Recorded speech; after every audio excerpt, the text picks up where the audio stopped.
was all alone.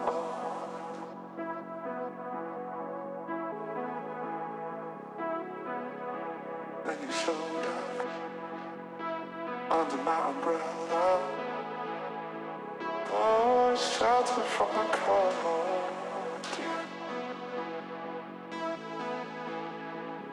Where do we go from here? Where do we go from here?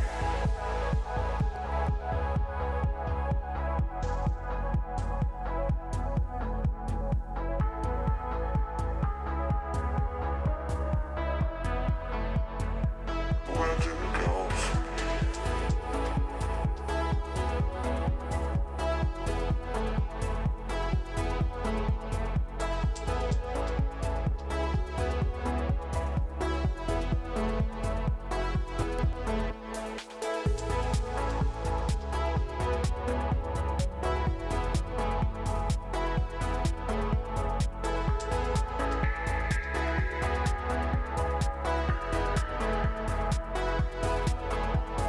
Strangers found, lost in time with one another. The hourglass takes us further from here. Strangers found, lost in time with one another. The hourglass takes us further from here.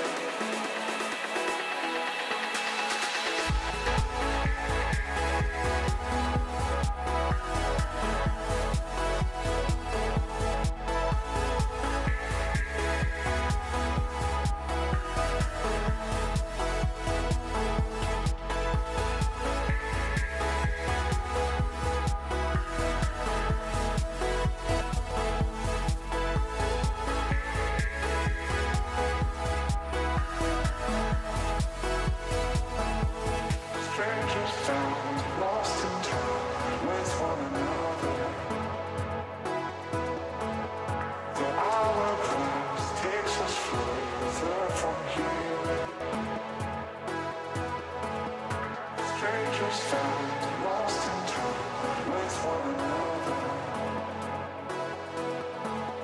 The hourglass takes us further from here.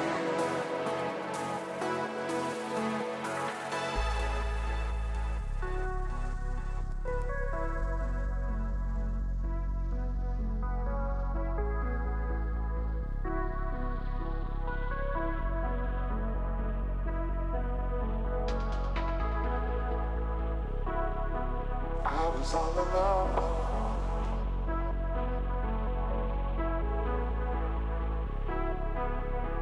Then you showed up under my umbrella. Oh, shelter from the cold.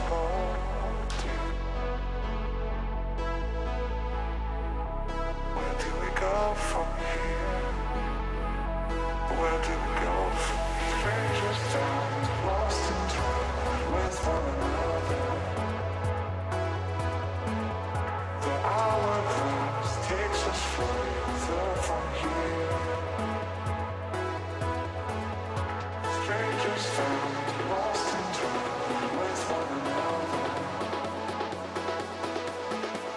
The hourglass takes us further from here.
It's time for the European Open number 3 here in the Rocket League Championship Series, our last stop before Boston.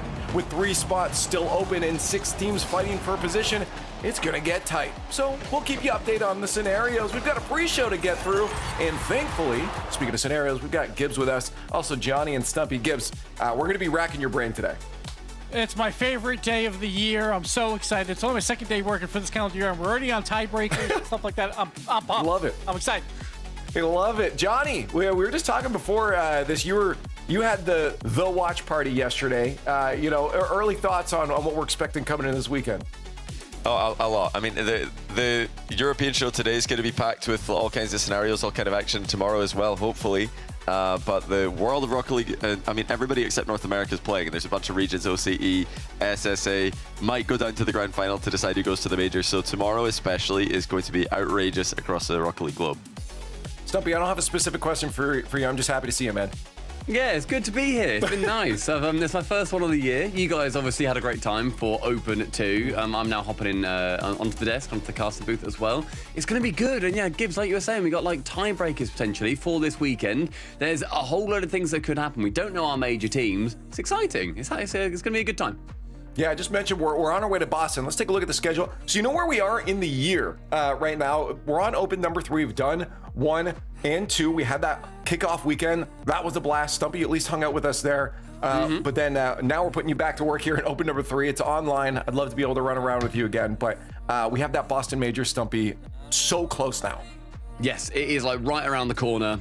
A week after my birthday, which is very exciting. So I'm going to be watching that as a little late birthday treat. Not yet, Leaf. Hold that for later. I'm going to forget on the actual day, so I'm getting it out now. Goodness me. But yeah, over in Boston, I absolutely loved seeing Boston. The crowd was fantastic. So I'm looking forward to watching that, being able to sit on my sofa, a little bit of popcorn, seeing what you guys get up to. It's going to be a very good event. And the American crowd is always really, really good over in Boston too. So yeah, they're going to absolutely show up. It's not even that. I mean, you're going to want to be there. There's some history here. Gibbs, we were also talking about this before. This is where we saw that infamous speech from a certain coach that turned the crowd around. Yeah, Farah. So Zen's going hometown hero in Boston. We'll see if Zen can pull that off. He still has to qualify for the Boston Major. Very likely Vitality does, but it should be a fun time. Yeah, it's overall going to be fun because it's Rocket League. Let's get through some of the talk in here so we can get to the games. We're going to talk no matter what. The games don't start for another 27 minutes. So let's get you caught up on yesterday. Let's start looking at Group A. I think overall, Johnny, we're not looking at anything crazy. I think the match some people are pointing out is maybe that Caliente over Novo, but beyond that, kind of expected results here. Yeah, definitely expected more from Novo there after taking a game off KC and uppers, but disappointing end to their split that started so well. And like I said, everything else pretty much went as expected. Vitality, again, losing to Carvey Corp for the 500th time in a row. But no, Johnny, did look good in game 1. I have the numbers now. Oh, you have the number. Oh, you got it? Can you guess how many times Vitality has lost in a row to K-Corp in the RLCS? Did I aim low? Is it 600? It's a little under that. It's actually 10 times in a row. Oof, now that's Vitality insane, has lost man. K-Corp in the RLCS. So Zen just can't get over that hump. We'll see. Maybe today, maybe they make a run, but it's not looking likely for. Wait, so for the audience, 10. when was the last time that Zen was able to beat Vatira? That was the World Championship run that they had. That was the last time in the semifinals of that World Championship. What was that, 2024? Right? Yeah. Years are hard, or 2023. But yeah, so it's been a very, very long time. Oh, 23, yeah. Yeah, 23. Yeah, 2023. Yeah, That's long insane. time ago. Yeah, I wonder if that's at the back of his mind. Yeah, that's absolutely wild. Maybe we see it, this weekend here, but it's not looking good for him at this point. But Group B, a little bit different here. I think there was just a good chunk, Gibbs, of matches that realistically you should have been watching here. Yeah, very important games too, like GK and Ninjas Pajamas, very important. Manchester City versus Magnifico, both incredibly important to determine if you're going to Boston or not. Besides that, those were your top 4 teams, and I think we expected those 4 to make it out, and they did. But now some are in the lower bracket, some are in the upper bracket, which is very important because it's an extra 2 points for some of these teams. Right. Now let's start off with this first match here: Ninjas in Pajamas versus GK Stumpy. Both of these teams, I think, a good fan base behind them here. What a match this was. Yeah, it was fantastic, and I think it was mostly that showing for NIP. It was, in my opinion, you saw Jorius come out and play what a series against Jack that he just always seems to do.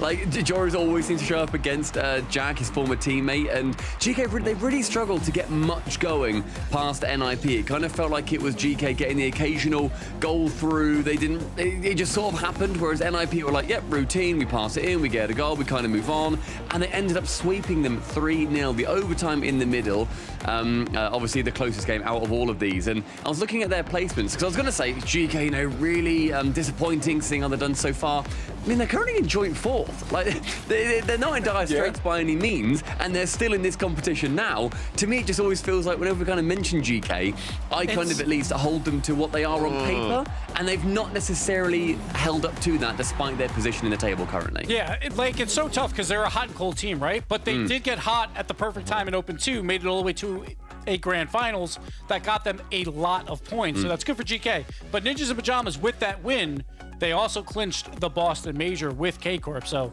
huge congrats to them. They can take it a little bit easier this weekend.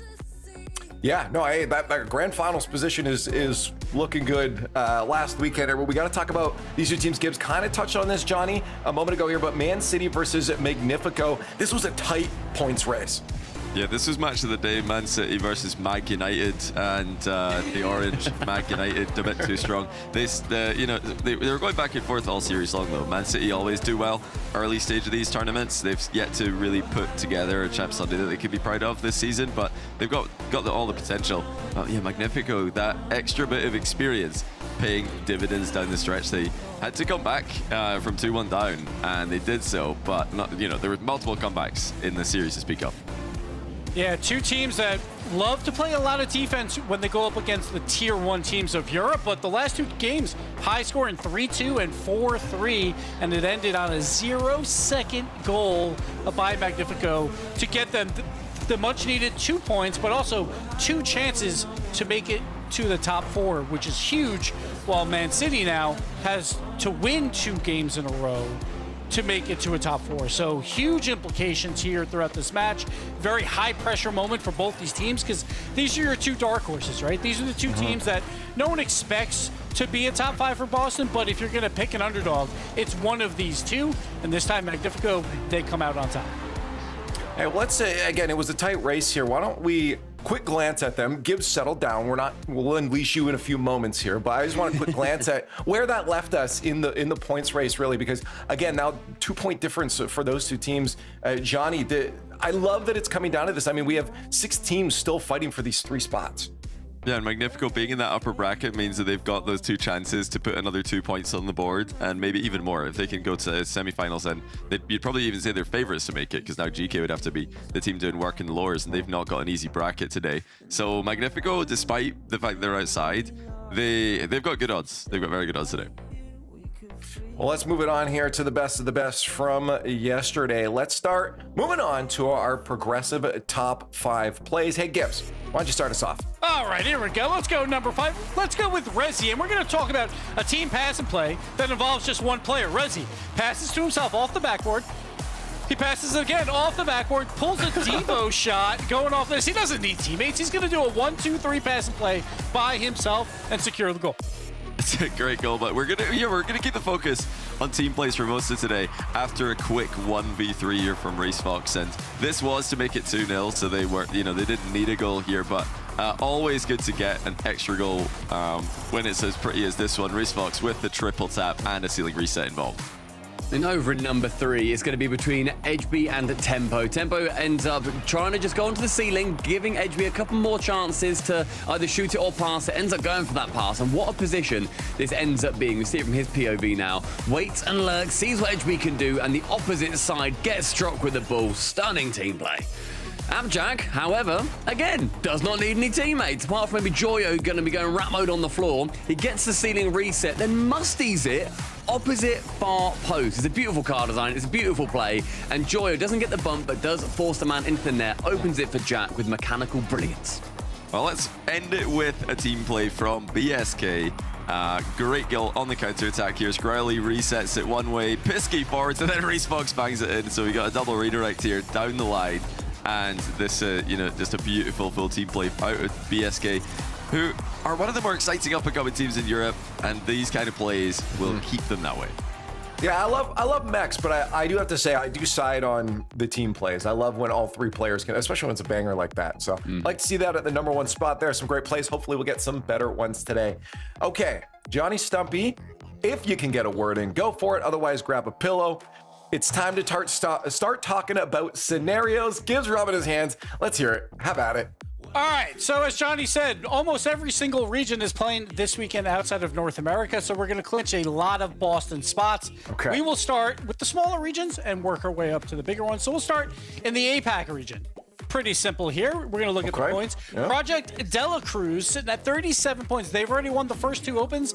They've already clinched their spot. It's pretty easy for this. Yeah. They don't have to really do too much. They're playing for prize money for this last one. And also for World Championship points is always nice to get a bigger lead. So Project Dela Cruz will be your representative from the APAC region. Here you can see their playoff bracket. And of course, Project Dela Cruz, they're already into the top 4 round. Not too much here. Yeah, Gibbs, we already had them. I think when we did our way too early, I don't think you were here for this, but we did the. No, I was there. Oh yeah, you were there. Yeah, way too early predictions for Worlds, I think it was, and Dela Cruz was kind of that just slotted right in there. Yeah, but when we would talk about SSA, we also were just like, it's probably Pioneers, right? Well, now we got to hold up a bit. Pioneers and Five Fears have traded opens so far, so they are tied at 30 points apiece. So very, very likely it's going to come down to the grand final of this last open to determine who gets the 1 spot for SSA. And as we look at the bracket, what can you expect? Well, we can expect that probably both those teams, Pioneers and Five Fears, will make it through the upper bracket and play in that grand final. So one of those 2 teams will make it through. My question to Johnny and Stumpy, since you're sitting there falling asleep, who's going to make it? Oh, you've jolted me awake there. I'm going to go, to be honest, out of those Pioneers. 2. Oh, I had Pioneers as well, you brat. That's why I jumped in. I wanted to get it in first. I can't copy Stumpy. Pioneer. Well, I'm copying you, but my logic's probably very different. Pioneers have got Kronovi and Lawler. How can that team lose? That seems brilliant. That's Kronovi sub, Lawler coach. I love to see it. And they've obviously both got imports on both sides with Tekos and Lewis P. But yeah, give me Pioneers. I think Pioneers are my guys there. Yeah. I think honestly it's a good pick. I mean, just looking at the roster too, for anyone that didn't have their Wikipedia open, to die for Louis P and Sweaty against Tekos Snowy and Guns. I feel like you look even just on paper, who's backing them as well, but even on paper, the players, Pioneers feels like a solid pick. I think across the board you have to. Hey, I'm just saying 5 Fears won Open 2, and Open 1 was like 3 months ago at this point. So, hey, I'm just saying 5 Fears have a real shot here. So we'll move on. Yeah. Let's go over to OCE, and now they only have 1 spot going to the majors, and I'm going to say Power and Wildcard are definitely not happy about that because they have also traded Open 1 and Open 2, and they have a command and lead, and very likely, yet again, it's going to come down to a grand finals between Power versus Wildcard to determine who gets that spot.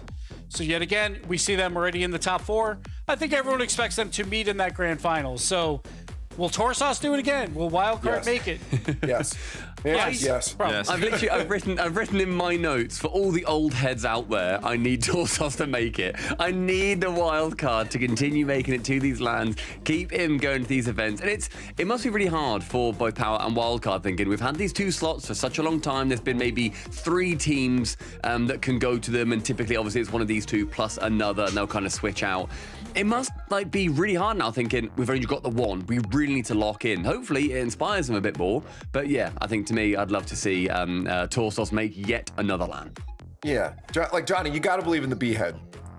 I believe in them because they've got the momentum right now. They did dominate the last regional, and they haven't lost a game yet in this one. They're definitely one of the stronger.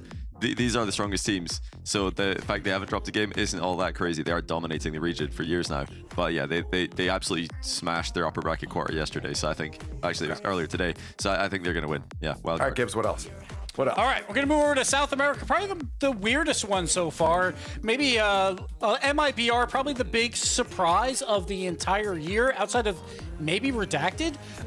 So, Made in Brazil, they're in first place right now. Everyone expected it to be Furia and then very likely Team Secret, but Made in Brazil was kind of in the run-in for that next spot. But Made in Brazil, they won Open 2. They have taken the lead. A 3-point gap over Furia. Very likely they'll make it. Team Secret, though, they are alive at this point.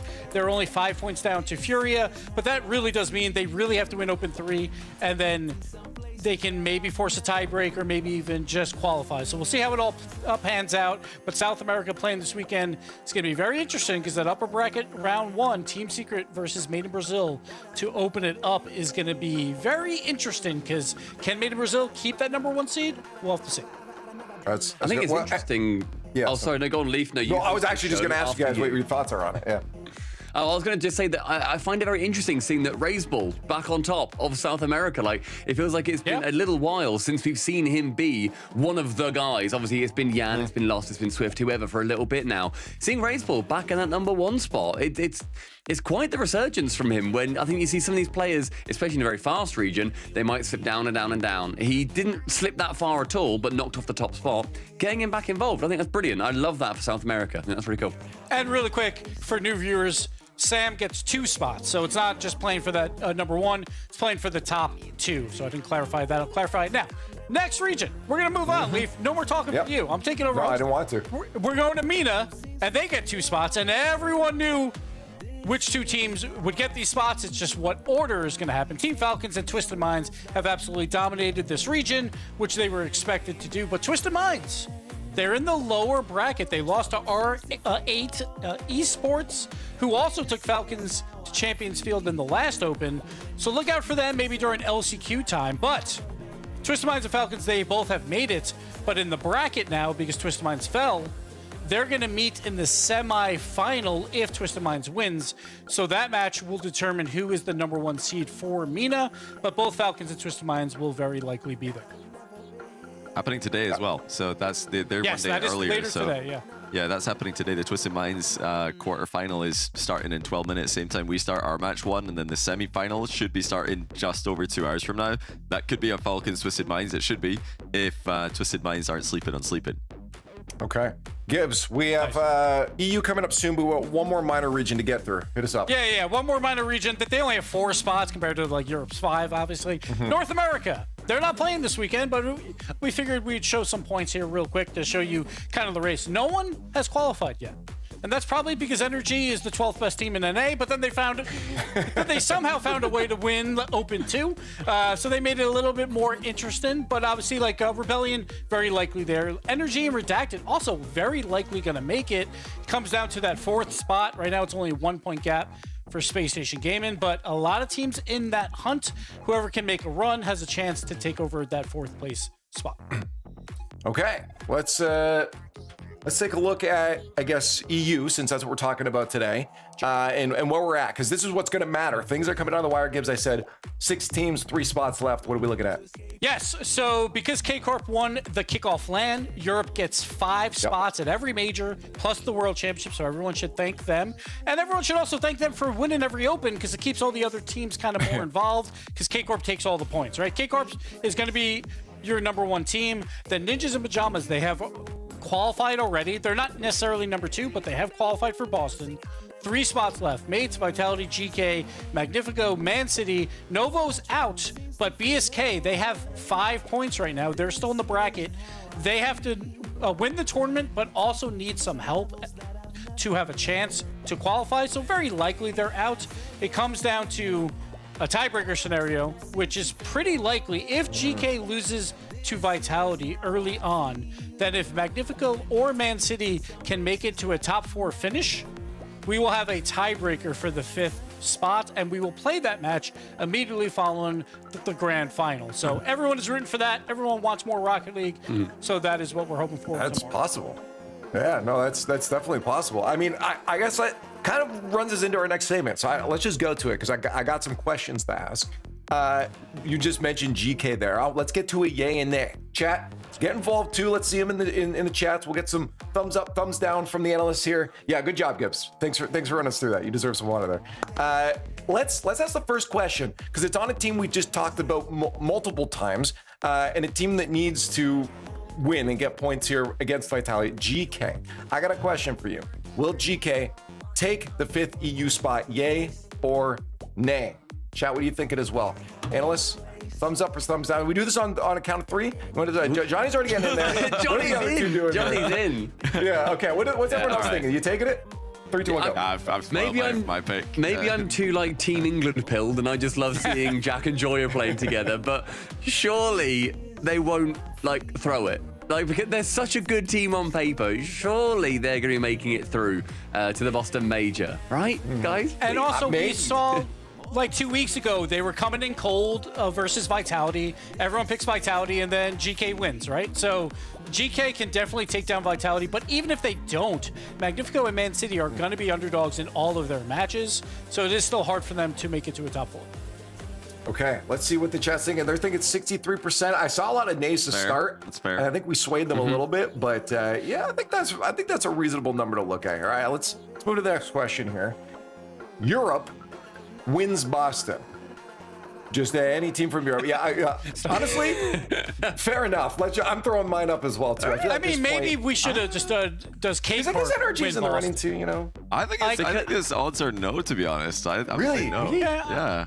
They have We got 5 teams now. It's early season, so Carmine Corp will win a LAN and then drop off. Like, they've already won the kickoff LAN. Maybe they burned it early. I don't know. Yeah. Maybe they I think burned it KC have early. a great chance. KC have a fantastic chance, but I think the combined chances of Falcons, Twisted Minds, NRG, and plus everyone else is more than KC. The rest of Europe's not looking that good. Tell you what though, To quickly, win. just shout out to Rlcs in chat for doing #nay EU sucks. So cheers, Rlcs. That's Was that all in the hashtag, or was the hashtag? Oh, hashtag just No, he did it in actually 2 separate messages. He took time to type it all out.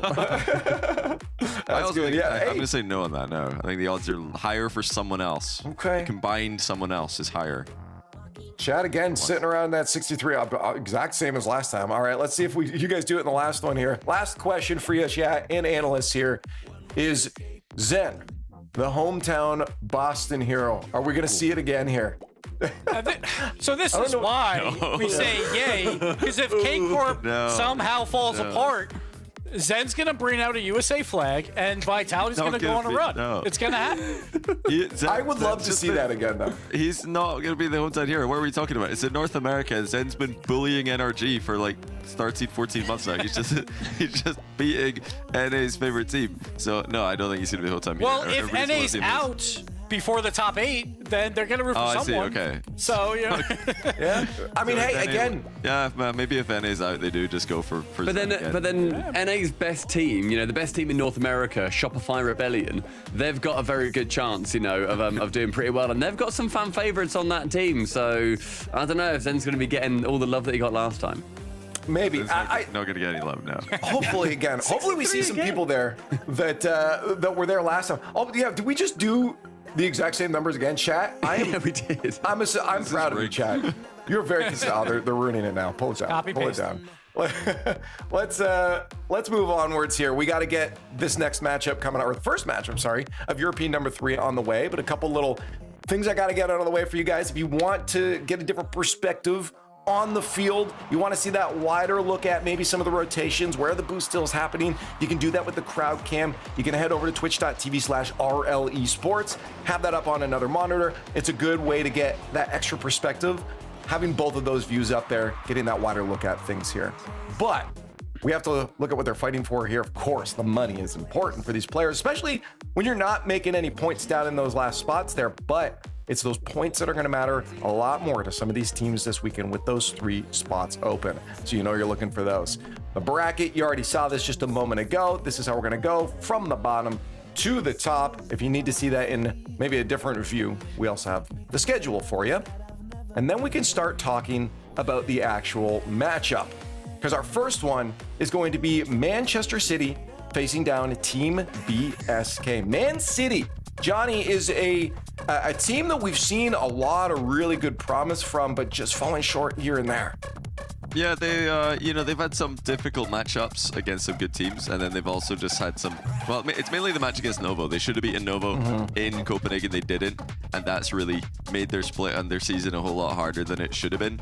But this is a great team. They've got so much potential. They're working hard, and they've played some very good teams very closely multiple times. So I think this is their chance to prove that they are still very much in control of their own season by beating BSK. It's going to be interesting because I feel like Man City, when they go up against, these top 4 dogs in Europe, they just put on a defensive shell and look for counterattacks. But when they're the favorites going into a match versus BSK is a tough opponent, but will we see more offensive pressure out of them and a little bit of a play style change?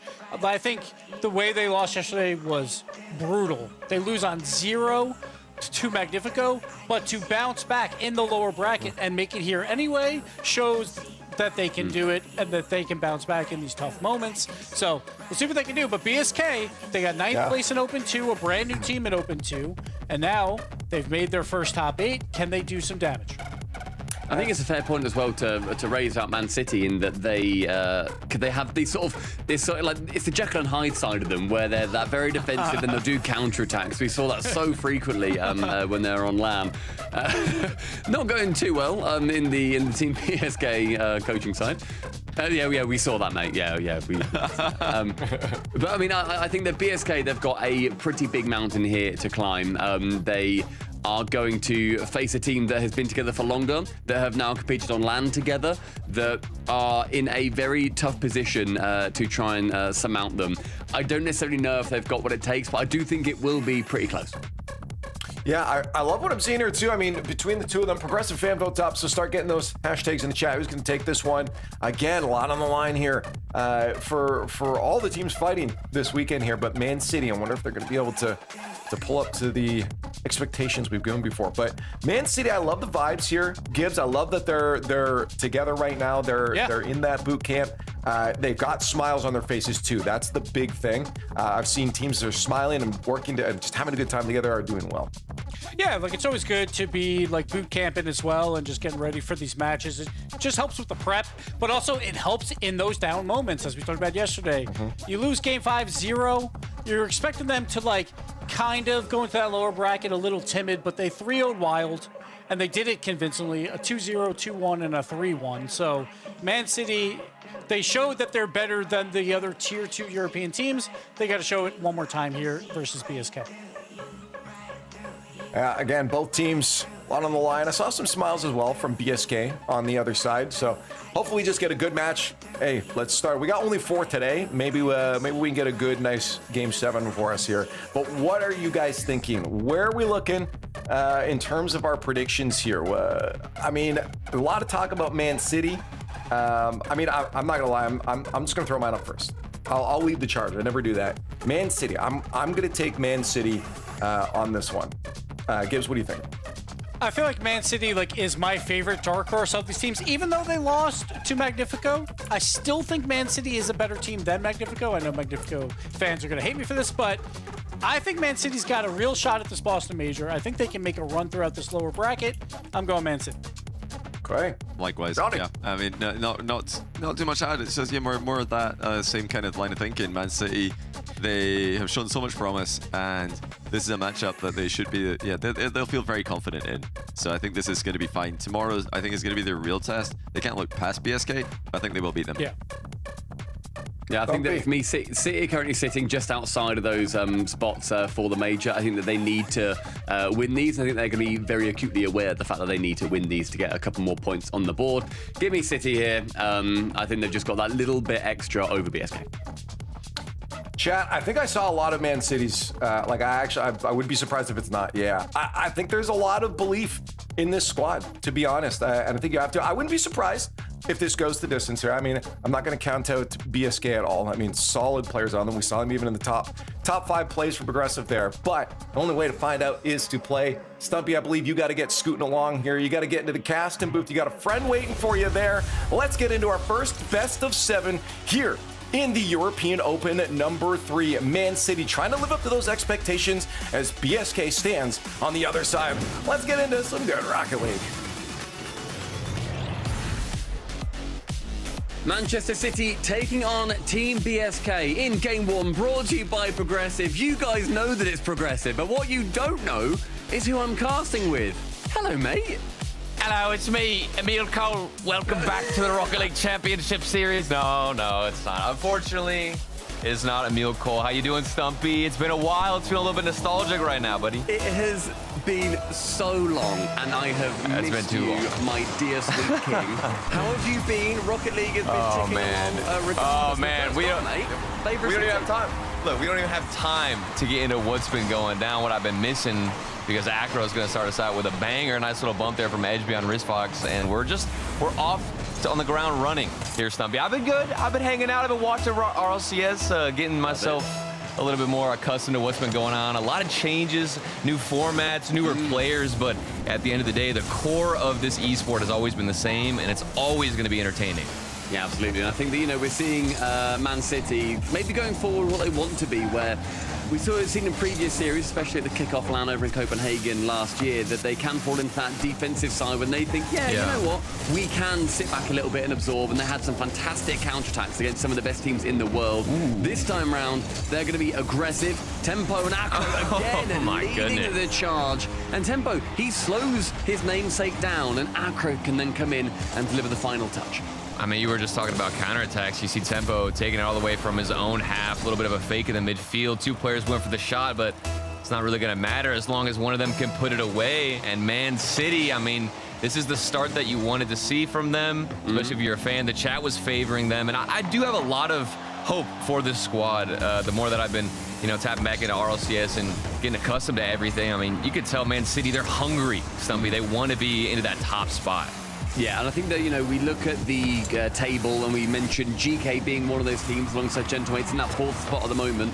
They are currently looking to qualify for that major, but there is the potential for one of these underdogs, and Man City are absolutely in as one of those underdogs, along with your Magnifico. BSK, they want to try and break that. Acro does get challenged by Pisky. Dive in front. Wristfox misses that double, and Acro has to use a lot of boost to get it away. So far, we're seeing City now start to sit back a little bit more after they've managed to get themselves a 2-goal lead. It looks like BSK are a little bit upset that we've been talking about City this whole time. They want to get involved and get aggressive themselves. Nice little play behind it. Wristfox, good defensive rotation. Tempo on the backboard, double tap, and they are just, it's a highlight reel from them, Stumpy. I mean, it's lovely. Again, it's Tempo completely changing the pace of this. He speeds it up massively. Wristfox has to do a three-point turn in net like he's trying to park at Tesco. And in the end, it comes down straight on his head. Tempo has been instrumental in 2 of these goals, and City lead by 3. What is Tesco just like is it like the Costco of America? Like what is that? It's just like a big shop. Just big a big shop. Okay, just a big shop. Yeah, exactly. Yeah, with a nice big car park outside. Yeah, thank you. You got to put me on here, okay? Yeah, I got you, man. I got you. It's good to be back and hear that British accent in my ears, but it's also even better to see these top left shots from Tempo. Oh my goodness, I don't think Man City can be stopped in game 1. I mean, it is yet again Edgeby and Tempo linking up. This time, we see Edgeby end up faking out, and Tempo can then absolutely slam it top corner. Tempo has currently got 10 times the amount of points that Pisky has on BSK. He has been a dominant force in game number 1. Oh yeah, we're looking at 8 shots, and we haven't even tallied a single shot from Team BSK. And, I saw a little bit of decent aggression in the midfield towards the first minute or 2, but doesn't seem like they've been able to generate any opportunities. The defense showing up strong out of Man City. But what I've been even more impressed with their accuracy, ability to generate those opportunities. I mean, it's a pretty well-rounded game, I'd say, from Man City. Yeah, I mean, on the accuracy point of view, they're currently shooting at 50%. 8 shots and 4 goals. They've done a brilliant job, the average being somewhere around that 25%. Ooh, there it is. As Growly bums Tempo, the danger man out of the way, Wristfox can come in and secure BSK's first. And Wristfox is just there lurking, waiting to see what type of play is going to unfold. Growly doing so much of the heavy lifting, stays behind the ball, gets the demo, and you really can't ask for more in terms of a setup. Maybe there's a little bit of life, though, for Team BSK. There is plenty of time, half the game to go, but it's still going to be an uphill battle for this squad. I mean, yeah, coming back from 4 is going to be rough for them, but Growly It's possible. Take advantage of the demo from Rizbox, but he ends up shooting it just outside, wide and high of the top left. Pisky can go across, but it does get intercepted by HB. Acro honored, not an open net, but it was able to be slowed down, try and take advantage. Fox towards that left wall. Acro to challenge, does get it. And Tempo again with the ball. He has been dangerous. In fact, 2 commit to this to try and shut him down. Pisky retreats back to the back ball. Oh, here we go. All right, let's see. Team BSK looking at a lot more aggression from them. Demos, the physicality coming out strong.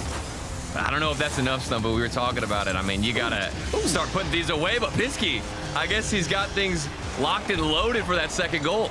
I mean, HB, I'm not too sure if he thought this was his in the end, because he ends up completely leaving it. Thought Acro then might come in, but he's positioned quite awkwardly. Pisky takes full advantage. 2 goals have now been wrestled back, and City's been slashed in half. Stumpy, is it happening?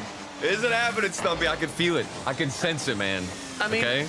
So over at the kickoff LAN, you know, about a month and whatever it was ago, nearly 2 months ago now, Man City were leading 3-0 in a series. Oh my God. I was about to put your opposition down, and in the end, he has just hit you in the side of the car, I mean, fella. you were talking about parking earlier. He's just backing it up. He's backing that thing up, and he doesn't even know what's going on. That could have been the start of something special, BSK, man. I saw a glimmer of light. There was hope for them. Hope, Stumpy, but it just, it's got to be the own goal. The reversing camera, it was broken in the end. Yeah. He hits somebody on the way back, leaves a note on their windshield, and then moves on. 3 goals now separate these sides.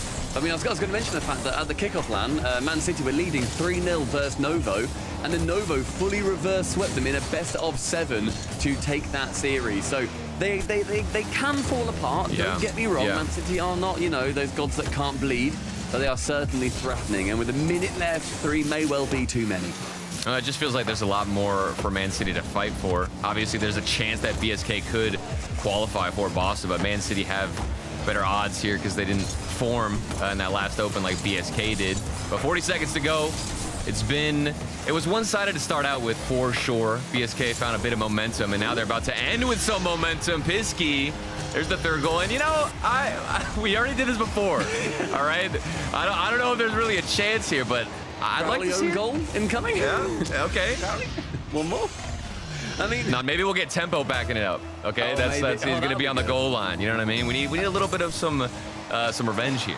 I mean, bear in mind that, you know, it was, 2 minutes and they'd already scored 4 goals on City's side. But Tempo, he's unleashed again. Couldn't use that reset, unfortunately, to get another one.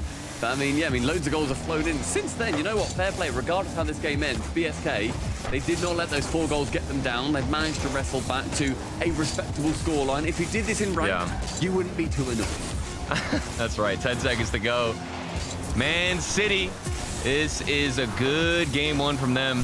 Seems like they've honestly had a fantastic warm-up. It's been BSK who had a slower start and just now starting to grease the wheels as we head into game number 2. Do you think this is going to be, you know, a similar story for the rest of the series, or do you see BSK kind of getting back into this one, Stumpy?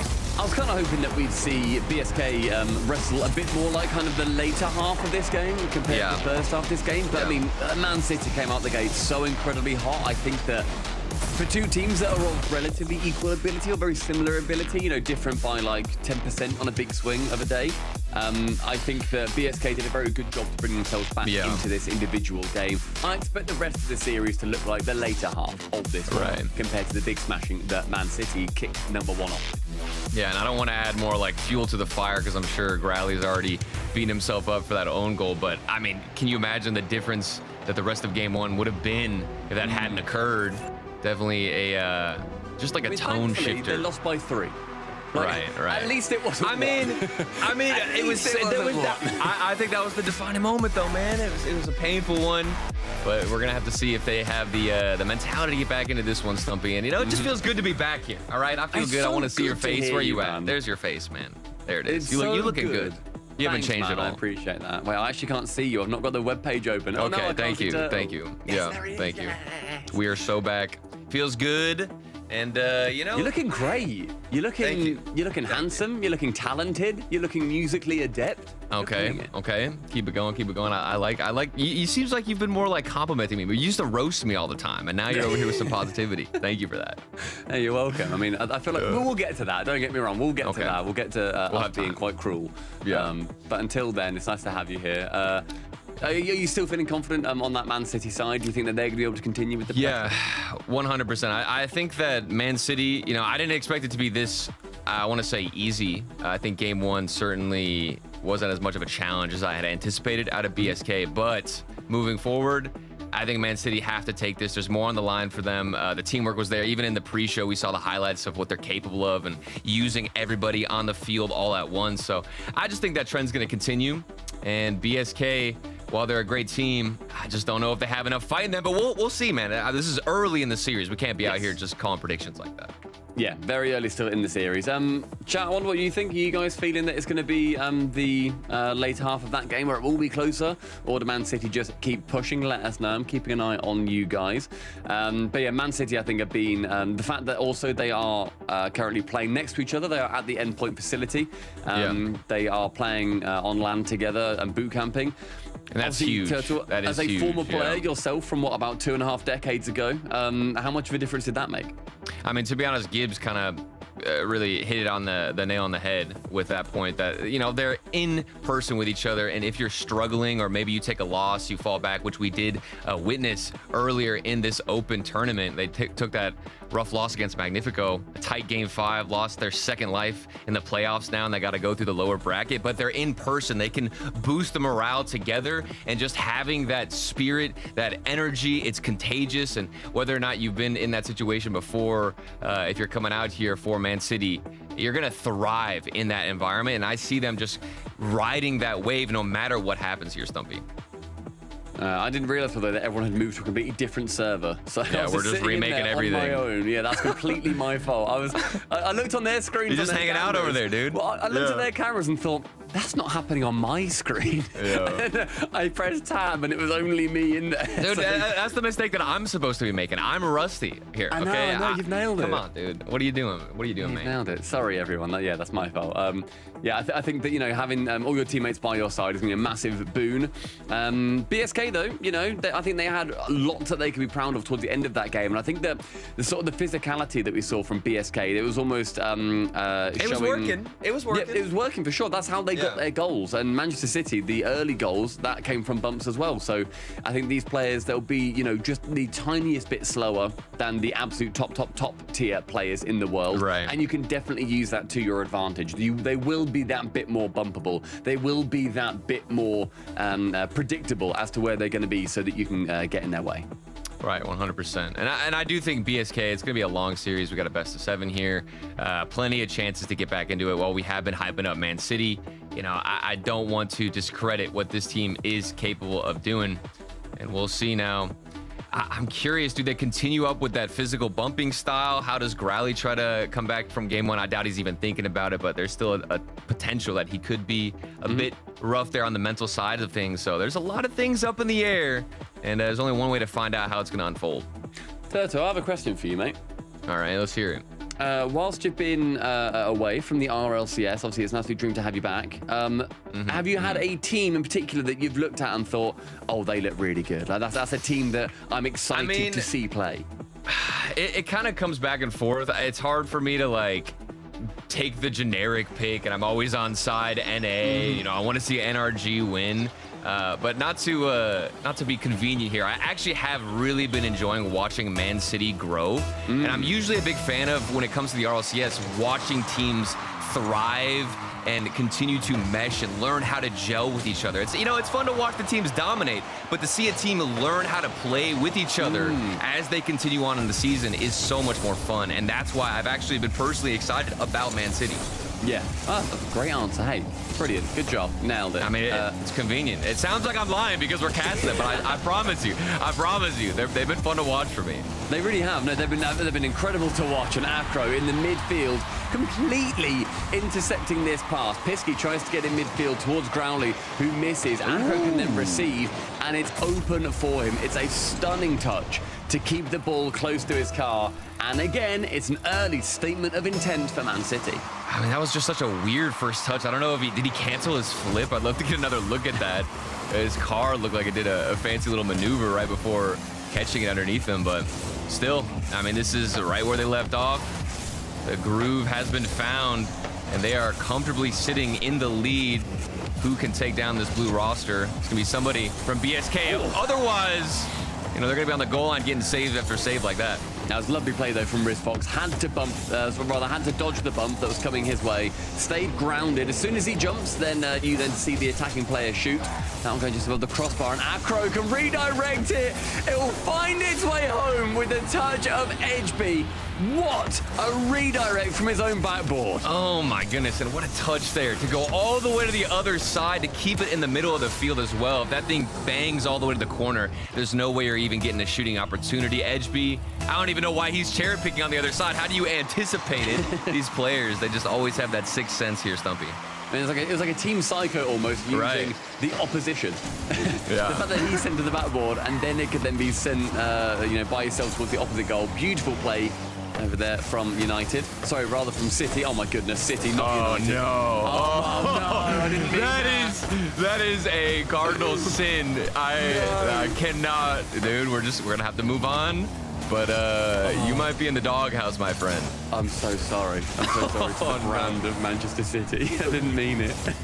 That's gotta hurt. But Growley, you know, that was almost as painful as the Growley own goal earlier. I'll give you that. No, me and Growley. All right, you know what? I'll take being compared to Growley in literally any way. That's okay by me. It's true. 2 minutes in, though, it's that 2-0 for Manchester City, not the other one. Being able to have another attacking chance. Acro to commit along with Rizfox. Edgeby now left on a bit of an island here. Has to track back. Gets bumped out the way. Tempo has to dive in through. But this now BSK starting to form a counter. It's really good awareness, though, from Tempo. Seeing that demo on his own teammate, early cutting on the rotation. I haven't seen any breaks or awkward errors with the spacing on Man City, even with their defense getting tested right now. It looks like they've got the structure down. Maybe that's why BSK feel like they have to go for demos. Almost a bit of a awkward opportunity. Could have bounced off Growley's car into the goal, but still nothing on target. And here, look at the defense. I mean, just rock solid out of Man City. Here, Stumpy, okay, get it right. And what a City man is. The shot just wide from Growley, but I mean, that was a good extended period of offense from BSK. Can they continue it? It's a nice building from Rizfox. Tries to get the dunk on Edgeby. Central to Growley. Wants to maybe pass it. Instead, shoots on target, but light enough for Tempo to clear. All right, Acro, what do you got for us? Maybe a solo play into an air dribble bump with a double tap from Edgeby. Oh, my goodness.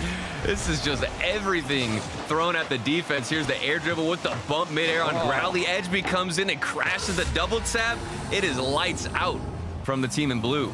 That pass is beautiful. You can tell the moment as well when he changes attention from the ball to the man. The touch doesn't quite go his way, but doesn't let that kind of get in the way of it and think, oh, okay, let's reset. Immediately changes, goes for the bump instead, can then be finished by a beautiful double tap from Edgeby. Everything for Man City there had to tick.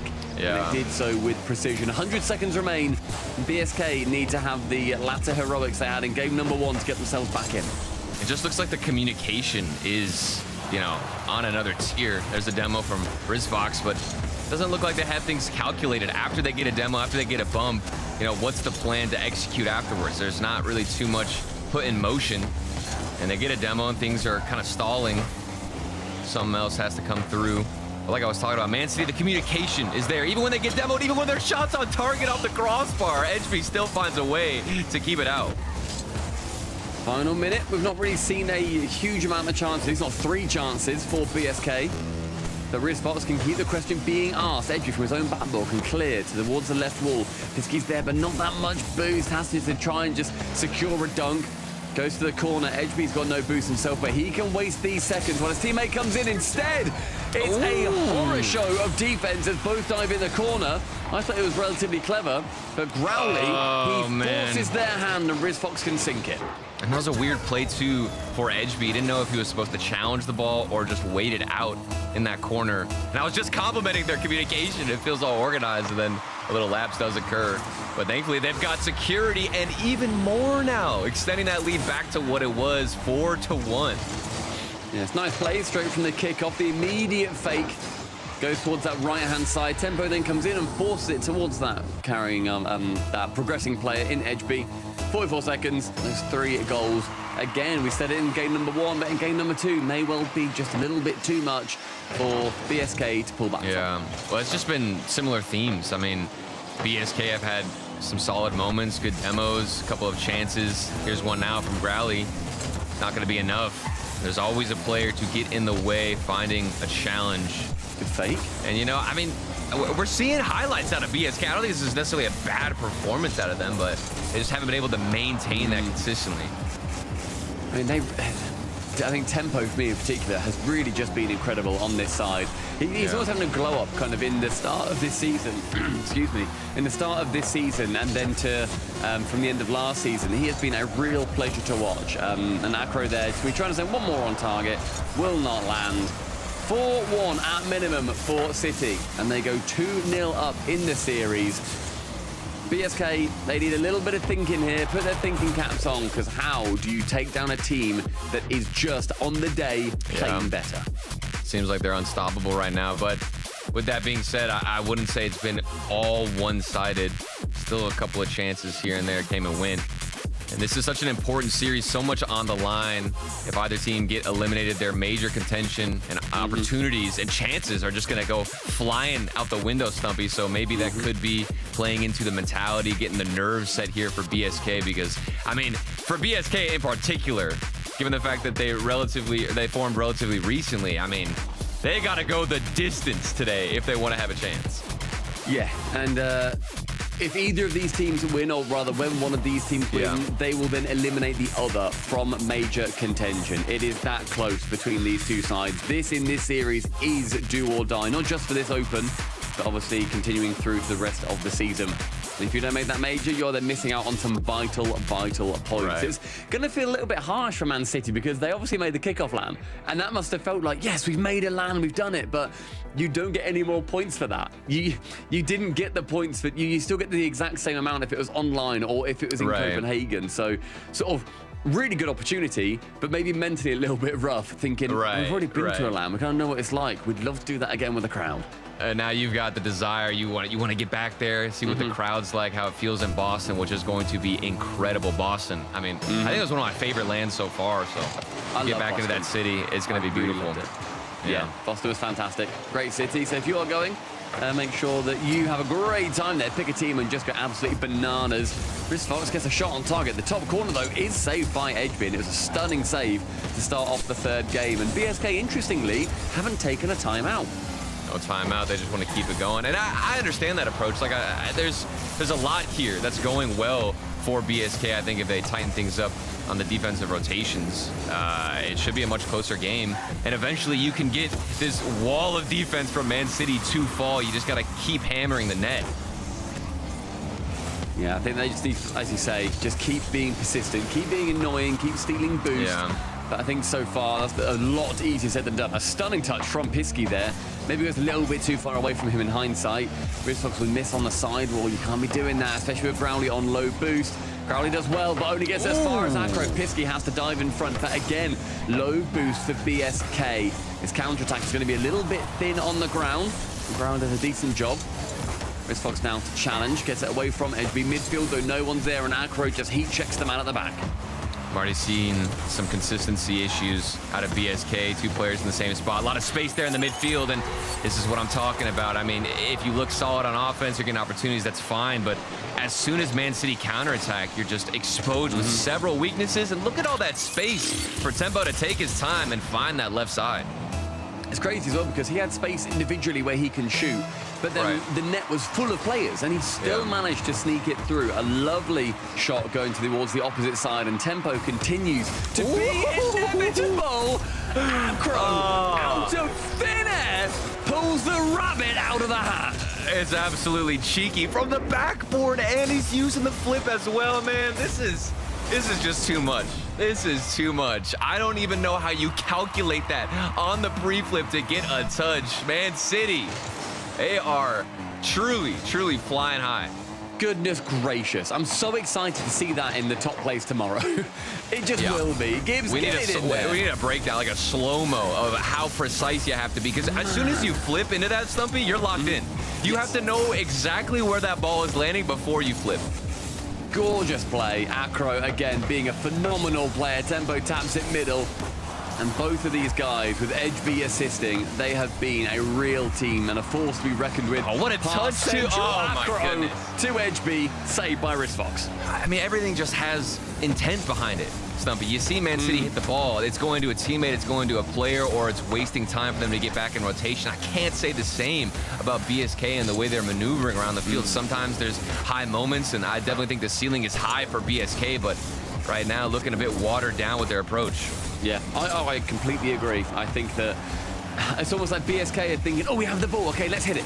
It's like, Right. oh, we suddenly have the chance to hit the ball. Pisky there does do so. It's quite a poor shot. Goes to the corner that both players realistically were able to cover. That had to go left side of the goal, but he ends up shooting it right. Those snapshots, I think a little bit more time could have been taken. And that's sort of that symptom that we were saying. Oh, my goodness. They have the chances every now and then, but they're snapping at it. They're not taking the extra half a second to think. And you might be seeing some desperation out of BSK because, even on some opportunities that look high quality, they're getting midair bump demos. They're setting up plays solid like that one here on Rizfox. It's still just simply not enough. Demos aren't going to break through the defense. It's going to come down to the mechanics. You were just talking about the shot, the accuracy. Little moments, like you said, snapshots are going to define this series. I think so far their snapshots have been very, very much in favor of Man City.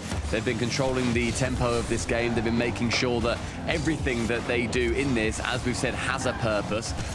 Or just going on target, but easily saveable. Tempo can clear it towards the right-hand wall. Rizfox central, but to absolutely nobody. So HB has space, time, and boost. Oh, here we go. Back slowly getting more and more closer to that wall for BSK. And if you lose this game, you start to wonder, how are they going to get back into this series? The obstacle just keeps getting that much taller. Acro off the backboard. Pisky, nice little follow-up. 60 seconds. The lead isn't as extensive as we've seen previously, but man, oh man, I'm seeing more and more domination out of Man City as this game winds down. It's that sheer control that they're showing. We've had 4 shots on target for BSK. I think 1 has really been threatening. And on the side of City, they've had 7. That's going to be another one that's on target, somewhat threatening. But Acro, he falls directly in line of the second save. Gets the first, is there for the second, and then steals a boost away. So on the retreat, BSK are going to be working with very limited Off the resources. ceiling. A flip, secure from the ceiling. Tempo does drop it on target. Pisky can save it away. And this is where we need some action, because a timeout, I'm certain, will be called after this game. You want to do it off the back of something convincing. That one from the crossbar, but it's not enough as Pisky gets bumped. I mean, they're just coming up empty-handed every single time. And they're throwing caution to the wind. It's still not enough. 5 seconds to go. You mentioned the timeout. BSK 100% are going to have to take a breather, take their hands off the controller. Even with a goal right here to go, it's not going to be enough. Man City on match point. And we're looking at a long series for BSK. I'm still not seeing a timeout being called, which I think is No way. There's no way they don't take a incredibly timeout. interesting, This because is an you- elimination match. You If they quite lose, they're literally out. may as well. Like Why not? you, not even just that you may as well. You should. You Right. should. But then what do take you your even timeout. say in the timeout? I mean, like, we got to win this reverse sweep. I mean, I guess get up and stretch a little bit. Maybe. Oh, man. Something. Okay. Surely they take a timeout. You don't You're just looking for sit something. there after getting, quite frankly, battered for 15 I mean, minutes. it's because of that goal right there. I mean, that must have been the final nail in the coffin, dude. But you don't then just think like, all right, lads, more of that. Like, let's do that If again. you're really mad and you truly don't believe you're playing poorly, you keep it going. I can understand that take, but as a coach, I mean, what do? Do you favor the players wanting to keep momentum and risk them staying tilted, or do you force the break, Stumpy? I don't know. I want them to do something.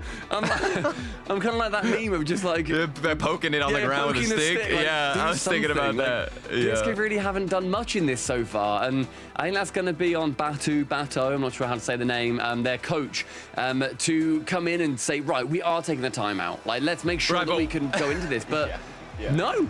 We will not be taking a timeout. They have just been battered for 15 minutes straight. More of that, I guess, boys. I respect it. I respect it completely.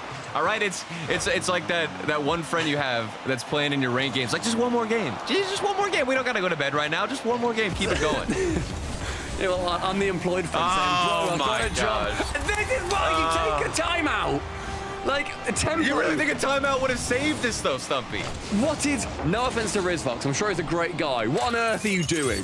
That has gone straight back towards the middle. You've then not got enough boost to do anything with it, and you then go to drive challenge when the ball pops. Tempo's going to be there. Tempo's always going to be there. That's what he's done this series. Okay, maybe they're a little nervous. They didn't make it out of groups in open number 2. All right, they're just happy to be here in the playoffs. Maybe they're satisfied with that, Stumpy. No, I refuse to believe. No team here is happy with. I would honestly, I'd love to. I don't want to harp on about them not taking the time out, but you just. Okay. I think it's just literally makes sense to do it. But you know what? I'll get over it because BSK, if they win this game, then they get all of my apologies. Right. And it looks like we're going to have to get over it because there's still plenty of time here. And it looks like BSK are moving strong, but not on defense. Acro. I mean, this man, does he ever miss the net? So accurate. And look at the pass from Tempo. Stunning. Stunning pass. If only there was some kind of mechanism wherein they could have slowed down the momentum that they gained throughout the last 3 games. Yeah. If only there was 2 letters they could have typed to the admin to make sure that they could just temper what was going on with Man City. If only that was written in the rulebook that they could take a timeout. Oh, my. It looks like Acro is living in the future. Every time one of his teammates has a touch, has a clear, he's already up in the air. He knows where to position himself. Man City moving like one, I mean, they're just a singular machine. They are one unit moving together, one organism. And okay, as I say that, there's a little luck there from Rizfox slipping in. And that was a lovely boost steal as well from Rizfox. That then slows down Edgeby, who then has to sort of reverse, then kind of comes back. If he kept going in this momentum, which he wanted to, till that boost was stolen, then he would have been able to save it. It's a great play from Rizfox, off and on ball, and that brings 1 goal back. All right. Looks like you might have to be apologizing soon about that frustration with the timeout, Stumpy. Maybe they had some planned out. I mean, because we're not in the comms, we don't know what the vibes are like. Can you blame them for not taking a timeout if they're still feeling good, even with the reverse sweep lurking over their heads? But we'll have to find out. Tempo off the backboard. Getting a bit awkward. They want to extend this lead. They've been used to having a decently sized lead for the whole series. We'll see how they handle this pressure of that 1 goal. And you know what? Man City, as I said right at the start of the series, they are not unreverse sweepable. During the kickoff land, they got reverse swept by Novo. It has happened to them literally this season on land. So, and those first games as well, Novo didn't score a single goal. They were on track to get perfect swept. And then Novo got the reverse sweep. It was a big dominant performance from Man City. Maybe BSK are referencing that in their minds. Maybe I'm the one that's being silly. Yeah, I mean, as long as the history is there, you know you can repeat it. But I don't know really if they have time to think about that as we're nearing this second half. Tempo underneath the ball, flip reset. Pisky still in front of it. It's an awkward corner bounce, not getting a touch. Things have slowed down as everybody's looking to get some more boost. 2 players sent to the backboard, double tap off the crossbar. A lot of tension here on the defensive side of Man City, but nothing forcing that wall to fall yet. That's a shame for Growley. I think if that's on target, then that's probably a goal. He's done a fantastic job, but not as good as Tempo. The build-up on this play. look at him. He's already in the air. I'm telling you. And then completely boost across to dunk it into the net. Tempo is inevitable. He exists only in the future, Stumpy. He knows where every single touch from his teammates is going to go. He's already planning 10 steps ahead of his own team, and he knows exactly where he needs to be positioned. Can't get that solo play to work, but my goodness, it's going to set up the shot for Edgeby. And here comes the absolute domination that is Man City that we have been quite familiar with all series long. And the momentum is really starting to fall back in the hands of Man City. I think the BSK did a decent job to wrestle with it a little bit more. They kept it to, 2-1 for a little while, and then 2 in about 10 seconds is a brutal way to enter the final 2 minutes. Tempo's up, but Rizfox will beat him. Only towards the midfield, though. Edgeby up with a touch of the backboard, but well covered by Growly. And right now, they need to march down the other side. Something has to give for BSK. This is, like we talked about, elimination territory. They're eliminated right now with a loss to Manchester. And that's going to be just stinging and ringing in their minds if they take this L, especially in the fashion of a full sweep and a best-of-7, Stumpy. It's not going to feel good. Rowley's there with no boost, and he is going to be a spectator to BSK's demise. Edgeby, I think, realized here he's got nothing. I just have to take it high. He can't make it on the backboard, and the double is clinical. 5-1, entering the final 70 seconds in game number 4. And Man City are just those guys today, and they are almost certainly going to be moving on. It's just the beginning of the end, and I find it very on theme that you can hear the Star Wars soundtrack playing after he scores that goal, because that's what it feels like right now. I mean, they're the villains here in this series, taking down BSK and doing it with ease. 48 seconds to go. Unfortunately, I think all of the life has just been drained out of the orange side, and we're just running this clock down. Yeah, Tempo taking that ball away from Acro when I think Acro had an absolute dead cert of a shot there. Final 30, what can be done? Tempo removes 2 to the scrapyard. Rowley's up with a little bit of boost, but Edgeby fancies the reset against him. As his final 20 ticks down, it has been a dominant performance by Man City. And that's an understatement. 4-0. It has been, Turtle. This is a tale of 2 teams, and one is quite demonstrably greater. Yeah, I mean, my first mainstream RLCS cast in quite some time, and it is one-sided as can be, not even a close one. BSK, they had a bit of life in them, a bit of fight in the early starts of every single game, but Man City, with what they know is on the line, they want to fight for a spot in Boston. That is BSK eliminated from the Open as well as the major contention. We will not be seeing them in Boston. With Manchester City, they continue their chances to see if they can fly across the pond and head over to the Boston Major. Well, hopefully they'll be seeing a load of you guys if they can make it. The Man City Turtle, they really were spectacular. My player of that series, Tempo. My goodness, what a beast. I mean, I'm curious how you even build that type of synergy and riskiness. I mean, he's going up for plays that he really shouldn't. He's trusting his teammates completely with his life to pre-jump in the air on the other side, go up for clears, hang out on the sides of the wall in the opponent's half. So many dangerous things that I didn't even see out of BSK. So Man City, not only are they willing to take those risks, but they know when exactly to do that. Yeah, I think that's the thing. They were such a measured team, but so aggressive. Like, everything that they looked at was a nail, and they were the hammer. And yet somehow everything ended up working. So, Turtle, it's a shame that obviously your first one back was going to be a 4-0, but... It was fun. It was fun. Yeah, very, very fun. And thankfully, there's a lot more Rocket League coming today. GK Esports are going to be taking on Team Vitality, and that'll be happening right after the break. Oh, now this guy's going that way. Now I'm getting the lay of the land. Valets can be a big test for a young homeowner turning into their parents. There's an overflow lot somewhere in the vicinity. If the Is that right? garage is full, they go to the auxiliary. He said if the garage is full, they'd go to the overflow lot. I heard him. I was right here. Let's just stand quietly. Right. I bet you guys have driven some great cars, huh? Progressive can't protect you from becoming your parents, but we can protect your home and auto when you bundle with I us. think you might have brought the wrong car. We had the red convertible.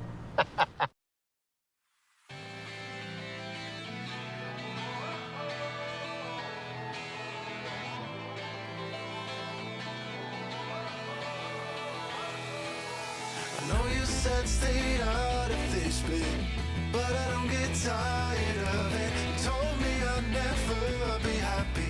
I'm not sad at all. Maybe I'm a fool, following my on every magazine.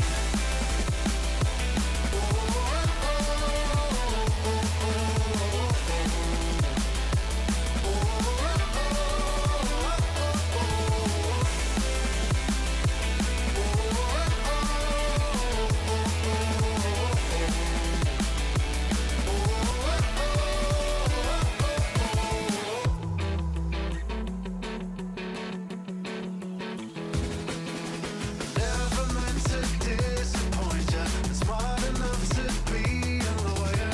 Don't you waste your time on me, 'cause I don't care at all.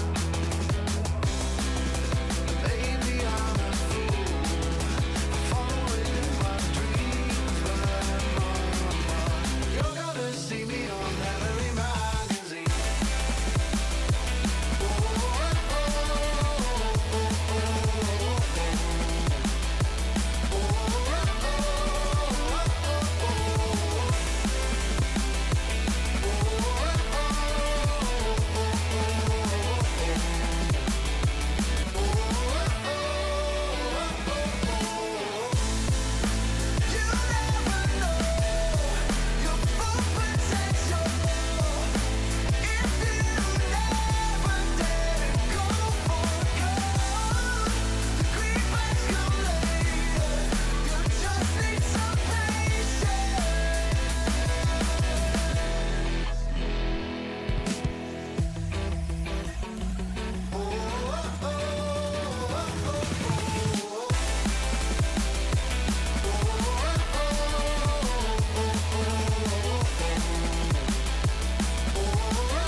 I can feel this tide choke my neck and I just wonder why I'm buried in a suit I'd never buy, a suit I'd never buy.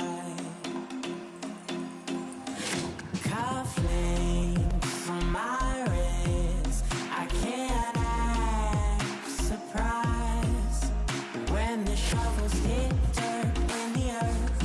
Did they start to cry?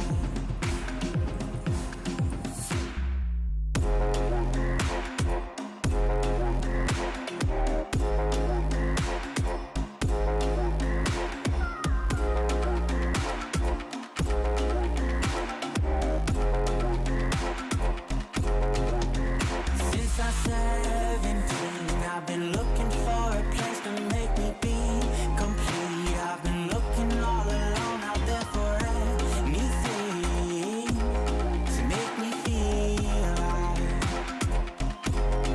Bring me back to life.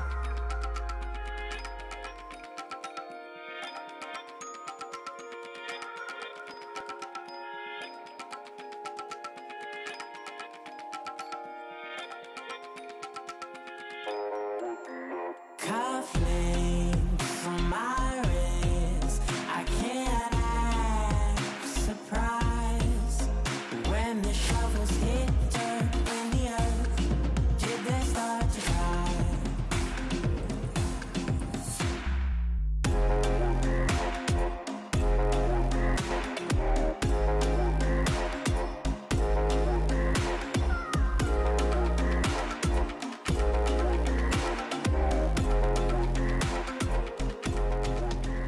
Since I was 17, I've been looking for a place to make me.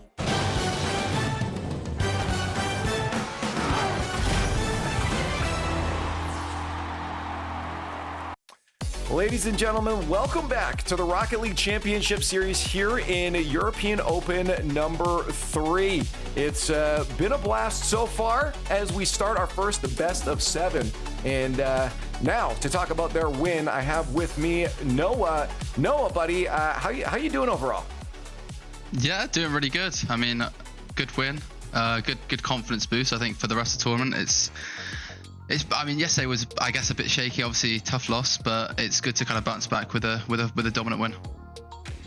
Yeah. Now, can you watch me through, like, I guess the experience of the team so far, just like from your perspective, how that get-togethers happened, going through Copenhagen, going into this tournament here. Obviously, you've had some tough matches along the way. What's it been like from your side of things? I mean, it's been all good. Again, like with any progression, there's ups, there's downs. Obviously, going back to Copenhagen wasn't the best sort of time there, but just qualifying for that LAN anyway was really good for just sort of like team building and working on things. And every sort of loss, the Game 7 to Novo, the 2 Game 7s we had now with KC, we take them, we learn from them, and we try and improve, come back the next regional stronger. How does it? I'm always interested in the mental, because we saw you guys smiling before this matchup here. But I know for me, even if it's a hard matchup like K Corp that I'm being knocked out to, it still gets to the back of the head. And I know a lot of that mental is going to come down to you to deal with the team. How do you handle that? Has it been hard? Has the team handled everything well? Obviously, there's challenges, but I think the guys have kind of taken everything on the chin. They've taken everything in stride. It's not easy. It's very high pressure situation, sort of week in, week out. A lot can kind of go wrong and snowball, and these guys have just been excellent to work with. They've all sort of like newish players to the top. It's been a pleasure to work with. They've again just taken everything in stride and sort of only gotten better from it. Now, this might be one of those things where you can't tell me because you give away your trade secrets, but is there something you do when working with players that don't have as much experience playing against some of the top teams that haven't been around for years and years, playing in top fours all the time? Is there something you do specifically that prepares them to absorb as much information as quick as possible to make sure they can be consistent? Yeah, it depends on the person. Everyone's different. But yeah, sort of when I joined them, I mean that's easy. When I joined is you just kind of let them play, see how things are going, and work individually with them. Yeah, and just sort of see how things work out at the start, and then from there it's about sort of like ironing out creases and doing a lot of work again, like individually. There's a lot that sort of I can pass on to them with the amount of players that I've worked with in my career now. There's a lot of knowledge I can pass on from other players, from other experiences, and kind of give to them, so they almost have the experiences that I've had as well, kind of built into one. So it's definitely helping. Very helpful. Yeah, that's very helpful. Hey, before I let you go, just quick question here. How stressful is it for you now watching like this next series, knowing that, okay, you guys want GK to lose, but then there's still that tiebreaker? How high are the stress levels for you just having to be hands off watching, knowing these tiebreaks can come along? Me personally, I don't know about these guys, but I will say, speak for them, that we're pretty relaxed. I mean, we've done our job. That's all we can really do. We can still clinch it with our own. We're not reliant on other teams. We just got to win the regional. Pretty easy stuff. Sure, but it's still easy stuff. It's still in our hands. So as long as we're chill, we're not stressing. As long as we do what we need to go out and do, then we know we'll be fine. Hey, you know what? It's been fun watching you guys. I think a lot of people have a lot of high expectations for this team. So keep showing us that you can deliver on that. Congratulations on that first win. Good luck, Noah, and the rest of the bracket. And there it is. Noah from Manchester City squad again. Gibbs, I think I was just saying, Stumpy Series with me as well. Gibbs, the expectations for this team, like we know they've got some pretty good potential. Yeah, and I was a little bit worried about them because in high pressure moments, like we saw at the kickoff LAN, they kind of fell apart. They fell apart as well against Magnifico Game 5 yesterday. High pressure moments are not the best for them, but they showed up in this match, and this could have been an email. And we kind of saw that at BSK. They didn't call their timeout. They're like, let's just get out of here. We're getting dominated throughout this match, and the entire time, it was like Freestyle Friday here for Man City. I mean, I've got as I said in the series, I've got words for BSK for not taking that time out. I think that's fundamentally silly. They got styled, and don't get me wrong, they got battered for 20 minutes straight, but you still got to do something to try and slow down the inevitable sometimes. And I think that is, to me, the best that we've seen Man City play ever. I mean, it's comparable to the first 3 games that they had versus Nova, but they didn't finish the series that way. And I think you need to look at a series to see about best performances. That was stunning from Man City, near faultless. I loved watching that. They're going to be a real thorn in the side of whoever falls down to face them out of our upper bracket quarters. They're not going to be an easy win. They'll not be a free win for any team at this point if they can keep that kind of performance up. Well, let's see where that puts them as the bracket carries on into the weekend here. First match down, they'll face off. Well, it's not going to get easier. I think it's K-Corp Ninjas and Pajamas. Whoever loses that one there. But yeah, it's going to get harder and harder. Noah said it. Hey, all we have to do is win the regional here. It's all in their hands still. It won't be. Yeah. I'm feeling the same. I didn't mean to laugh at you, Noah. I didn't mean that. I mean, if K-Corp can run through a lower bracket, why can't Man City? You know, why not? True. Fair enough here. Hey, well, let's take a look at the points again, because it matters for these teams. We saw again that Man City Magnifico creating that separation before. Now Man City with Wing Gibbs puts them in a good position. Yeah, so every time that you advance in this bracket at this point, it's a 2-point buffer until you make it to the grand finals. Then it's a 3-point buffer. Then if you win it, it's 5 points. So that 2-point gap with GK, Magnifico, and Manchester City is so incredibly close. If GK loses versus Vitality here, there is now at least 3 chances between Magnifico, who has 2 chances, and Man City, who has 1 chance to make it to a top 4 spot.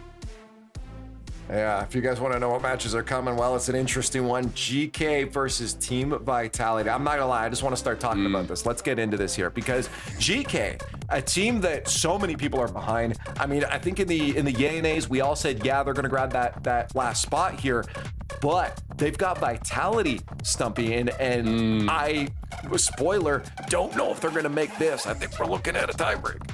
This is I think, honestly, for both these teams, this is a really hard win. I think that GK, as I sort of keep saying repeatedly, that they are a team that I always think, oh, you know what, they've thrown this season, blah, blah, blah. They're still so in contention. So if anybody at home is thinking, oh, this is just a Vitality win, no, they're so in contention for this event. The last 2 times, in fact, that these teams ended up playing, it ended up being 4-3, 4-3. Both of them, Game 7, going to GK. It has been it has been very, very close, I think, recently, and it's such a 50-50. I'm impressed with what I've seen out of Vitality generally. They do fall against K-Corp, but at this point, who sort of doesn't? I'd still like to see more from both of these teams. This, to me, is a proving ground rather than one to be like, yes, I am now the number 2 team in Europe. You know, this is just one of their steps that they need to take to convince me that they are the best version of themselves. Here's the thing.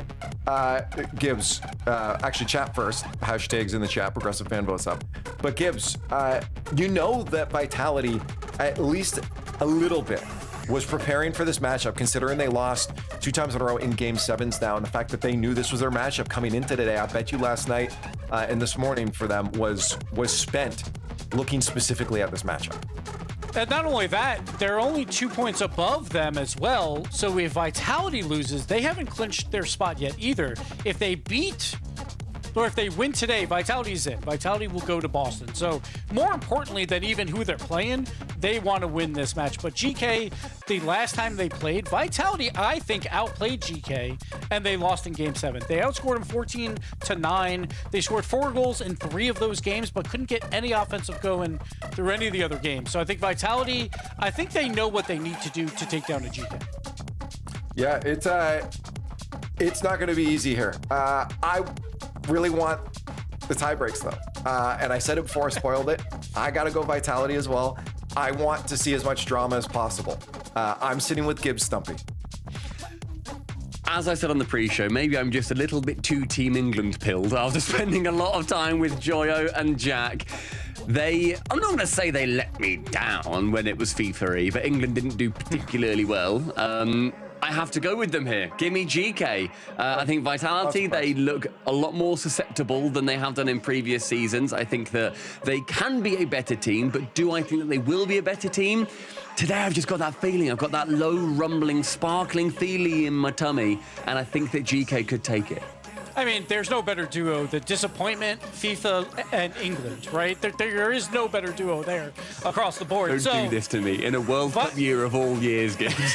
It's in my home turf, so watch out. But yeah, Vitality's going to win this one. It's coming home. It's coming home. We're going to find out in a moment here because his next best of 7 is ready. A lot on the line for both of them here. No one of these teams have clinched yet. They're going to see if they can do it here. Team Vitality want this win. GK would like to avoid a tiebreak later on. Let's find out who's moving forward right now. It's all to play for in the EU Regional 3 of the season. Vitality looking to play spoiler for GK's season, and definitely they're split. But GK still have everything in their own control. Game 1 kicking off right now, brought to you by Progressive.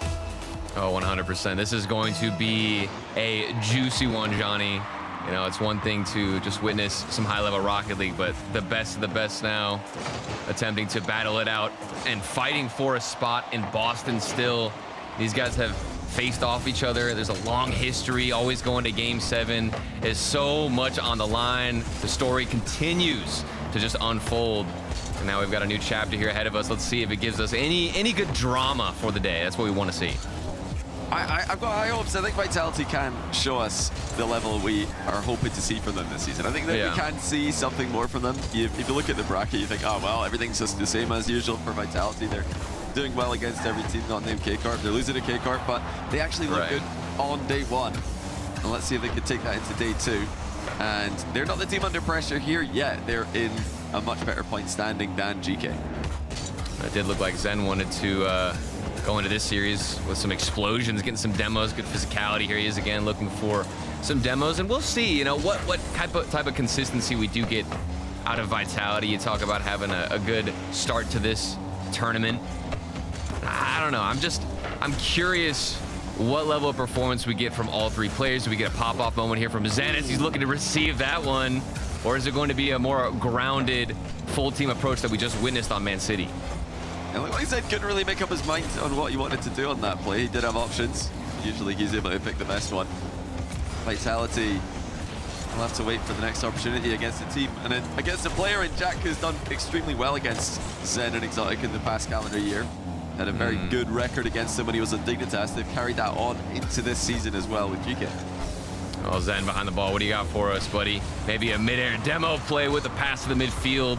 First opportunity, I'd say, that looked pretty significant for Vitality. Came and went, but here comes Abchak looking for that counter attack. Not finding it, and we're back to the corner play. Both teams exchanging blows. Neither can find any consistency, but it's looking good, and the speed's starting to increase here, John. It's getting interesting. Very close. Jack almost opening the scoring. Or GK. Vitality able to watch the ball go across the goal. Now Jack's former teammate Stizzy, the reset the other way. Nothing GK have to worry about yet, but they might have something with Joyo. No mechanics really coming through for either team, at least in terms of creating clear-cut chances. Just looks very Game 1, trying to feel it out. See how either team wants to play. They're going to be more aggressive. They want to take more risk. At this point, you're just starting it out.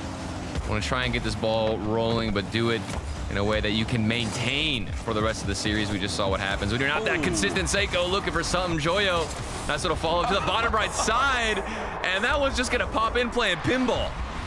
Yeah, it was a good save by Stizzy, but he couldn't get the ball clear. He'd already jumped into the middle of the goal. Oh, no. And he's kind of bumped into own goaling there. Not that it would have mattered. I think that GK were going to score that anyway.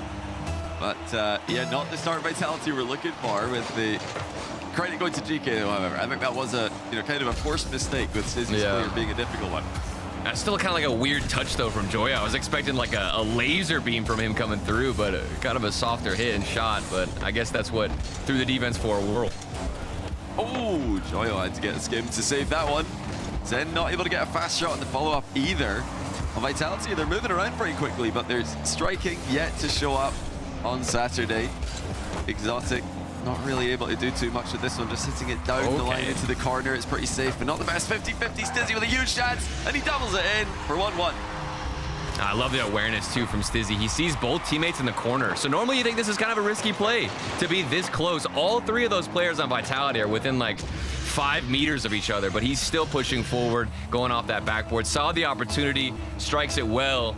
And you talked about Vitality, the shot's not coming through yet on Saturday, but it's finally arrived, Johnny. And it was good to think that Stizzy was as close as he was in that place. Jack was pretty close for GK, looking to get the ball clear. Zen into the corner for Exotic in defense. Jack's taking it away from him pretty easily here. Looking at 50 back to Joyo, but Stizzy's all over him. You know, I had one time a few years ago asked Joyo who's next up in EU Rocket League, and he did highlight Stizzy as a player to watch, and now he's having to play against him in a LAN qualification match, essentially. If they can make it through this, if GK can win, they are heavy favorites to be going to Boston. Heavy favorites, but not 100% yet. By the way, you want to control that fade. Here's Exotic on the ball. Nice dribble to himself. Keeps it within a close distance, but it's not going to be enough. Abjack behind it, and it's just another counterattack. I thought for a second we'd see Vitality spark something, but early cut in on the rotation out of Abjack. Oh, Jack did so well there. Couple of glances. He turned off ball cam twice during that air dribble to see where Stizzy was. He saw Stizzy wasn't challenging him directly. He was kind of backing off. So he's probably expecting a 50-50 there, but the just full-on mind game goes in. So 2-1 again. Jack proving to be difficult for Vitality to handle. Thought something would have arose there out of Seiko. Exotic not getting a touch. Here he is though again, the guy I was just talking about. And they've got a 1-goal lead. Just want to hold on. But it looks like Vitality are a little bit upset. Exotic, maybe something from the backboard. Two players in the same spot. Defense getting a bit shaky out of GK. How much longer can they maintain? Coming up on the final 10 seconds. And pressure continues to rise. Exotic back to the midfield. Shot on target. And it does slip through. Oh, it looked like GK were just going through the motions, clearing the ball into the corner, but Seiko's been forced into the air there. Zen went across the box, forced him to jump, and he couldn't recover and get the save. It looked like that wasn't communicated either, as Joyo didn't really cover that. Vitality tie it in a last-second gasp. It just feels like a collapse. 3 seconds. Man, do we get even more for the road, or does this ball hit the ground and go to OT? Zen wants to end it right now. Fake to Stizzy. It's not going to go through, and Exotic lets it hit the floor. We've got OT for our first game one. I think this is kind of expected. We knew the history. It goes the distance, Johnny. And now, of course, we're going to have an OT. Well, they tried for the double fake kickoff there. Now, Joyo going the other way. He had Seiko in front of him. Good defense out of Exotic. Oh, it's a it's on target. Rotation. Joyo from the blind spot beats Vitality to the punch, and they take game one. And we can feel that it's just straight from the kickoff. GK a bit upset that we even got to OT, and you're right, that shot is a slapper. That's Joyo kind of cutting in on the right side. It didn't even look like it had an angle, but somehow managed to get that tight cut in and bang it to the back of the net. First game for GK. When things got rocky, they still showed up strong. And that's all they're going to need to feel confident now. They've kind of thrown away the game at the end there. They did let the goal go in maybe one touch earlier than you'd expect, but really good counter rotation by Joyo in overtime that Vitality did not see coming. And, you know, they've worked for all their goals. You know, looking back at the first goal, it might have been an attempted pass down by Joyo. Not that he expected Stizzy to be the one to put it into the Vitality goal for them. Yeah, there it is. Seiko forced to jump early by that run across the box by Zen. Nobody could get back. Ended up not mattering. Joyo swooping in. Exotic didn't know he was there, and what a shot to finish off the game. I can still appreciate, though, Vitality's like eagerness to at least push up forward. We talked about that with Stizzy, you know, kind of being aggressive there with his rotations, and I think Vitality aren't gonna take their foot off the gas anytime soon. And this is just game one, Johnny. Do you expect a quick little bounce back here out of Vitality? Like, what do you truly expect out of this series? I'm a bit curious here. I am a little bit worried about Vitality because I'm willing to give them chances with this new roster to show us what they're all about. Yeah. But how many chances do they need to you know, show up and dominate with the potential that you've got in this roster now? Granted, GK are a very good team as well. When you look at the names on the team sheets, both are stacked, but Vitality just can't put it together against the rest of the top teams in Europe when it matters most. They just keep falling short. and GK have been one of those teams who have been beating them. Just barely edging out the win. It doesn't really matter how close it was so long as you do walk away with that win, and that's basically been the story for game 1 out of GK. Like we talked about earlier, it got a little rocky, a bit spooky. The movie started giving you a couple of plot twists, but it still ended in the way we expected. Here's Joyo off that back line, hopping up early, still staying underneath it, and flips forward. Big clear down the other side, and game 2 gonna settle down. We'll see what Vitality have to respond. Maybe they're a little bit upset at how game 1 ended out. Well, that back corner is such a safe zone for GK again. They're happy to let Vitality attack in that area. Oh, Zen with a skip, that's just gone wide. He almost snuck that one in. And Joyo had a good feeling that it wasn't going to be scoreable, even for Zen. Corner play always looks good out of GK right now. And Joyo just continues to go for these air dribbles out of the defensive half. I love it. Seiko not getting a touch, faking it. Maybe the app check, I'm not sure. Still had to recover there. Here comes Joyo once more.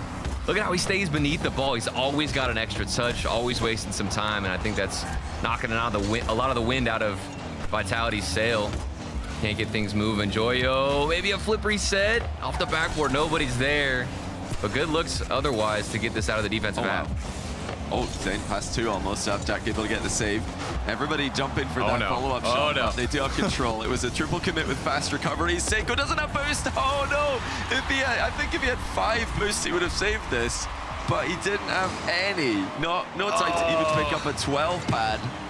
Oh, that's painful. I actually think I was on his camp. He had 4 boost to his name. I genuinely think if he had 1 or 2 extra ticks of boost, maybe 5 or 6, like you were saying, he could have gotten a piece of that one. I didn't know he had 4 when I said he needed 5, but maybe 5 would have been enough. I genuinely think 1 little extra like spurt of boost could have been enough. That's how close these games might get and some of the chances.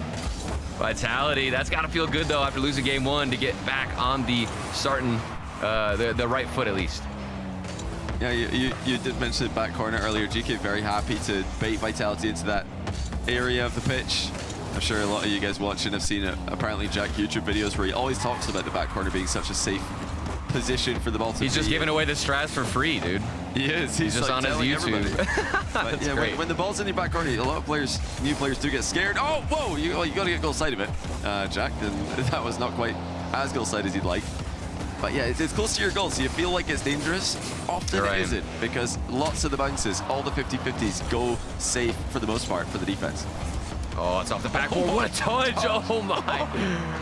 I mean, I thought maybe he was going to own goal and looking for that pre-flip off the back wall, but no, that's Joyo still. I mean, he's been a defensive mastermind so far. I mean, I know they're down by a goal, but every time he's behind it, look at him. He's taking the ball all the way to the other side, staying beneath it, still with a nice little solo dribble, and he's wasting time for his teammates to get boost. I love that from Joyo, not getting baited by the big boost either. He really has improved his defense over the years. He made a name for himself as an offensive, creative juggernaut, but solidified his game, become an all-round, well-rounded player. Still time for GK to work with. The 50 into the mid. It's going to work. Oh, Joyo denied by Exotic with a goal line save. Exotic crashing across the net. Talking about Joyo's defensive abilities, but there he was, showing that he's truly a Swiss Army knife, can do it all. Double commit, Appjack, Seiko, both in the same corner. They get comfortable with baiting this ball into the corner like we were just mentioning, but man, things are starting to look a bit weak, I'd say, out of GK. The longer this ball stays in their half, the more boost they're gonna waste, the easier it's gonna be to double commit. But I guess if you got Joyo on the backboard, there's not much you need to worry about. Well, Vitality also happy to back off the full length of the pitch and absorb GK's pressure closer to home. The fight for the midfield hasn't really been high of a press today, which is unusual for Europe, but with GK, I think we can understand why. They really don't want to be throwing away any more goals here.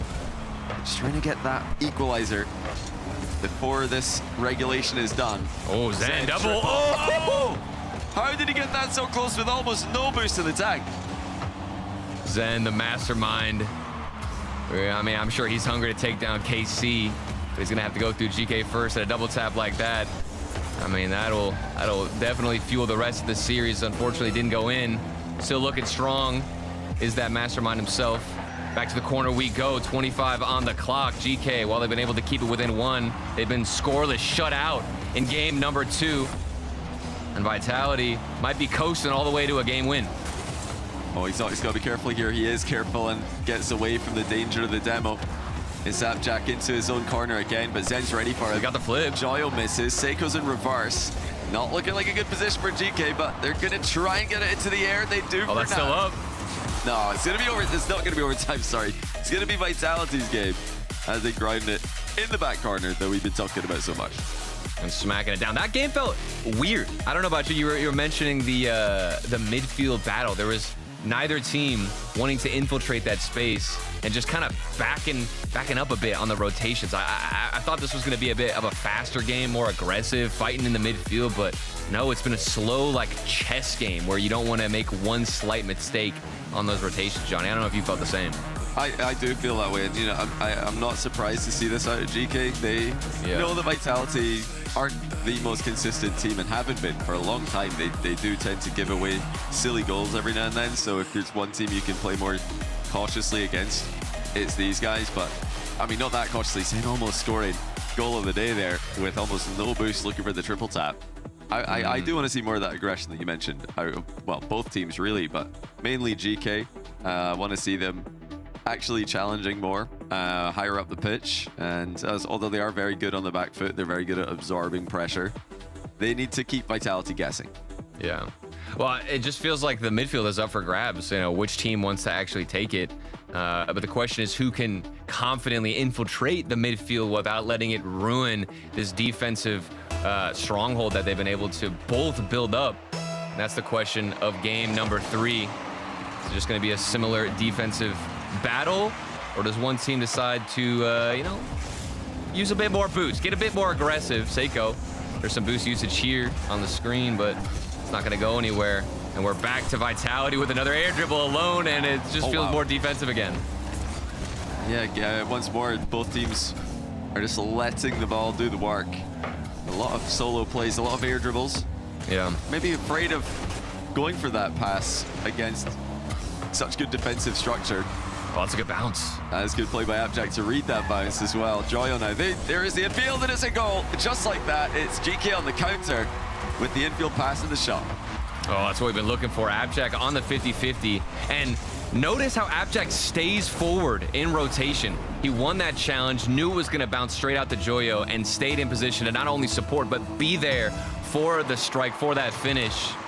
And GK, it's got to feel good, especially for Joyo, knowing that he could have gotten that game-tying goal that got saved right on the goal line from Exotic. He's back. It's GK's game plan working out there. They managed to convince Vitality that it was an awkward ball and it was worth committing 2 players for, like they have here actually, but this is also going to be saved by Joyo. Can Vitality find the balance? Can they see the openings that truly are openings to score and not just GK baiting them in? Right. There's Joyo. I haven't seen one player out of all 6 on the field take the aggressive role, the aggressive approach. Normally, I'm used to seeing Stizzy be that kind of guy, especially with his time on Dignitas, always getting aggressive demoing. There he is looking for Seiko. Okay. And Exotic, okay. We're back, Vitality. Bit of a weird position here as GK, they do send everybody at that one ball that didn't look all that dangerous, leaving the mid pass open. Exotic slots it. Really good quick recycle in the play by Vitality. A rare mistake in that, rare overcommit to the corner by GK. Here they are, though. Back on the defensive line. It's been up to Vitality for, I'd say, the past minute and a half. Dominant with pressure. The ball been stuck in their opponent's half. Seiko on the flip resets. First time we've seen them on offense in what feels like an eternity.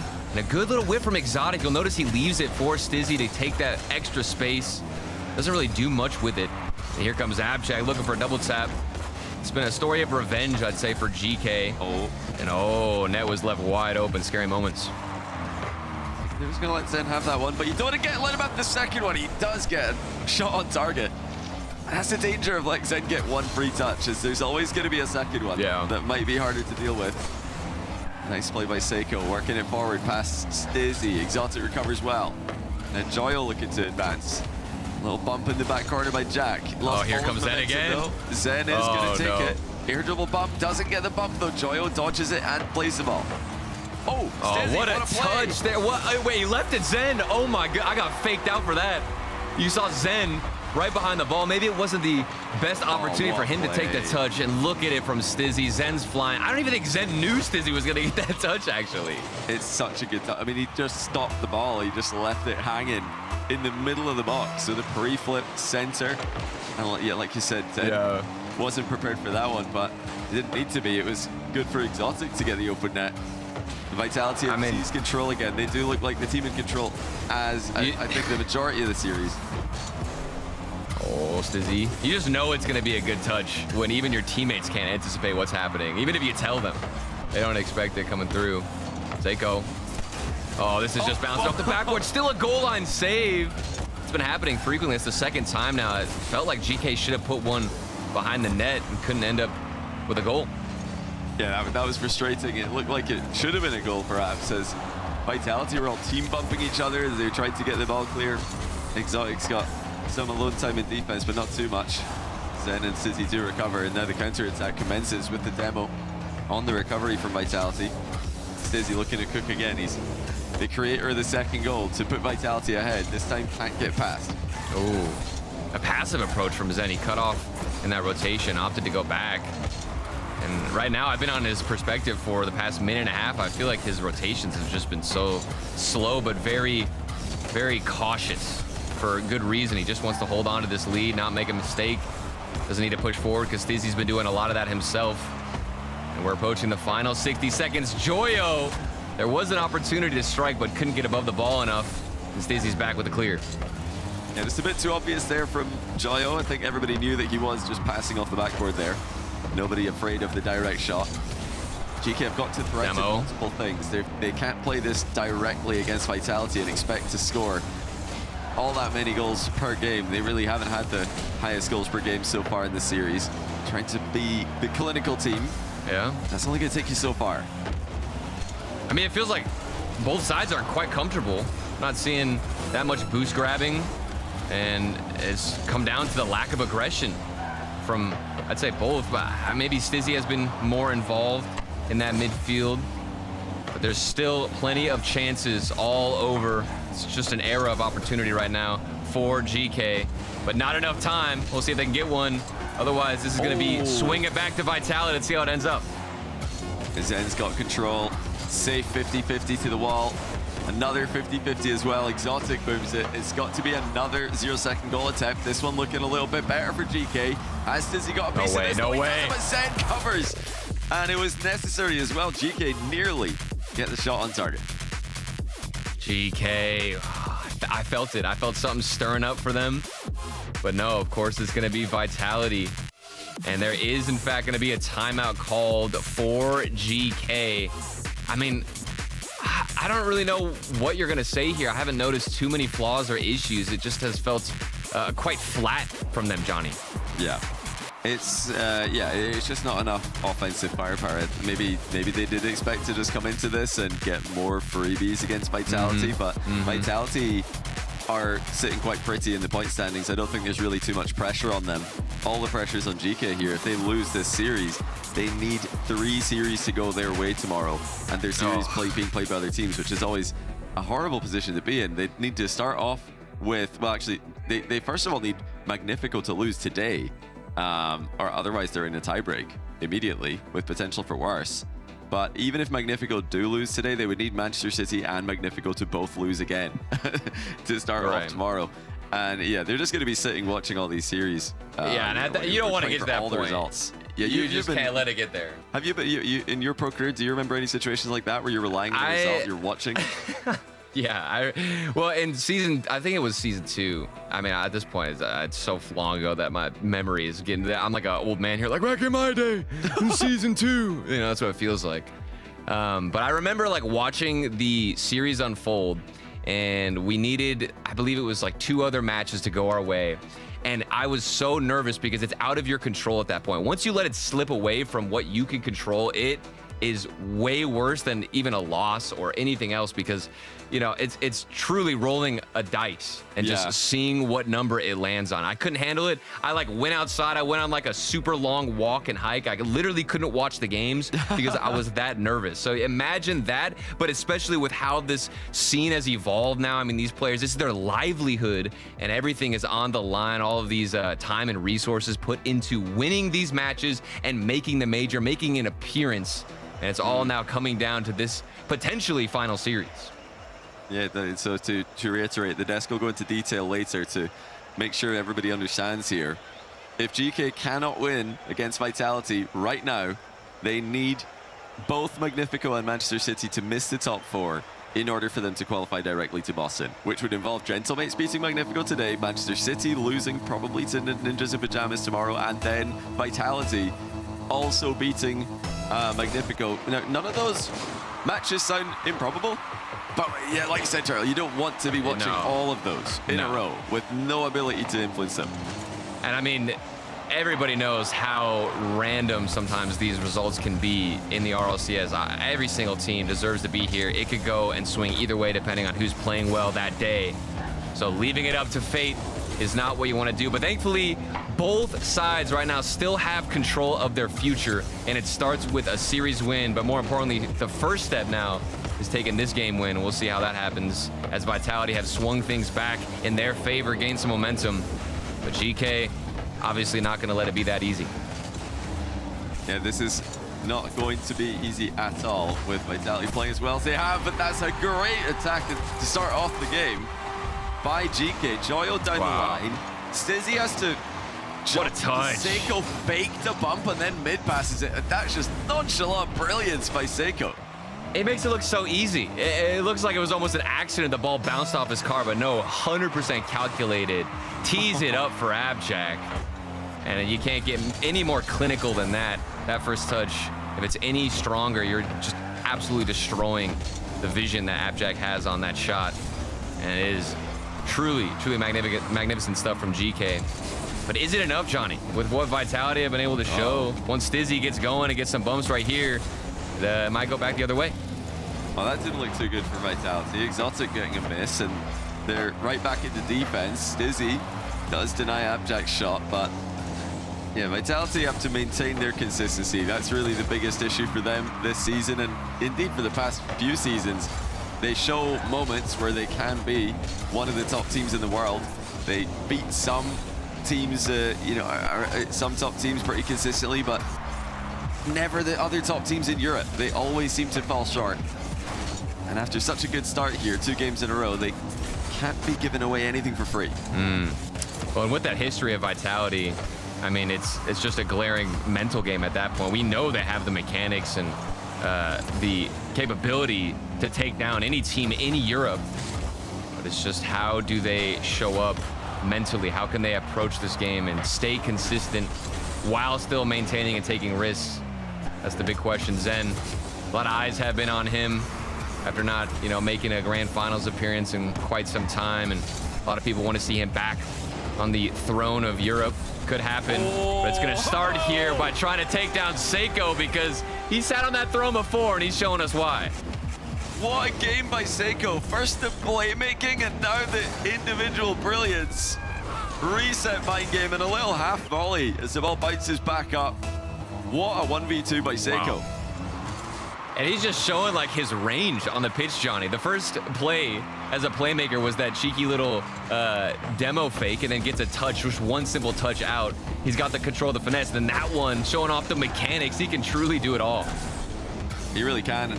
In the open era, he's the original French superstar. Before Vatira, before Zen, we had Seiko, and he's still looking like that guy. I mean, obviously we can throw Monkeyman into that as well, but I mean, he was just in a category of his own in the in-between era before we got lands back again. Oh, here's Zen. Oh my goodness. Yeah, tried to get one back. No luck this time. 2 minutes to go. Seiko demoed. Abjack no boost. Can Vitality get the ball into the middle quick enough? Yes, they can. Stizzy, as you're looking for the double tap. Surely. No, it's cleared into the corner. GK surviving. Let's see what happens. Pressure is starting to mount. Stizzy underneath it. Flip reset. Plenty of space. Gets behind and past Abjack. And they're still lurking looking for at least one goal, something to break through. Off the backboard, Abjack, not a lot of boost to his name, but he's still making the save. I actually say he doesn't have a lot of boost, 50 in the tank. It just looked like he's so passive and patient. Okay. And maybe all this space is finally gonna punish him. Here comes Exotic. Eventually, it did result in a Vitality goal. It felt like GK couldn't survive any longer here. Good positioning by Exotic at the far post. He bangs the shot top shelf. 91 seconds left in the game.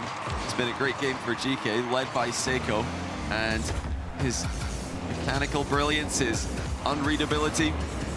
Now it's Vitality firing back. Seiko with strength and defense there, though. Bumping Exotic back into his own ball. A lot of mid-air bump plays. Zen's been going for those all series long. Hasn't been doing too much off the ball. Abjack double tap. Oh, it looks good. Of course, extending this lead would be even better for the mental of GK. There's a demo from Exotic. Anything just to open up some space, get things a little dirty here on the pitch. You gotta play unfair. You gotta get things ruffled up a bit in order to bite the defense of GK Esports, because they don't really give these up for free. Off the backboard, Exotic still looking for something, and it's just simply not enough from Team Vitality.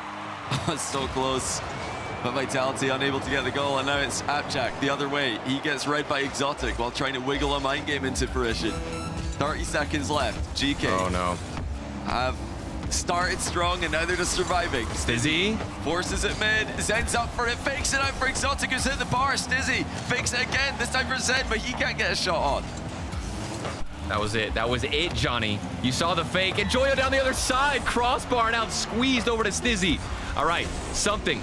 Surely this time, after opportunity and another opportunity, things still just not unwinding the way they want to. Ball up in the air. Zen, nice 50-50. Passed over to Joyo, looking for a counterattack. It's going to hit the ground, and GK, it's just back and forth.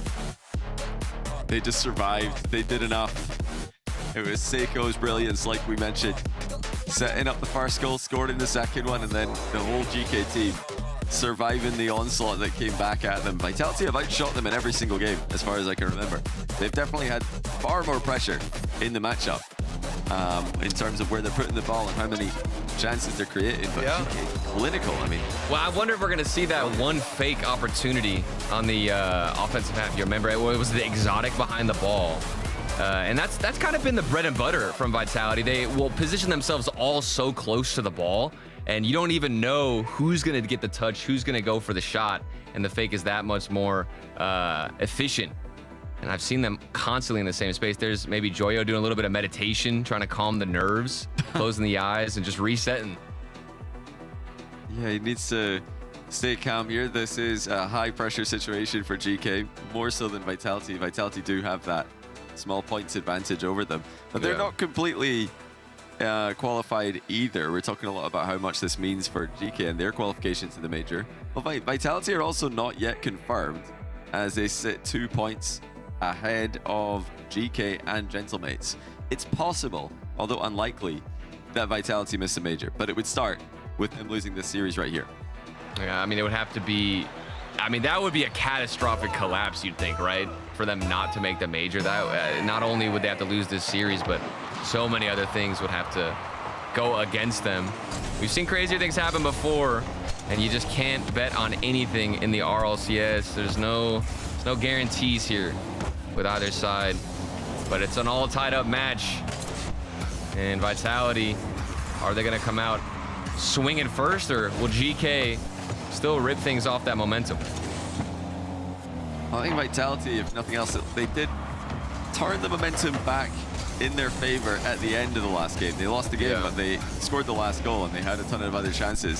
So they'll be feeling pretty good about where they are overall. They'll feel like they've got an advantage here. You know, credit to GK in the most important series of their season. They are making life very difficult for a star-studded Vitality roster. Yeah, I mean, even when you're throwing fakes at them, you're constantly getting Zen involved. It hasn't been a quiet game from Zen. I've noticed he has opportunities, chances. Stizzy's up high, double commit, and Joyo still saved his flip. Just getting away with the murder there. And speaking of murder, there comes Abjack taking out Exotic. Demo's flying, and it looks like the aggression picking up. I've been saying it's felt a little bit quiet, I'd say, on both sides. But now here comes the dirty plays, trying to knock each other off that rotation. Yeah, the game's kind of slowing down a little bit here, but it's 50-50 after 50-50, causing that to be the case. Joyo, oh, careful. Oh. He does get that into the corner. I thought for a second he was going to own goal that. That would have been my preferred play in that position. Yeah, I mean, I've seen it happen, okay, Johnny? I wouldn't put it against you, okay? I know you've got those own goals on lock. Position to own goal from. Yeah. Well, I mean, we saw Growly own goal earlier. I'll put him back on the spotlight, all right? We've got some interesting plays today, but none in this one, in this series. I want to see something else, though, out of Joyo. Can he show us some of that mechanical brilliance that we've always known him to have? Or will it be Seiko? You just never know who's going to pop off on this pitch. It's Seiko's mind games that Vitality have got to be looking out for. He got them with the mind game, with fake bump in the first goal, and then the reset into mind game with the second goal last game. He's been very cheeky, very tricky. Here he comes again. This is the first touch, won't really give him too many options. Now Zen the other direction. Look at the space, though. Nobody's challenging. It's just everybody wants to give up the midfield and wait it out to ideally go for a better 50-50. It's quite awkward. Yeah, GK, they are giving Zen, they're giving Vitality the start to the air dribble, and then they're trying to take it away from them at the end. Oh, the Seiko shot saved by Exotic. That is a good stop. Joyo's follow-up denied by Stizzy at the near post.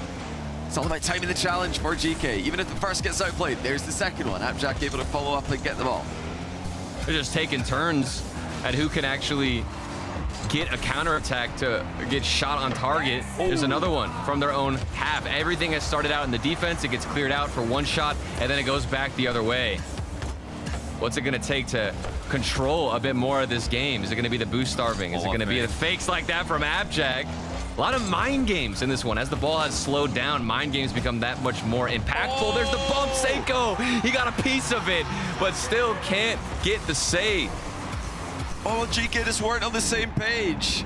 The mind game worked at one end, but Seiko had already turned back to go to defense, but you'll wish he didn't, because when he got into defense, he didn't get any chance to go for the ball. He gets bumped into his own net. The ball swiftly follows. Vitality ahead by one in a game that, once again, has not had a lot of midfield action. It's one end of the pitch, everybody on top of the ball. Then we switch to the other side, everybody's on top of the ball again.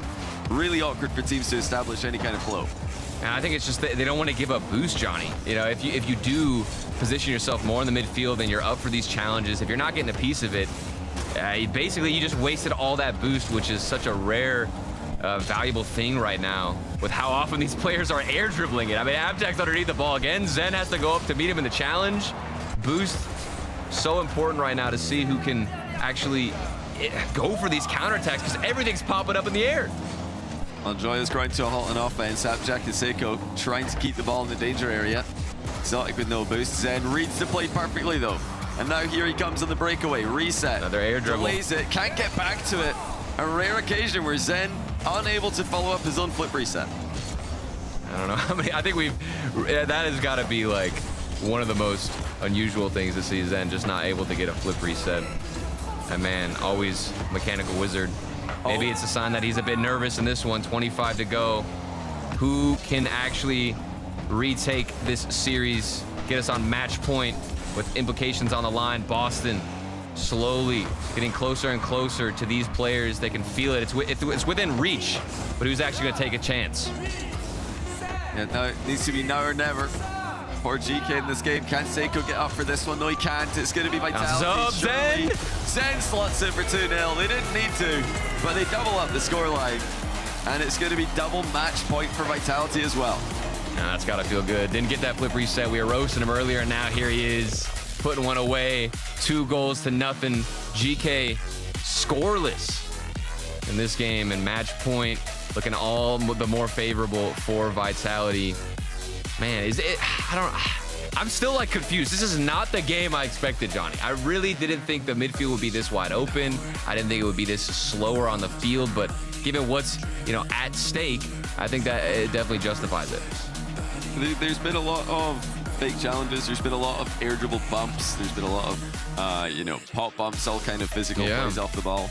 And I think what it's causing overall in the grand scheme of things is it's causing a lot of situations where both teams are afraid to challenge immediately, because if they do, they know they're just going to get bumped out of the way, and then the ball's going to be free for the opponent. So they're delaying the challenge. They're really trying to time their challenges when there's another challenge ready behind them. They're just assuming the first one's not going to work.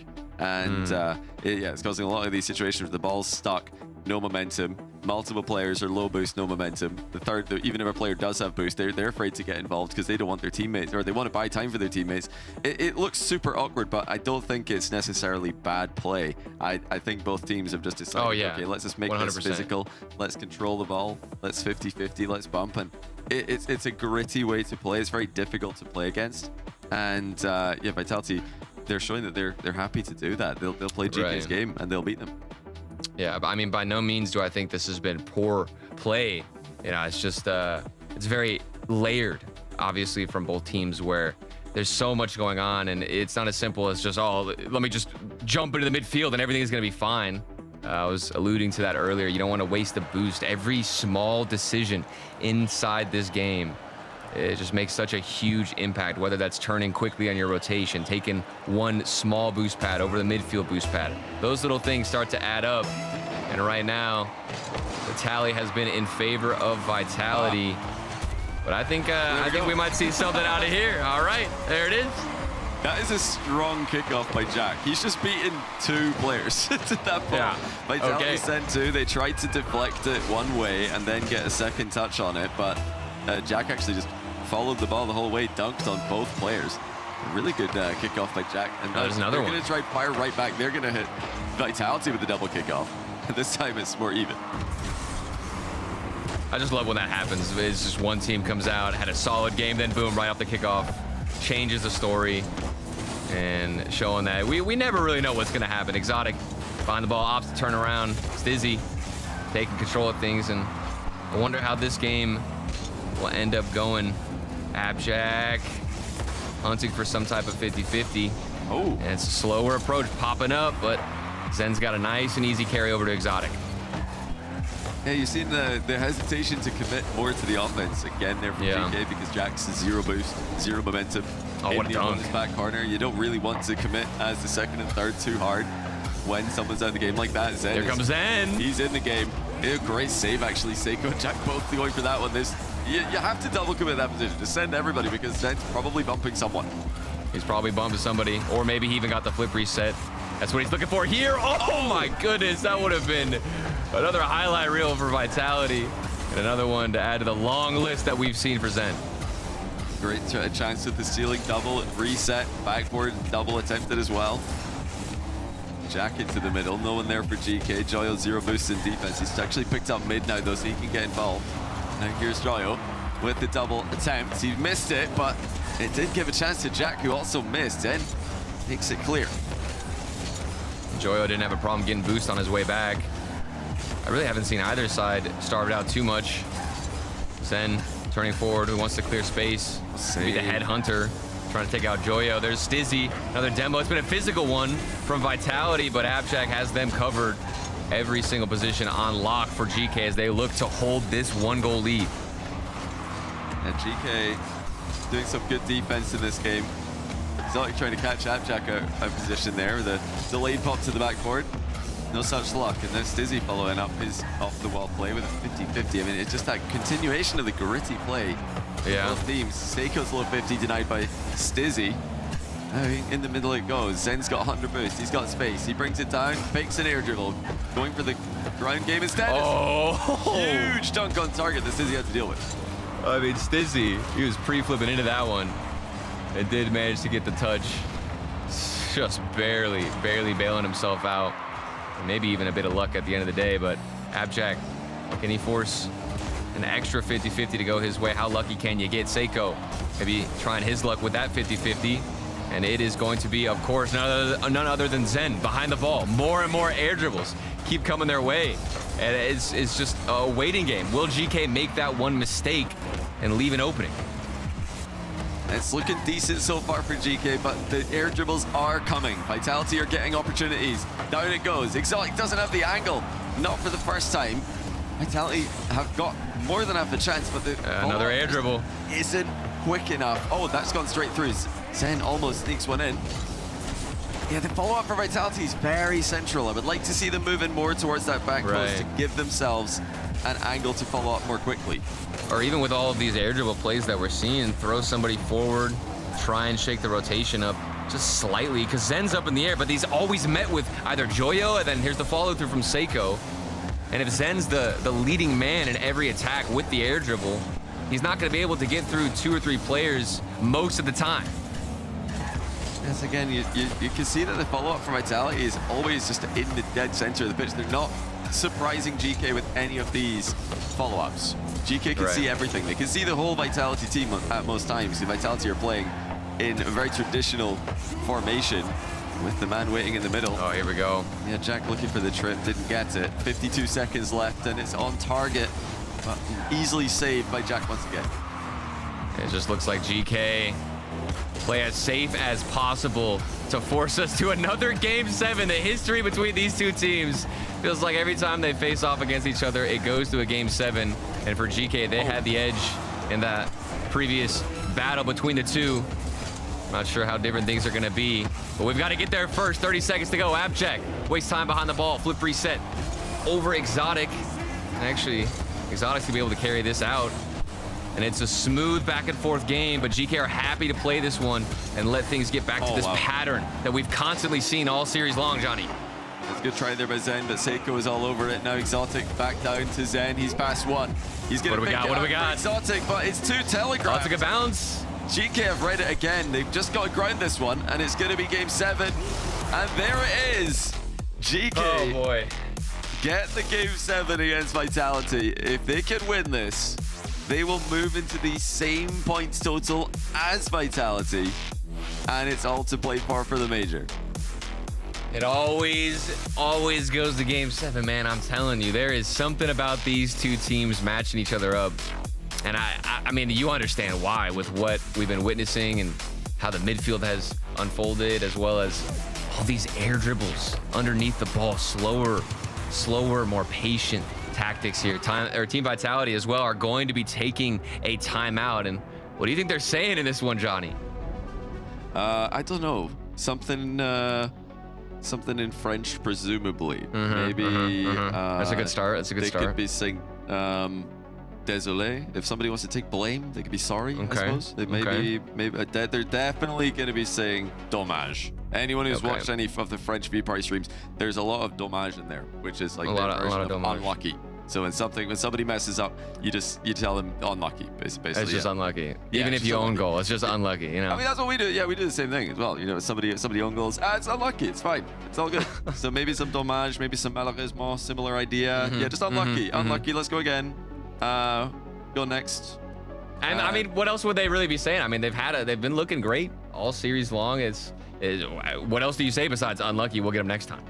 Yeah, I think. Well, if I was to suggest anything, and I know they're not listening, because why would they listen to us? No, they've got the stream up and they're like, what is Johnny saying right now? They don't want to know, but I think they need to be less telegraphed to their offense. They're being a bit predictable. They've gone for so many air dribble bump passes. GK know about that. They're going to send 2 in defense every time, and they're going to make the stops. They're going to make the necessary saves. Vitality have got to spread the offense more. They need players out wide, hitting GK from the blind spots, much like Joyo did in Game 1. The Game 1 winner came from a blind spot attack that Vitality didn't see coming. Vitality have got to look for those kind of opportunities. Yeah. Because right now, they're just attacking right in front of GK. They can see them coming, and they're stopping every single attack. Oh, and infiltrating those blind spots and even just figuring out where they exist can be difficult because you're already worrying about so much, but I completely agree. I want to see that out of Vitality. A little bit more sauce thrown into the pot would be nice. And Game 7 starting out. Let's see which team can actually give themselves the best chance to make it to Boston. It's not an elimination matchup, but the loser, you're going to have to sit at home and just watch things. And nobody wants to let go of their own fate and leave it to just a random throw of the dice. Oh, good play there by Seiko. He knew that was off target. He's going to try and 50 it back. It's a volatile 50, though. Abjact's got to be careful about. Seiko does cover mid there to make up for his earlier mistake. we're right back into a similar position that we've been for much of the series. GK Oh, yeah, we're in used their to back this. corner defending, and Vitality trying to find a way through. There's the reset bump attempt. Stizzy's going to try something similar. And it's an air dribble. It's It's an shocking. air dribble It's nothing. shocking. It's an shocking. Air dribble nothing there from Stizzy. We need to see an air dribble something if they're going to get All right, here we go. Are we going to get another air dribble? Oh, let's keep it to the ground. All right. We'll go for a little bit of a unique play, and of course they get demoed when we start talking about it. Zen taking boost. He gets taken out too. Multiple players deleted. Here's Exotic behind the ball, 50-50. Squeezed back over to Zen. And an early crash from their own teammates just trying to bang this ball to the other side. Oh, man. Seiko off It's the getting bar. risky.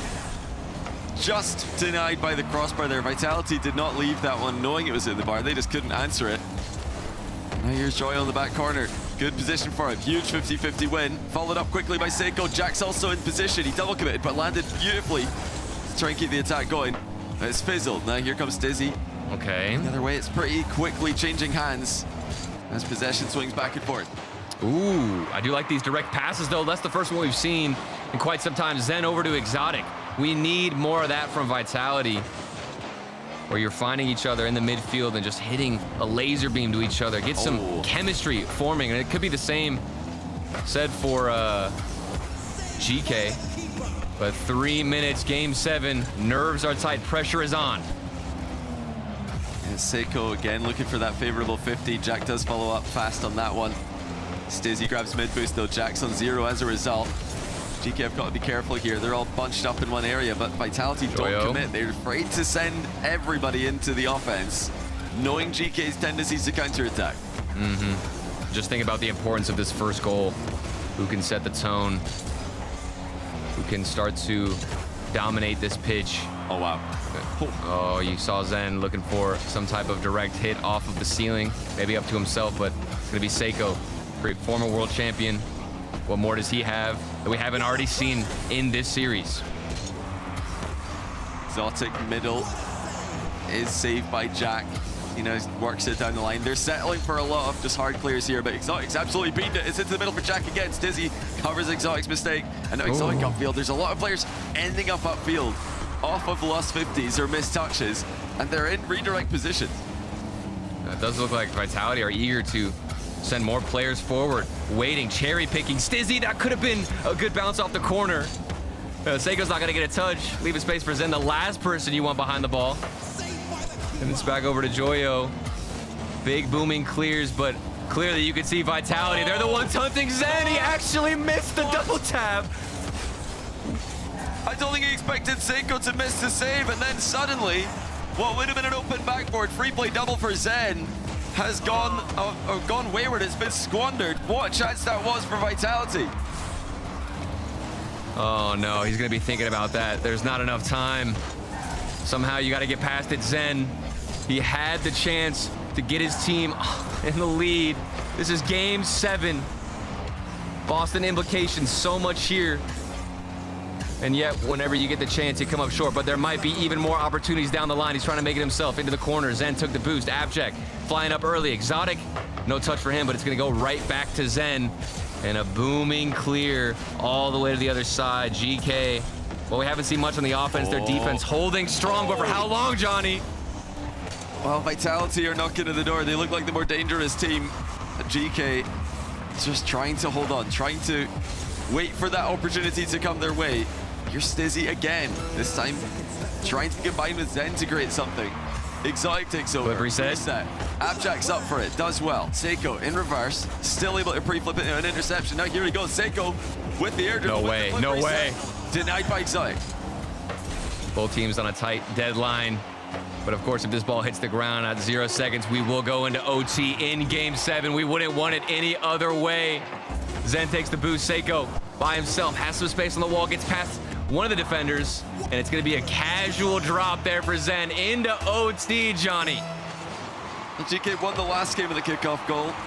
Trying to recreate it here, but failing to do so. Exotic with the double mid. Who's going to be there first? It's Zen. Where's the striker, Zen? But he shoots it right at Seiko. Did Seiko just mind game Zen? Was that an attempted read of a pre-jump that never happened?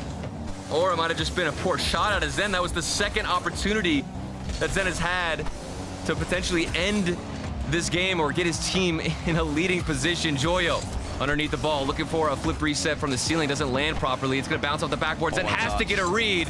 While I might have missed a few chances on offense, he's there on the defense. Stizzy unable to work this one too far mid. Exotic does get everyone from GK to commit on that. Yeah, looking at a second time on that, I'm willing to give the benefit of the doubt. I think Zen might have tried to read a pre-jump. But, Seiko the other way. That's off the crossbar and the post. A little bit of Zen as well. Stizzy now taking over in defense, but GK still in the area. Seiko with a slow shot. Zen saves it. A lot of mind games with the slow shot at work. Clearly not the best one and the best approach here for Seiko, but it's coming down to small little decisions. Which way and how do you want to place this ball into the net? There's always going to be a goalkeeper, so you got to outsmart them. Neither team has been able to do that even a single time in Game 7. But surely something is on the horizon. You can just smell it in the air, and it could be Stizzy here beneath the ball. Yeah, Jax on the backboard, low boost, does get it into the corner. Demo on Seiko. Joyo, the only one with boost right now, but Seiko respawns with 30. Such tension on Champions Field. So much riding on this match for both teams. They want to be in control of their own destiny. They remain so as long as they get the next goal. All of Vitality bunched up in the corner. Exotic unable to get a clear. He's boostless. Stizzy behind him with some. GK have got a chance to do something here. This is a good position for them. Joyo's got a free touch, but he doesn't get the right set. That's a cross. Oh, it was no one there. We're still just waiting. Stizzy, big clear out. Something might break for Vitality, or do they get that counterattack that they've been waiting for, hunting for so long? Zen. Oh my. Unable, but he's just applying pressure. Wants to loosen a couple of screws here on the side of GK. They've held on with all of the offense, it feels like, in this OT. But now Vitality finding their footing and getting back into it. Well, this is where all of the willingness to take 50s is really shutting down the solo plays early. Stizzy's got one here, though. Touch over. No reset yet. No reset at all. Joyo gets there too fast for him. And Abjack's demo in the back corner leaves in uncontested. Seiko with the save once again. That demo from Abjack, it almost cost them the game. At first, you think he's just taking out Stizzy, and it's going to benefit him, but he wasn't able to get a touch, and you got to get in front of it. Joyo can't get in front of that one, but there's two players back. Goodness. Abjack, what are we doing? He's absolutely beating it himself. But still, I mean, they are barely hanging on by a thread, Johnny. He almost baited everybody. It looked like he completely trolled the game with a booming touch into the ceiling above his goal. He got back to it, almost counterattacked. Now Seiko slowing it down. Again, controlling the pace beautifully. I do love the way Seiko slows it down there, but doesn't create too much for GK, at least not in their favor. Exotic with a delayed 50 now. So many delayed 50s in an attempt to seize possession. Seiko. It's just so jarring when you're in a Game 7 and everybody is playing very passive, very safe with the rotations, and you hit the brakes. You try to be the one guy with the guts to break the pace of the play. Maybe Exotic could break the pace to play with that 50-50. It's not going to work. And Abjack, he's got some space, but denied by Stizzy. Exotic with another chance. He hits the post on it. Joyo doesn't panic, gets a 50 with Zen. Stizzy side flipped here. Jack's going to be equal to him. 4 minutes into overtime. An overtime that both teams need to win to stay fully in control of their major qualification. They're not eliminated should they lose, but it doesn't get any more comfortable. Oh, Stizzy was looking for a demo. Seiko narrowly escaped it. And every decision is going to come into play. That's a good bounce from Joyo. Oh, but the 50 didn't go his way. Is that shot on target? Is anybody back? That's going to go in. It's rolling in. Zen, the player who had a couple of chances early to get them on the right foot. Here he is, ending it in OT and getting some revenge for his team. Just a clean beat on target does it. Jack was upfield expecting a 50-50. And Vitality eliminate GK. That is, well, for all of you neutral fans watching, the ideal situation. Because the tie-break chances... We want the drama. We want the drama. It's definitely gone up with that win for Vitality, but oh wow, what a heartbreaker for GK. They now wait on the sidelines to see if both Magnifico and Manchester City will miss top 4. That is their #1 qualification scenario. If either Man City or Magnifico, or both of them, finish in the semi-finals, there will be a tiebreak. Should they make the final, GK are out, so they're definitely hoping for anything but that. and they have no control now. They just have to sit back and watch the stream like everybody else and see how things start to fall in this crazy, chaotic game of Rocket League. So take a look now at the replays. It was so close, and I was feeling for Zen. I kept harping on him. He had many chances to make this game not as close, but he just wanted all of the drama. And of course, it's going to end with just a full field clanger from the corner, Johnny. Yeah, Seiko thought he could just catch that. Zen got a faster recovery than he expected and dunked on him. An absolute pandemonium in the Vitality boot camp. Well, let's go to the break. We've got more action coming up right after. Well, looks like you're backing up a bit here. Okay, Luann? Is there a Luann in the house? Remember, you don't work here. Young homeowners love to get involved with everything. Luann going once. Progressive can't protect you from becoming your parents, Luann? but we can protect your home and auto when you bundle with us. Sorry. Luann! T-Bates here, and today I have a special unboxing from Blacklight. It's gonna be something you've never seen before. ASMR. Let's get into it. Oh my gosh. Sorry, oh my gosh. It's cool. These are the instructions. It's a piece of art. Smooth as silk. And now, for the finishing touches. The Athena Pro. Blacklight. Rlcs. Available for pre-order right now.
Game 7.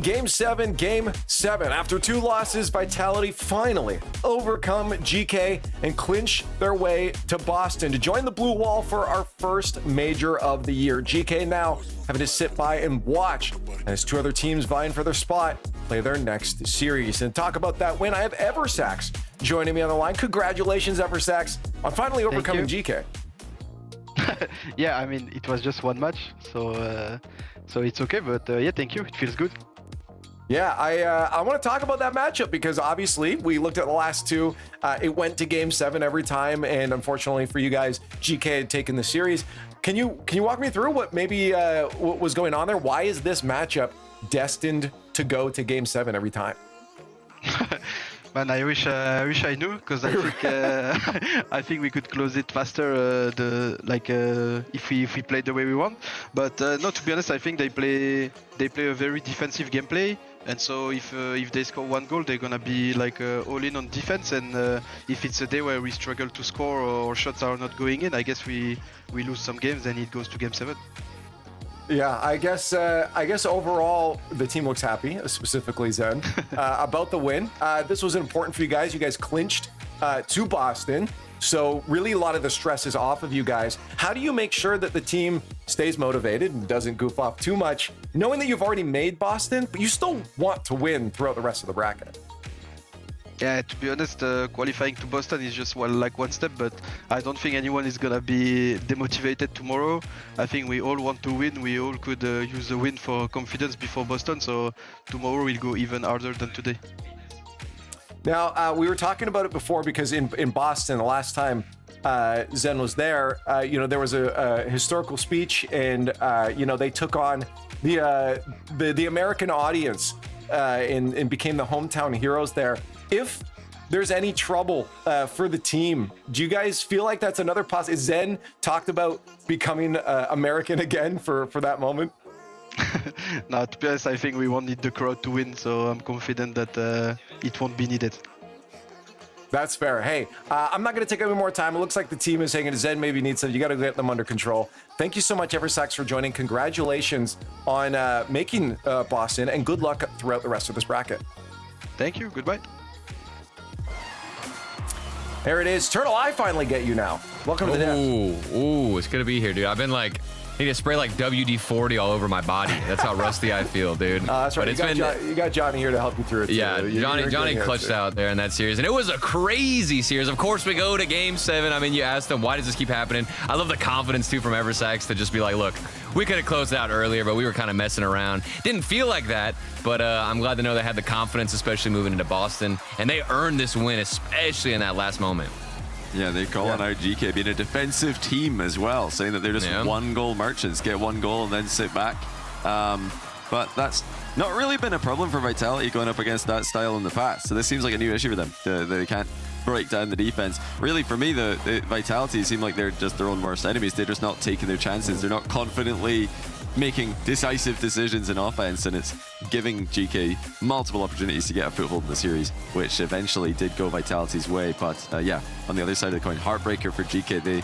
They're in the worst position possible, having to watch so many matches and needing a specific result in all of them in order to avoid the tiebreak. Well, I'm curious then, Johnny, you were just bringing up the fact, okay, are they a defensive team, or was it just that Vitality was letting them just be comfortable on defense so that they opted for that? I think Vitality they were trying to read too much. If they just hit the ball on target, they would have had a couple of goals in that Game 7 before overtime, but they were trying to be too smart with it. Zen had a moment where he had so much time to take a shot, and he's maybe thinking, oh, Seiko's going to pre-jump, I'm going to shoot it under him, and then he just ends up hitting it straight at Seiko. I think in that position it's probably better to just shoot top bins, and if the keeper pre-jumps and saves it, fair enough. But you don't want to look silly just taking a shot directly at a goalie. If they'd lost the series, he would have been kicking himself here, but they won, so it's fine. Yeah, and you could tell he was happy by the end of it too. They have to be. I mean, Turtle, they just clinched into Boston here. I mean, Gentlemate's also happy. I think that clinched them as well. So, 2 spots, Turtle, now gone. I mean, that feeling is like no other. Whenever you can take a giant Saev, Relief, Johnny, and I were constantly talking about. You just don't want to watch and let things happen without any control in the mix. Right. I mean, that's the worst. Dude. You're in like purgatory at that point. So you got to figure out a way, and that's why Zen's behind the camera doing a bunch of dances. Yeah, moving on again to where we are in the points now. As I said, 2 of those spots locked in now. We got K-Corp, Vitality, and Gentlemates, and then we're waiting to... So the last spot there, Johnny, is really what we're looking at. I mean, like, there's a potential for a 3-way tie coming up. Yeah, and yeah, with Vitality being 6 points clear of Magnifico and Manchester City, yeah, like I said, I think that does just, it puts them too far away for both teams to catch up, because you need to have like 2 teams winning, which can't happen. So you can have one of them catch up by 5 and the other one wins the event, but that would still leave Vitality 1 point in. So they've just done enough now. They can relax, but yeah, shift their focus perhaps to winning this event, because that's something Vitality haven't done in a while. Well, those will be determined tomorrow. If we can see Magnifico, Man City make it into top 4, that's what GK is hoping will not happen. But right now we go into the upper bracket. Moving on to Ninjas in Pajamas versus K-Corp. Both of these teams, Turtle, have already qualified in for Boston right now, so it really is breaking rights, a little extra points on the board. Well, I just love the contrast that we're going to see. I mean, we go from having these series where it's either an elimination matchup, you know, earlier like we saw with BSK getting knocked out of contention, versus Vitality and GK trying to still make it and, as we said, keep things in their own control. But now we kind of shift gears and both teams have secured a spot in Boston. And that means I think we're going to get the most comfortable, relaxed Rocket League. And therefore, the ceiling is going to expand. We're going to get some crazy plays here on the pitch for sure. No, that's a good point. Both these teams just going to be able to have fun with it. Again, you still want to collect points throughout the season. 100%, a little extra money too. But at the same time, you're right, that pressure's gone. I think for Ninjas in Pajamas, you know, taking down K-Corp that keeps on winning is going to be a big thing. Johnny, I think that they're probably going to be pretty locked in for this. This is going to be an important match for them to win. Oh yeah, I mean, well, for both teams, because yeah, KC they don't accept losing. It's not part of their DNA. But yeah, NIP, they want to get back to winning ways. They started off the season so well. Last event was not so good for them. Now they want to get back in the right direction before the major. I do love the beanie for extra there, because you always are worried, especially in the winter months, about bald heads in the cold weather. I mean, after you get a haircut and your head's freezing, he's not worried about that. He's got a beanie on indoors. The beanie buff. He's boiling. That's right. And these teams actually did face off against each other in the first Open. And I mean, that actually went in favor of NIP. They went up 3-1 in that series. So I think this could be closer than people are anticipating, even with the dominance leaf of KC. Well, chat, progressive fan vote's still going on while we're tallying up your counts. Let's get ours on the board. At this point, I'm going to lead it away again. I just cannot go against the blue wall at this point. They've showed consistently they come out on top. Yeah. Maybe they drop to the lowers and make a way to the grands, but I fully expect them into a grands. Turtle, I cannot go against them right now. You know, I understand that. And, you know, even for me, I've been obviously keeping my toes in the water with Rlcs over the past few months. But to come back and, you know, really be fully integrated again and just see that KC are still one of the best, if not the best, arguably. And it's hard to go against them. My microphone, this is blue. I mean, there's a reason, right? For this. So I was prepped for this. I'm going KC. All right. It really is very KC blue, actually. Right? It's like perfect. On point. I didn't even plan this, dude. It's crazy. That is Rocket League blue right there. That's genius. I don't have a blue microphone, but I am going to go for the blue team. I think KC win this. Shocker, I know. But KC still looking like the top team in Europe and potentially top team in the world. Wow. Yeah, very strong. Okay, that's actually as well. It makes sense. Yeah. We've seen the blue wall not always win the fan vote before, so the fact that it's this heavy means chat is very confident in it. Why don't we get to the game right now? Both these teams already making their way to Boston. Both of these teams have a second life right now, so what we're hoping for is just a great series of Rocket League. The blue wall facing down Ninjas in Pajamas.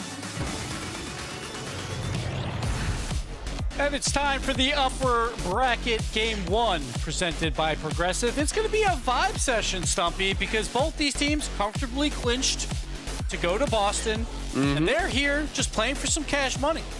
Yeah, and I think playing without that pressure is going to benefit NIP. I mean, realistically, NIP, they are quite clearly locked in as that number 2 team in Europe. They have come out the gates absolutely swinging. A brand new team coming into the season. CRR has been wonderful. And Jorius, my word, we saw him taking part in the kickoff LAN. He has been an incredible player. Last week, they were an incredible team. It has been such a good showing from NIP early on in this season. However, they are up against the currently best team in the world, Kami. The final boss, as we say. K-Corp is always there, especially in split ones. They're always the most dominant team. With Vatira, Jorius with a shot early, hits just a bit high, so the first chance goes awry here. And now some bumps coming out by Vatira on Oli, but Oli will get back in time. But Ninjas in Pajamas, while they are comfortable, they do only have a 1-point lead for that 2 seed right now. They are in the upper bracket, so they have 2 lives. As we see CRR trying to do everything against 3 defenders. Jorius cleans it up, and Ninjas gets on the board early. A little bit of pressure on them, though, while K-Corp has already clinched that number 1 seed. I tell you what, that sort of lag, weird reset from CRR actually benefits NIP massively, not just because they got the goal, but the pressure that it put on. KC weren't expecting it to drop so quickly, dropping it right in front of their net. All 3 panic, all 3 end up going straight towards it, and it leaves it open for Jorius just to squeeze it in that near post. So an early lead for NIP, maybe going against script early on. But they've been a fantastic team to watch. I mean, both these sides have been. KC, of course, they came from the open number 1 over at the kickoff LAN. They managed to take that one down, and it was such a dominant performance in the final. They also beat NIP in the final there as part of the open one and part of the kickoff LAN. But that went to Champions Field. Like, Ninjas in Pajamas played very well. They were up 3-1 in that series. Exactly. So, like, Ninjas in Pajamas can hang with K-Corp. And especially, CRR with another play by CRR puts Ninjas up too early. I mean, NIP, they are coming out of the gates wanting to be hot, wanting to be a scary team, and Juicy was getting harassed by Jorius at the back. He couldn't slow down. That meant that his pathing was so much more readable for CRR. Knows he's coming in for it. He can position himself for the dunk. Does so perfectly. In 100 seconds, NIP lead by 2. And that's a little surprising by Ninjas. They're not known to be a physical team. They're normally like a bottom 5 in demos per game, but they were getting aggressive there. Jorius trying to chase them down, while the opposite side, K-Corp, they have 5.4 demos per game, number 1 of all European teams. They like to play that physical game and clear out goalies, but right now, Ninja's taking it early in game 1. Lovely play there from, I believe it was Oli, just a nip in front of Juicy, trying to go for a slower play in the air. He can go in, get a touch on the ball, keeps it away from the attacking man. Materia with a reset, doesn't really go that far, so Oli can trap the ball quite nicely. Picks up the 100 boost too. CRR has to retreat, covers, Juicy shot, which ends up falling just a little bit awry, going into the 6-yard box, but nothing more. And the rule 1 broken. Uh-oh. Watch out for that. But K-Corp, this is what they do best. They gain offensive pressure, then they start going physical demos. But CRR does get the clear, which will give some boost over to Ninjas. And Oli will make another play on 2 of them with the bump on Atto, which was a huge play to clear it yet again. So K-Corp can't establish that offense right now that they love to do. Just play in the other half for about 1:30 and just find a way to score after that. But Ninja's clearing it early with some good physical play. Materia, though, threatening with boost, drops it to Atto. Jorius, I love that positioning from him. Low boost, just wants to keep his car presence in the way, otherwise Atto had a pretty free shot. Again, Jorius low boost into the corner. He's going to have to pick up something that can't last forever. CRR is going to buy his teammate a little bit more time here as he then continues to harass Atto, takes the ball away from him. It seems to be right now that any player on the ball has got low boost. Juicy had boost, but no touch. Yeah, we're seeing some good bump plays. Here's a give and go. Atto and Juicy just a little bit behind. Back to Vatira, but Jorius will clear that out. The first pass was just a little bit behind, so the whole play kind of fell apart. Jorius got the easy clear. He'll get another big clear here and allow his teammates to gain boost and try and gain control on the blue side of the field. So Oli will take control, but right to Vatira. He's going to go up. No aerial fakes just yet. That's what we expect out of K-Corp, but a good dunk there. But Jorius with the doink will get a little bit of a clear. 80 seconds, as Atto, the 70 seconds, and Atto, as I make a mistake, he does not. From that sidewall, he can just sneak it home with no boost too. Jorius completely flubs it, and Oli, he starts to creep forward, thinking Jorius has this simple touch. He does not. And so that is going to be the first goal for KC. And we all thought there's no play here. Atto's got no boost. He can't really do anything, but Jory is off the wall. A slight misplay, but credit to Atto with no boost, and now a dunk opportunity. Can he follow it up? He cannot. Vatira with another shot. Juicy and Atto both diving as well. Vatira with the final shot. Can he get the double tap? Squeeze it in near post. No, he goes to the outside post, and K-Corp all of a sudden right back in this. I mean, I wonder if Atto could have scored that. He has this second bite of the cherry, but CRR's going to fling himself in the way of it. Vatira now just hunting, wanting these bumps, and he keeps his flip. He jumps off to get a bump, realizes, actually, I can just score this myself, lads, and does it on his own. But Atto bumps him up into position.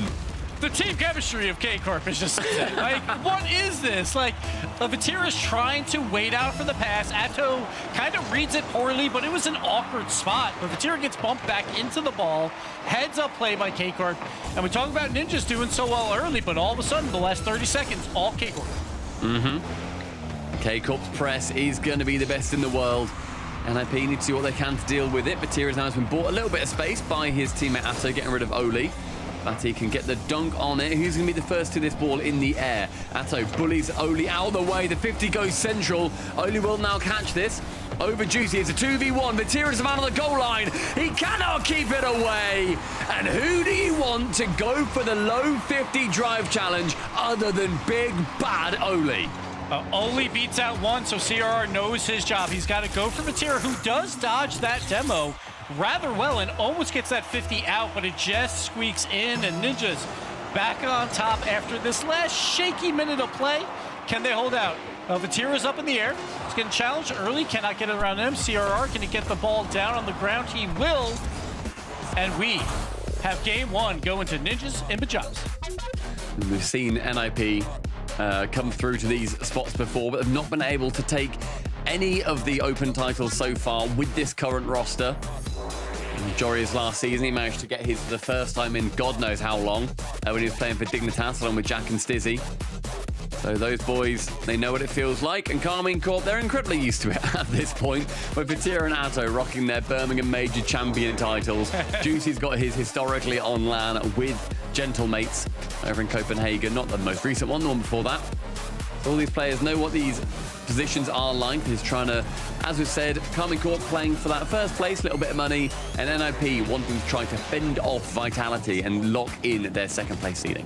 Yeah, so CRR, just a great opening 2 minutes from him, making two key plays to give Ninjas in Pajamas that 2-goal lead early. And the reason why you want a 2-goal lead early is because K-Corp at any moment can just press you, and they did for the last minute and a half of that game, where they pressed them like crazy, got tons of shots on net, but Ninjas find a way with Oli. He just beat out one, and then CRR goes for the physical play. We talked about Ninjas, not a physical team, but they're showing it so far in game one. Yeah, it was great pressure from NIP as well. I mean, they took the game into their own hands. They were aggressive early on. I think you sort of need to do that against KC, otherwise they will just wear you down. Yeah. I think there's a few teams out there that will think, oh, yeah, we can sustain. They're going to throw everything at us. We can just get some counterattacks. And I think we have seen that work sometimes. It's just, to me, it feels a lot less likely that you're going to be able to sustain that and get a counterattack than it is you taking the game to them. And I think the NIP have got that offensive prowess where they can take the aggression straight to Carmine Corp's front door. It's always nice when you do a ground dribble too and beat out a K-Corp defender. That doesn't happen that often, so when you do get those moments, the other teammates need to know, all right, we need to score now. Any chance you have against K-Corp, you have to punish them, because otherwise, if you keep these games close, K-Corp will find a way, which they almost did in game one, but Ninjas in Pajamas prevail, and they're going to hope to get an early 2-game lead here. But we'll have to see. Right now, K-Corp, no pressure. Some demo plays coming out. Joris avoids it from Vatira and gets the clear. That was so well played as well. He was getting bumped in net, got dribbled back into his own 6-yard box, and in the end just goes for the in and out save off the sidewall. Lovely play from him, a player that has been an absolute joy to watch in the last season and the start of this one especially. First minute gone without incident, and we're not seeing NIP get the early lead they got in the first. A great infield pass, and the 1-2-3, just a little bit too soft on the final pass. Vatira with the fake. Jory is just trying to get physical to keep this ball out. Just enough time for CR to get back and get the save. I mean, that was really threatening against NIP there. Carmine Corp are able to not quite squeeze it, but instill the fear of God into their opposition. Juicy on target, CRR now. Oh, had to get the save away. The Vatira shoots, slams it straight into Atto, who he really wanted to get out of the way. Yeah, we talk about aerial fakes. That's what K-Corp loves to do, but problem was just a little too close to the ball that time. But Vatira's got a chance to flip reset around 1, but CRR is there, and we've seen this with Ninjas time and time again. Always having 2 defenders ready. They'll force out the flip reset early, and then have the other member make the save, and it's worked many times so far, except this first 2 games. We've seen Carmine Corp go for these attacks, though, on relatively low boost. They're committing very high up when, across the board, none of their players have over 50. I think that leaves them very susceptible to these counter-attacks that you do see happen against them. NIP, though, they need to have that vision, and they need to go down pitch and steal boost, steal their very limited resources. Oli and Jorius have done so. Juicy does not get bumped by Oli in the same breath as Jorius now onto the ceiling. The shot on target from Vatira. And CRR, goal line heroics from him to keep NIP level. 5 saves now for CRR. He's been on the goal line for every single one of these, it feels like, and just making great save after great save. Here's another one, small save, but he mishandles it, but they get away with it. Atto missing the shot. I feel like Atto maybe could have taken a second longer there. Instead, he hits it, and it ends up going and deflecting off CRR. Does not find its way in. But with no boost, he wasn't to know it, but maybe could have taken a little bit longer. Oli opts to go via the big boost, as does I think CRR there, and Oli had different ideas, because CRR steals the boost, then goes for the man, and Oli thinks, all right, I'm going to steal the boost, then go for the man. Oh, you've already done it. Okay, I guess I'll take the ball here. Yep, no boost. I'm like, great, what am I going to do with this? Thanks, CRR. Appreciate it, bud. Jorius now towards that right-hand side with Jorius bumping again. Oli to go long. CRR is up. Can he shoot it? Can he pass it? Drops it low, and Juicy just wide of the goal line can clear it away. Atto up high, a reset, does get caught out by Jorius, doesn't commit the flip to it. CRR, if he can get this on target, it's at least a bit of a threat, but Vatira works his way back just in time. 80 seconds, neither team managing to break each other's deadlock. And so far, K-Corps have more of the offensive pressure. Here's a double chap. Squeaker by Atto. He almost got it in with the triple. Unfortunately, just a little bit off, but Oli will get the clear. No boost yet again. See what Atto can do. Jorius up early. Has a chance for a flip reset. He doesn't go for it. Goes for the fast shot. Throws the defense. Oh, outside shot. Oli misses just wide. Post and out. Ah, the goal line dented from multiple attempts. Another one on target. Oli can't get the second. The shots are racking up for NIP. Nothing is working. The defense from Carmine Corp has been sublime. Oli to the ceiling, manages to secure a reset. Sato has to get into the corner to try and clear it away, and so Vatira can do so. Both players, both defenses sitting back right now. Atto on target, and it's completely open. Wow.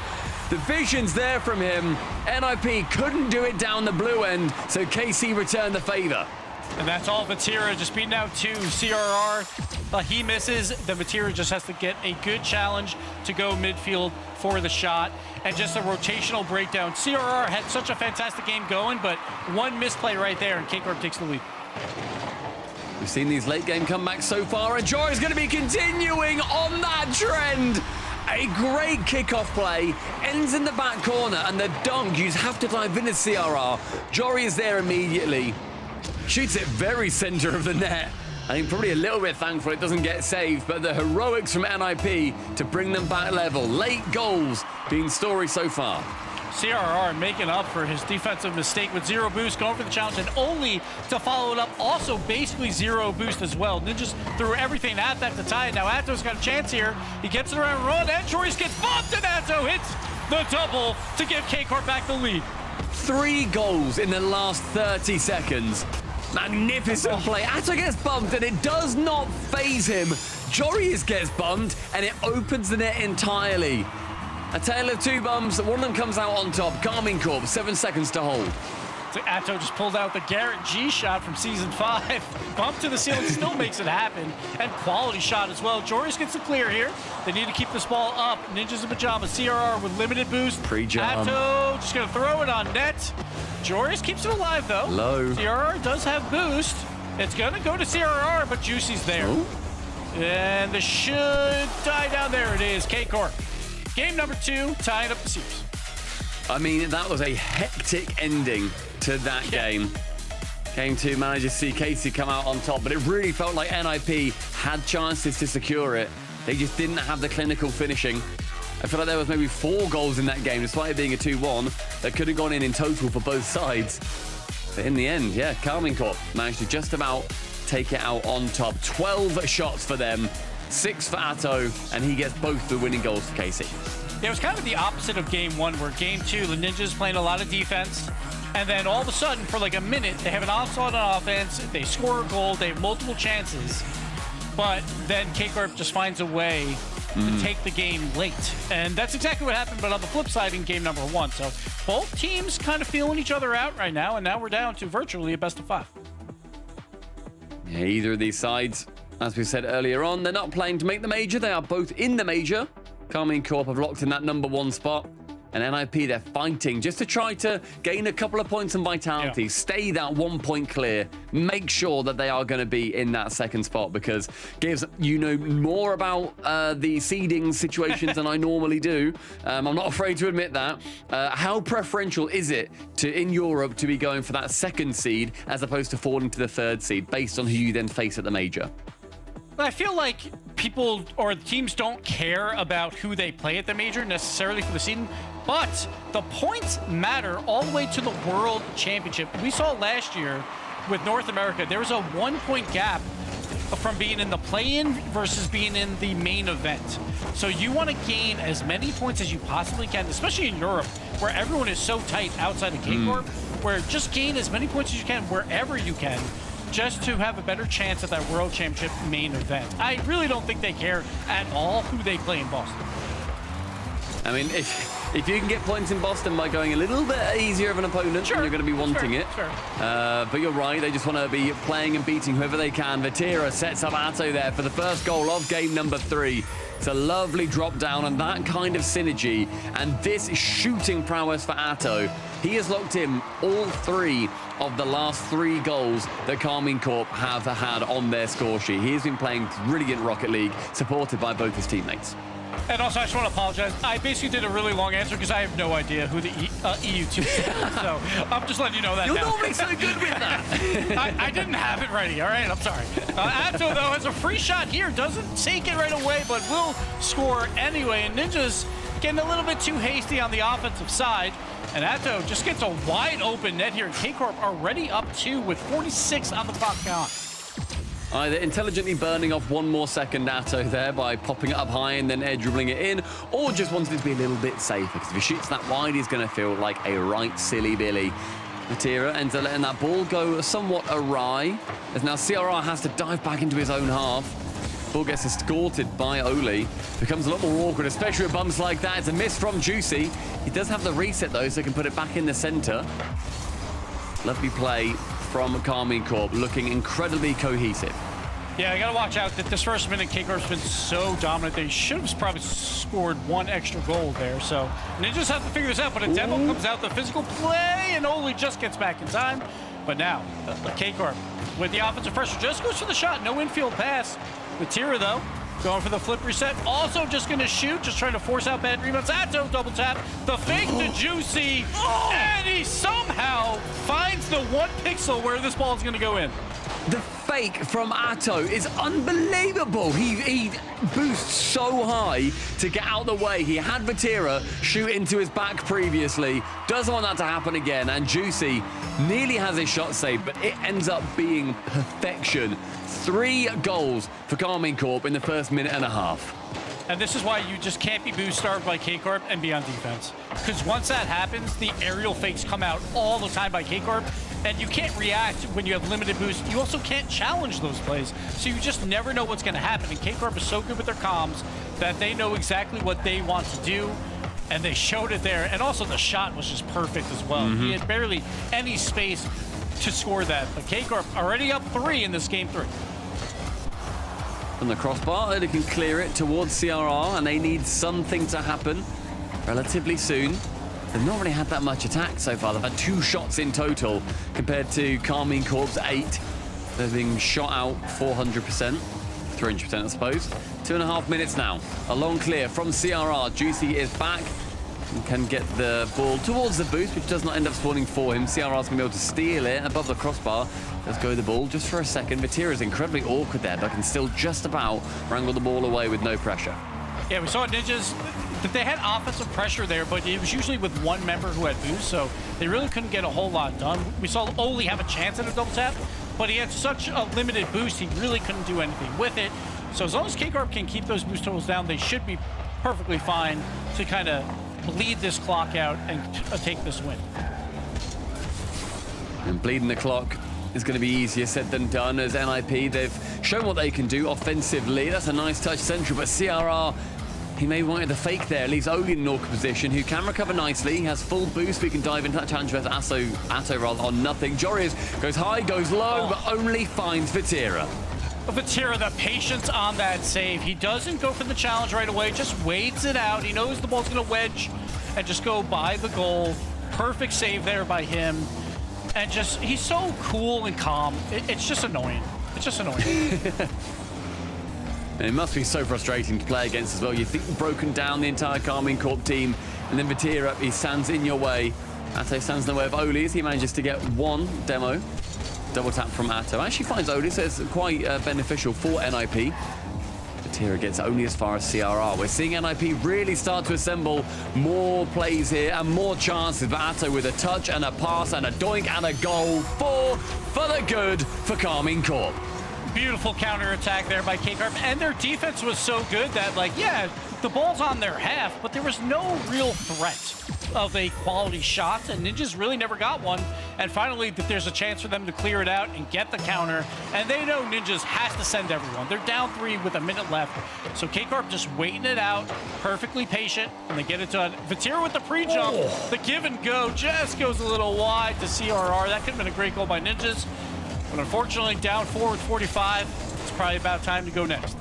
Yeah, against any team, you're thinking that this game is done, let alone against Carmine Corp, who have looked relatively infallible. However, they have gained a lot more shots now. They're sitting on 8 NIP, whereas Carmine Corp are now on 12. So they have gained, I think, what's that? They gained 6 shots as opposed to the 4 that KC have got. So KC have got all of the goals to show for it, whereas NIP have none. Final 20 is going to take us into game number 4 with Carmine Corp up 2-1 in the series. K-Corp just looking so incredibly good. Game 1 was like, you know, it's a feeler out game sometimes, and now K-Corp has really turned it on these past 2, or at least the back half of game 2, and now game 3 was just a dominant performance. So it's what you want if you're a K-Corp fan. And if you're a K-Corp fan, you're just sitting in your lounge chair like, oh, this is great. Watching win, no pressure at all. Watching my boys win some money. It's always nice. But for Ninjas, again, they're only 1 point up on Vitality right now, so they desperately want to get wins wherever they can. Plus, I guess the benefit is no matter win or lose, like if they do make top 4 Ninjas, they won't be on the same side of the bracket as K-Corp. They would play them in the final. So, but Ninjas, they're not worried about that. They're worried about trying to figure out this K-Corp defense, which it seems like they just can't crack. Yeah, they've got a little bit of extra time to figure it out as well. They call the timeout. 2-minute timeout has begun. So NIP buy themselves 1 more minute. Well, earlier on we saw, and I'm still going to rag on them a little bit, BSK not take their timeout, which is just absolutely crazy to me. Leave them alone. Their split is over. They're not going to Boston. No, I simply won't. I simply won't. I find it churlish, quite frankly.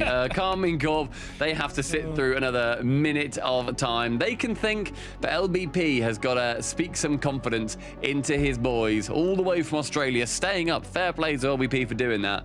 Staying up to be there for these games. He did them very, very well in Copenhagen at the kickoff LAN. Yeah. But they didn't necessarily get the results that they wanted. Carmine Corp did. That's the tale of these 2 teams so far this season.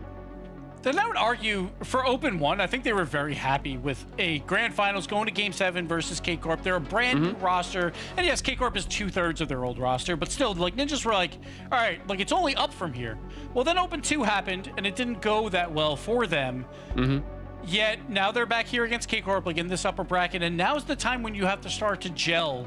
And, like, we want to be major champions. We want to be world champions. Here's our test. We've had this team together now for 2.5 months. we need to figure this team out now before Boston, and if we can't, obviously, then you try there. But everyone knows that the bar will always be K-Corp. That is the bar. That is the bar you have to hit in order to be the best in the world. And right now, Ninjas has not shown that, but they still have time in the series to do so. Yeah, so far Karmine Corp are the big bad of Europe. They are the big bad of the world. They were unstoppable at the kickoff LAN. They have been a force for years now with Vatira at the helm. And various teams have come and gone, trying to be the key that will unlock the secrets to beating them. And NIP, they've not been able to find it so far in this series. The defense starts off for KC. They are 2-1 up, game 4. And NIP, they need to begin something after that timeout. They should have a couple more answers.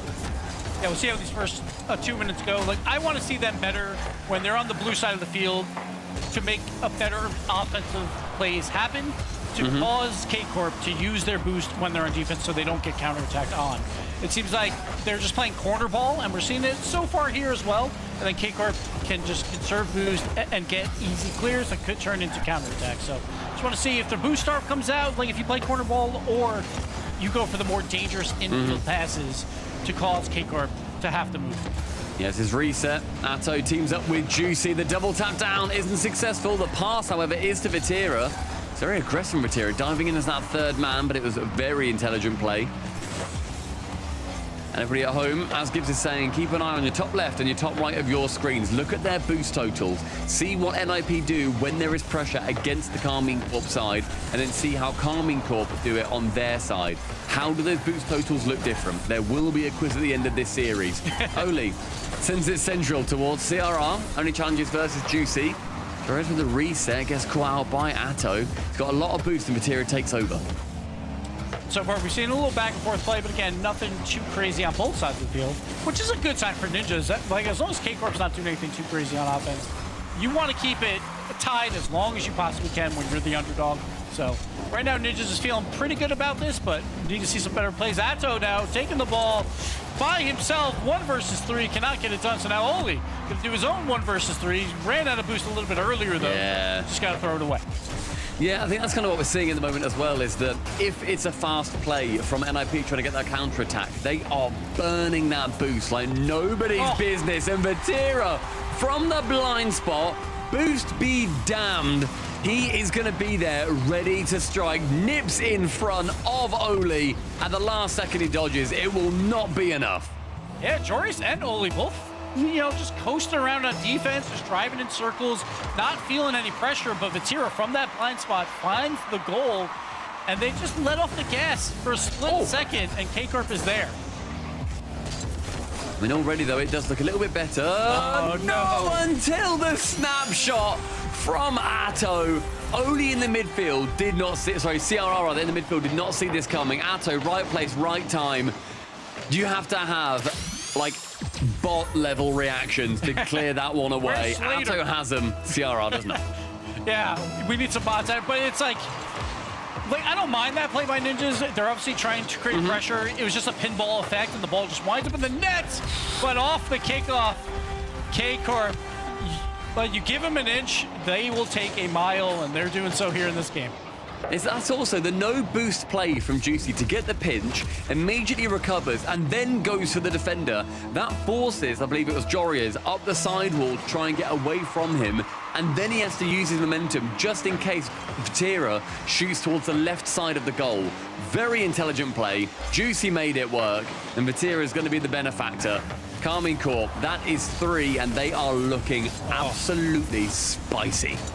Nice save there by Oli. I thought that was a guaranteed goal after the physical play by K-Corp.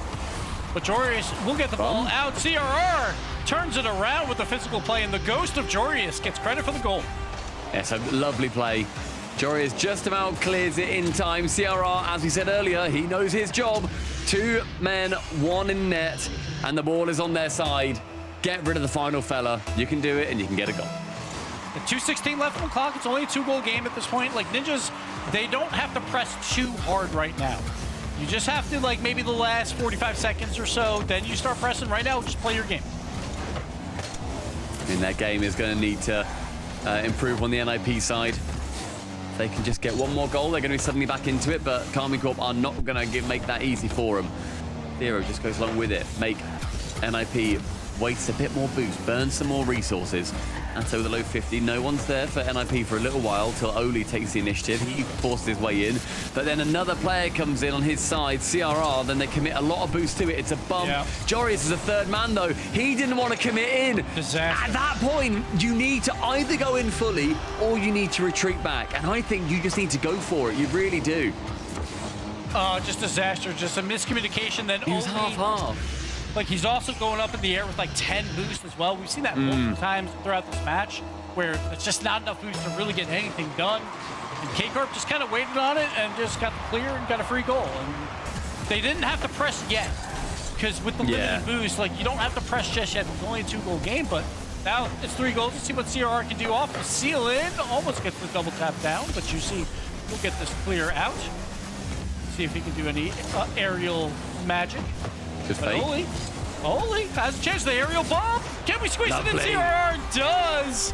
Great job there by Oli to leave this ball just hanging in the air and go for that bump. And CRR to find this angle to get it in. Yeah, just pinch it through, and it all really starts off with Jorius. He had no boost. He can call fake on that for his teammates so early. He knows he's not going to get it. That completely shuts down Karmine Corp. It means that they have to react to Jorius in case he gets a skim back across.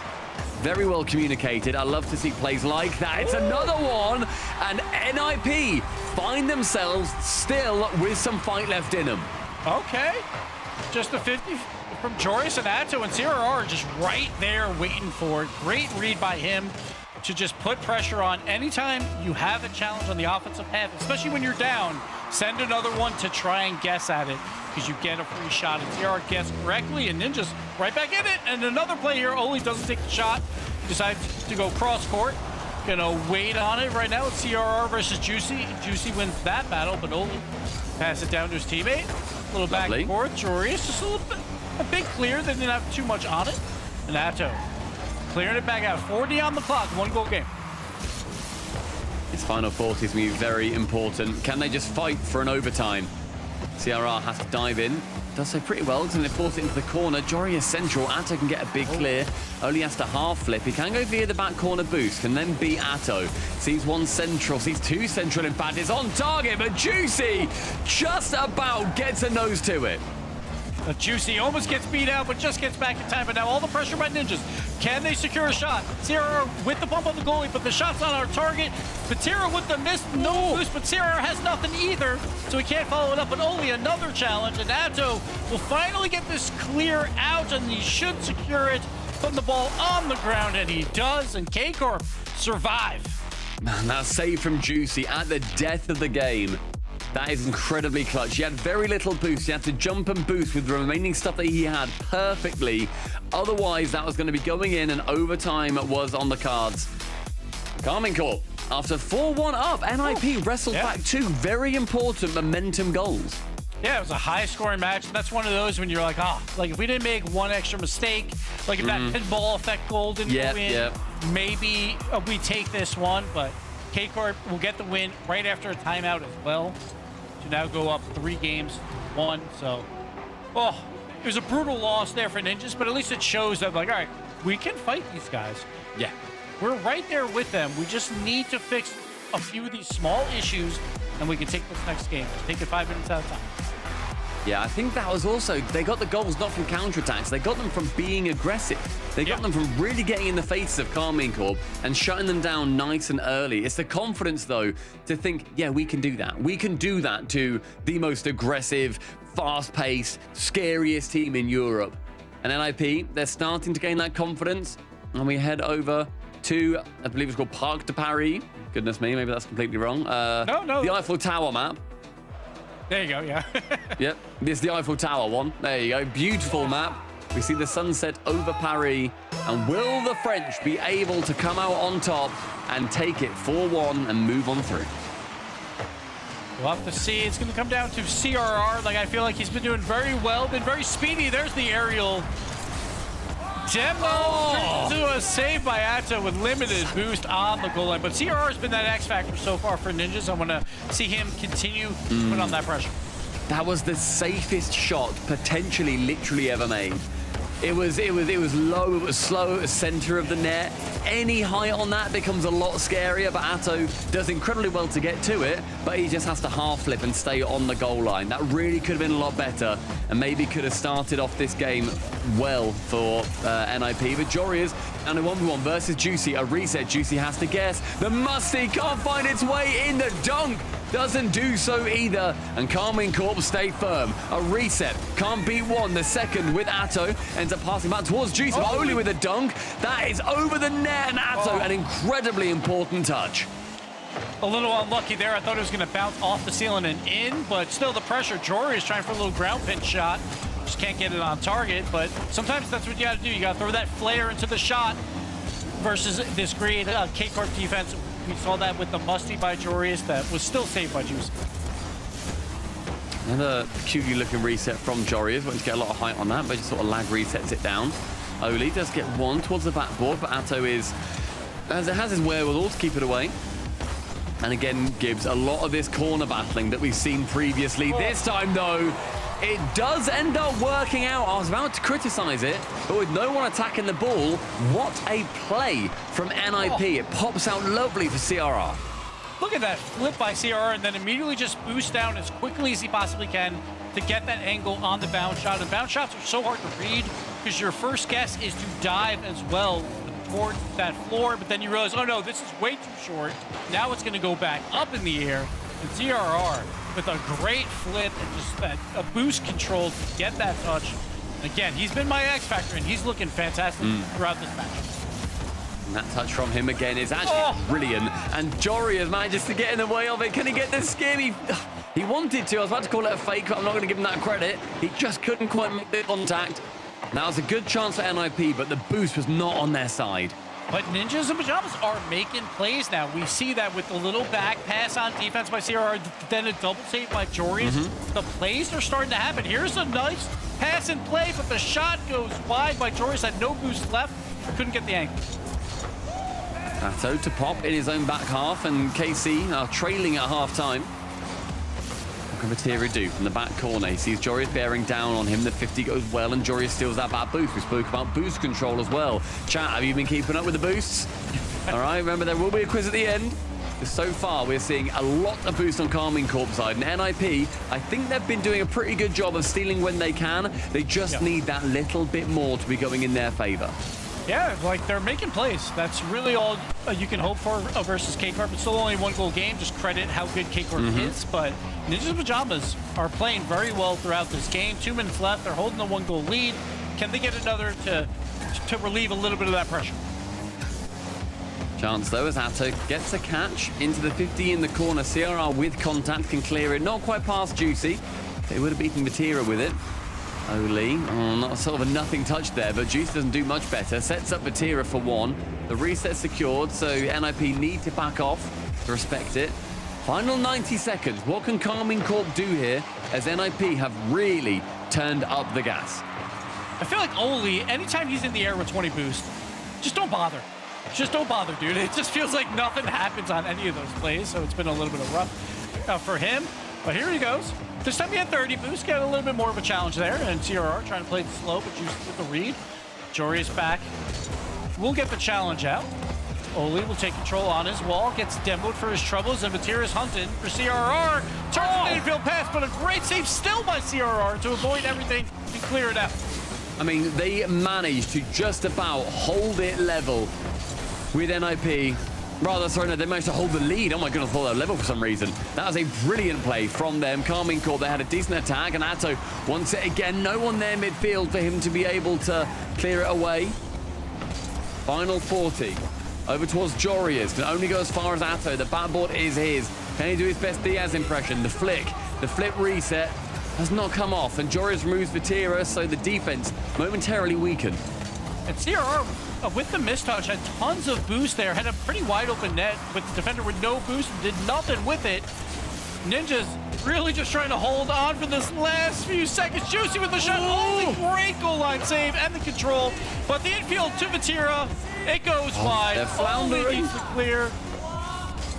Is there one last chance? No boost. There's no boost on K-Corp. It's going to be very difficult, but Matera keeps it alive. TRR puts it down, and Ninjas gets the win, and they're still alive in this series. We got 2 competitive series going on right now as well, Stumpy, because Twisted Minds and Falcons right now are playing, and they are tied 2-2 in MENA, and whoever wins that will be the #1 MENA seed. So very important to series over there. Lots of great Rocket League happening around the world. Yeah, right now, that series being 2-2 is huge for MENA. Obviously, they have those spots going into the major. If you want to go give that a watch, that is on /Rocket League MENA. Rocket League MENA. Give it a watch. Have both open. Just have 4 of the best teams in the world having a right jolly ding-dong on Rocket League. I mean, what a way to spend a Saturday. Yeah, that could definitely be our top 4 like at Boston.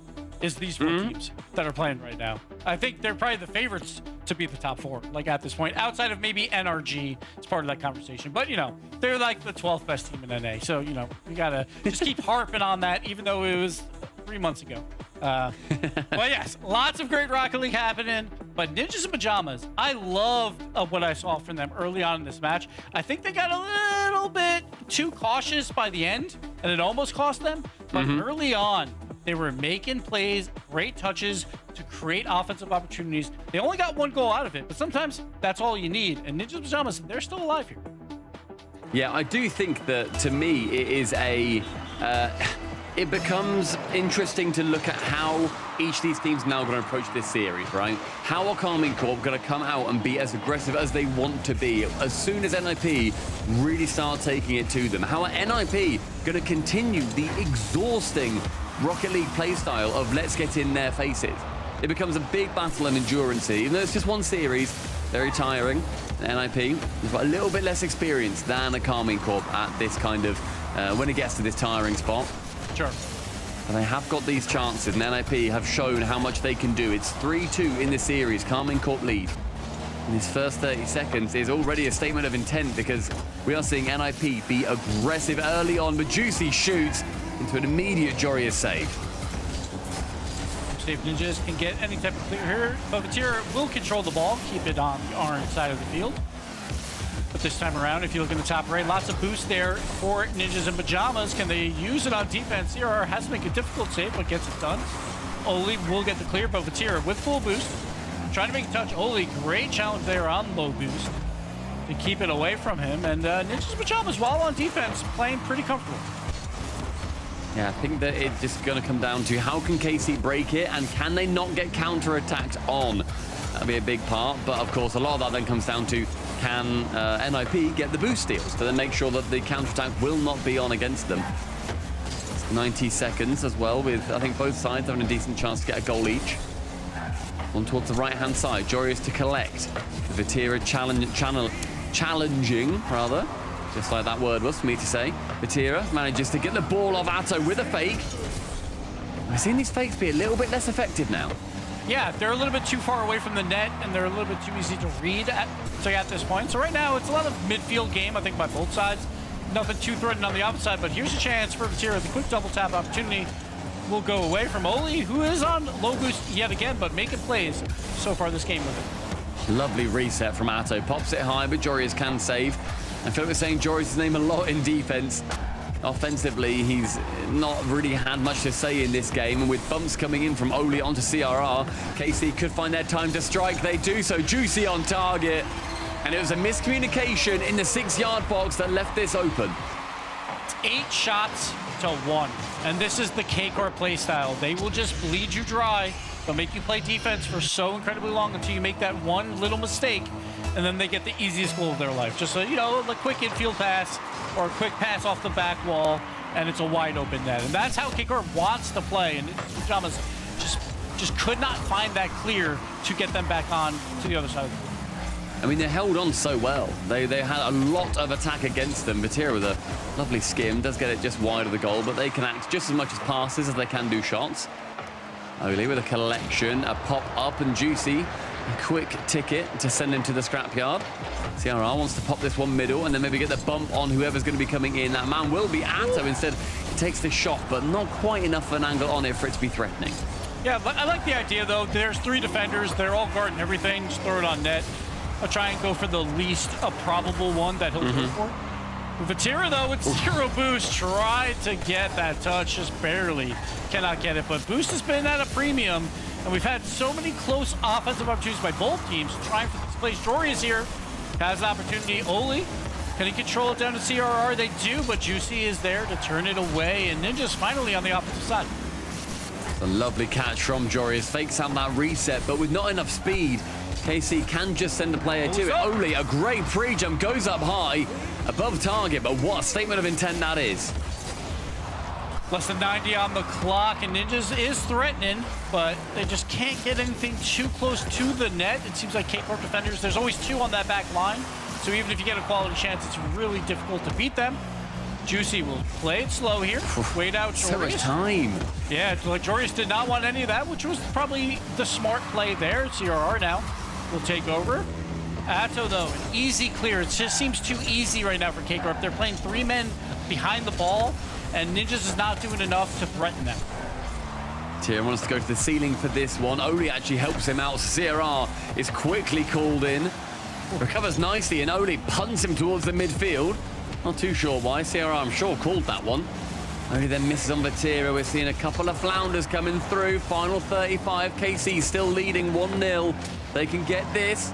It will be a big win in terms of making sure that Vitality have that slight chance of getting through into the second spot. It just brings them a little bit closer. NIP stay in the competition, but it just raises 1 or 2 questions about who gets that second place seeding. 15 on the clock, and Ninjas just need to get the ball out of their half.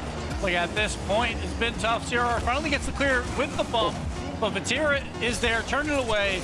Will he secure the last goal? No. Big save by Oli, and Jorius out to CRR. Vatira has no boost, so he had to actually retreat, and K-Corp will win your set and another top 4 bare minimum finish for them in Europe. They still are that final boss. Yeah, they retain the title, they hold their crown. It's thinking time for NIP, but they look good. NIP look good. Take nothing away from this series. In 2 games against Carmine Corp. Yeah. A good statement of intent for the rest of the competition going forward. And I'll be intrigued to see how NIP do tomorrow. They're still in the competition. But NIP, or rather KC, move through into those semi-finals. And that top 4, Gibbs, it is looking like it is a veritable home for Carmine Corp now. Yes, but Ninjas in pajamas, a lot of positives, and they will take that into tomorrow and try and run that bracket. But K-Corp will be waiting for them in the top 4 rounds. But we still have 1 more match today, so don't go anywhere, guys. We'll be right back. Oh, now this guy's going that way. Now I'm getting the lay of the land. Valets can be a big test for a young homeowner turning into their parents. There's an overflow lot somewhere in the vicinity. If the Is that garage right? is full, they go to the auxiliary. He said if the garage is full, they'd go to the overflow lot. I heard him. I was right here. Let's just stand quietly. Right. I bet you guys have driven some great cars, huh? Progressive can't protect you from becoming your parents, but we can protect your home and auto when you bundle with I us. think you might have brought the wrong car. We had the red convertible. Walking on them.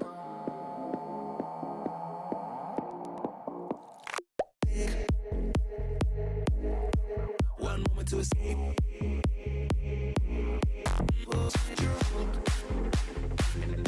Walking on the moon.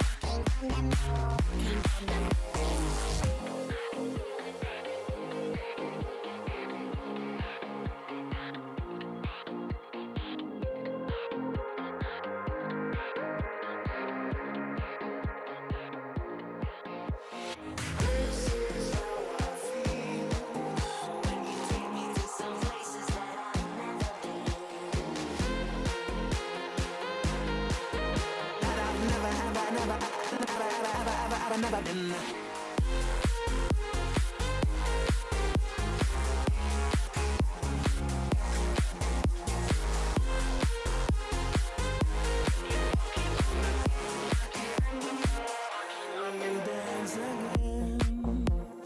All that trouble seems to fade away.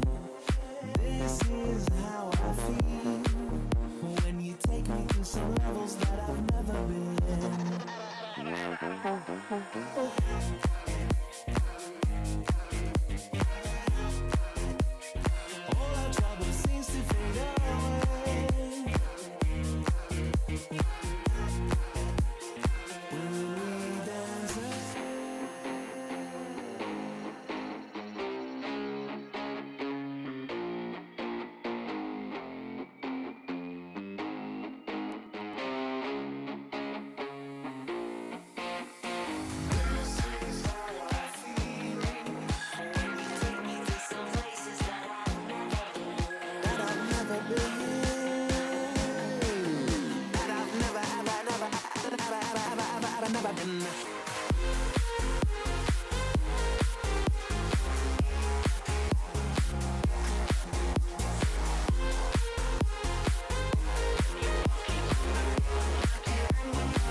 And I don't have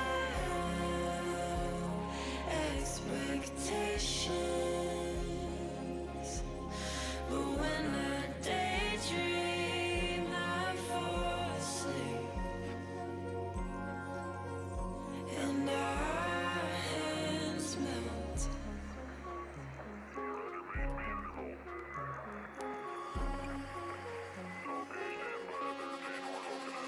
It started out as teasing, but I had deeper meaning when I touched your chest. Now I don't know how to act, but if I did.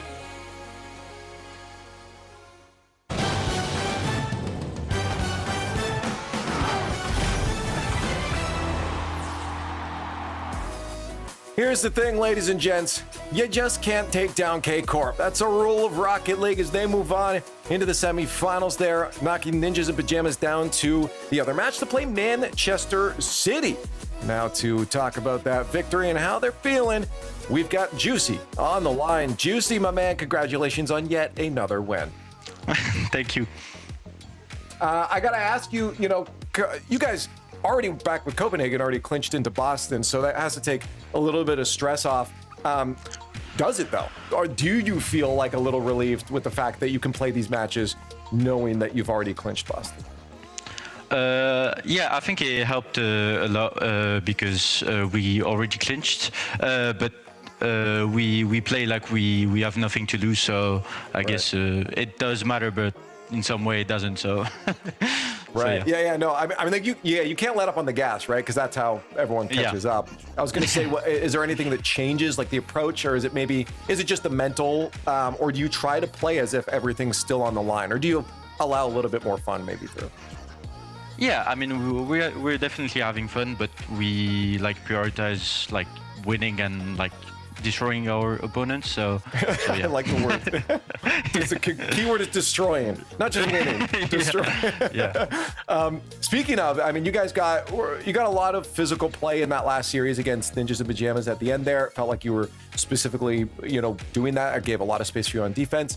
For Ninjas in Pajamas, I heard some of the other analysts talking that CRR maybe was really stepping up. When you notice a player is stepping up a little bit more for an opponent, do you start to target them more, or is that even in your heads? No, I think it's the same for everyone gets the same treatment, Right. So. Okay. They all get destroyed. Yeah, eventually, I guess. That's what it comes out. Anyways, I don't want to take your time up anymore here. I just want to say congratulations. Going into the rest of this bracket, it feels like you guys are feeling confident. Juicy, I hope to see you in the grand finals. Maybe do another interview when you win. Either way, congratulations, and keep the good games going. Thanks, man. There's Juicy again, having fun. It really does take a lot off of your plate, Turtle, when you know you've already locked out. I mean, you could just, the interview and the difference between, a team that's already made it versus what we've had all morning long is just very, very big contrast of how much these nerves are affecting the players. But it was a crazy game nonetheless. And I think that's what allowed for everybody to be flying as high as possible and truly bring in as much mechanics, risks, crazy plays from CRR against this KC defense and offense that at this moment, Stumpy, simply cannot be stopped. Yeah, and I think that it's still worth mentioning that I think NIP did well in that series. I think that they had times where they slipped. Oh, sure. We saw the occasional point where there was an overcommit from Jorius for one of the goals. There was, I think, CRR who couldn't quite react quick enough to a backflip. It's on this goal, actually. As it comes midfield, CRR just doesn't quite read it. Atto does. Very hard. That ends up deciding a game. I don't think that you can necessarily take too much away from NIP here. I think that's still a very, very strong team. A team that is deserving of going to these majors, of going second in Europe, realistically, in my opinion. I just think that KC ended up being a team that looked pretty unbeatable, pretty much across the board. And Vatira in particular, as ever, every time we see him play, It feels like their season. It feels like this could be Vatira's one, and this is one of the steps on their road to lifting that trophy at the end. Yeah, the question is, will it happen this time too, right? I mean, it feels so up and down and back and forth with the squad, but right now it's all up. So if you're a fan of the Blue Wall, you're eating good right now. They're looking good in the semifinals. Of course, they'll play the winner of Team Vitality or the winner of that matchup against Team Vitality. Could be Gentlemates or Magnifico. Of course, that's the last matchup we have to play, so we may as well just start talking about it a little bit because Gentlemates already threw Turtle in this. They've already locked in. It's that 5th spot that everyone's fighting for. Magnifico is one of those teams. Right, and it's going to come down to the wire, and I love whenever things get messy. You know, I like how I come back and do an RLCS show, and now it's where all the juicy drama starts. You know, I didn't have to sit through the first few opens. We could just come here and have all the drama just thrown right in front of our faces. I love it. Yeah, and then again, as I said, last matchup for the day. We only do 4 on the Saturday. We'll have some more for you tomorrow, 5 best of 7s as we get to our grand final added in there. But right now, we look at Gentlemates Magnifico. I mean, we talked about the Blue Wall Semi just a moment ago, having a bit off their plate. The pressure's not really there. Gentlemates, same thing. Does that play into this at all? Do they have an upper hand because of that against Magnifico?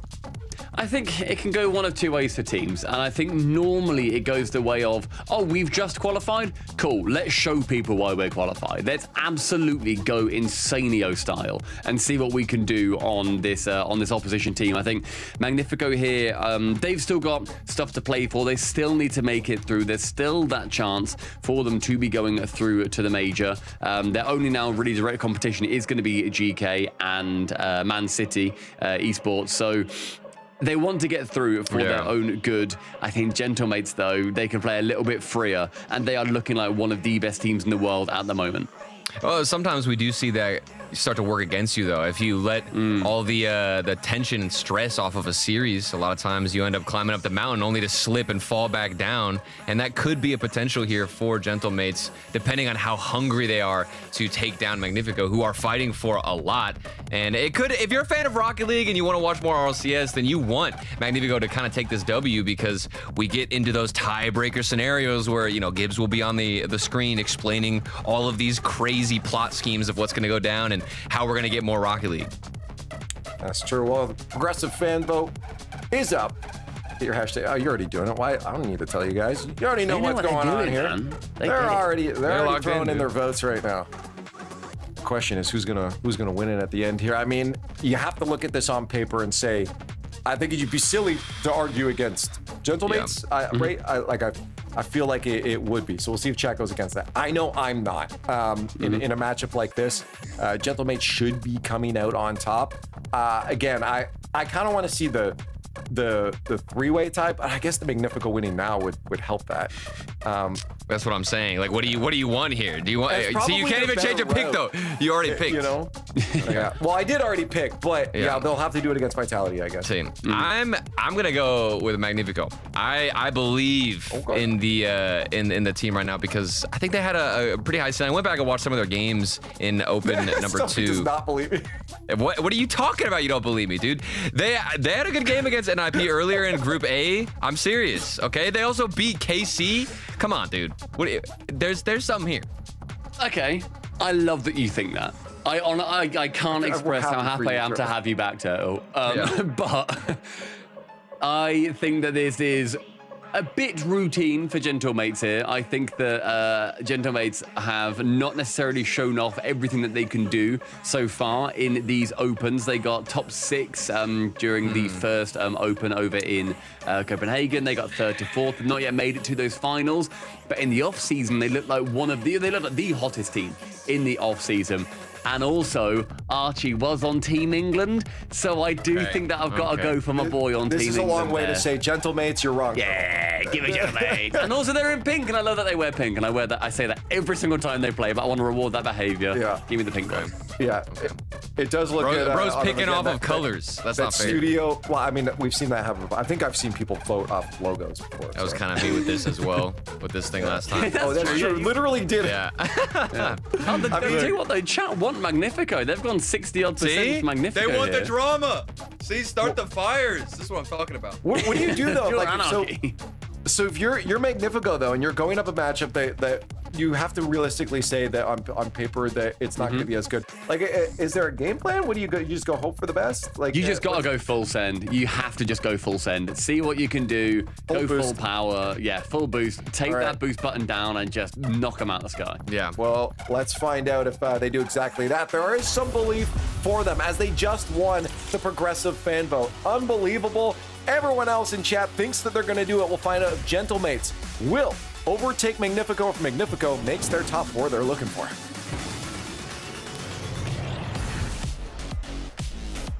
It's time for Gentlemates to prove that they are that next up team in Europe. Karmine Corp in our league are their own, but teams not named Karmine Corp have only managed to beat Gentlemates one time in main events this season. That was Vitality in a Game 7. Magnifico are not Vitality or Karmine Corp, so they're trying to join a very exclusive group here in Game 1, brought to you by Progressive. Yeah, we talk about dark horse teams, and it's Magnifico. They're definitely one of them, and Man City is the other one. Magnifico took them down yesterday in Game 5. Now they're fighting for one of these major spots, and if they can get this win, they will force, at the bare minimum, a tiebreaker for the Boston Major. So Magnifico's got 2 chances at it, but they would love to get it done right here. That'll be the nightmare scenario for GK fans who are hoping they can at least go to bed tonight with GK's leading in points. Or now. I mean, Magnifico have been a tough team to beat. They've been one of the solidest defenses in Europe since they had their run last event a couple weeks ago.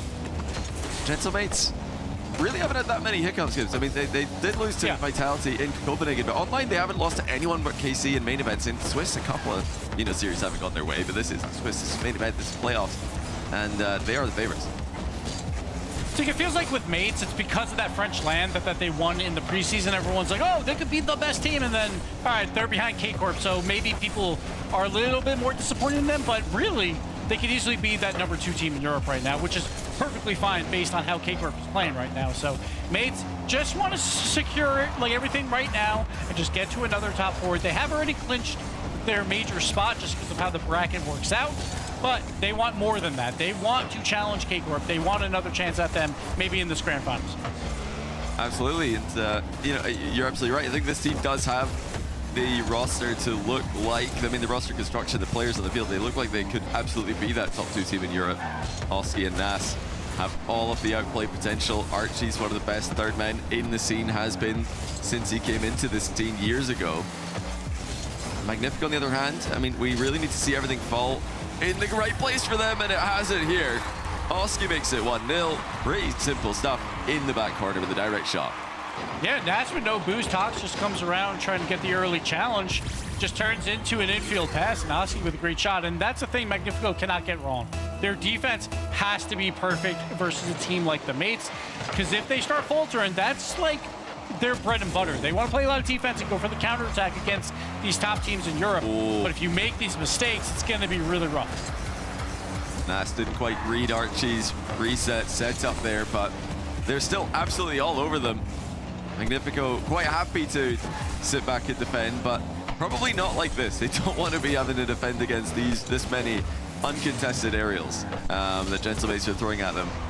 That's a good interception attempt there by Tomic. Actually gets it. Nas is able to clean it up though. And wait a minute, where's the third man? There isn't one for Magnifico, but here comes the reinforcements.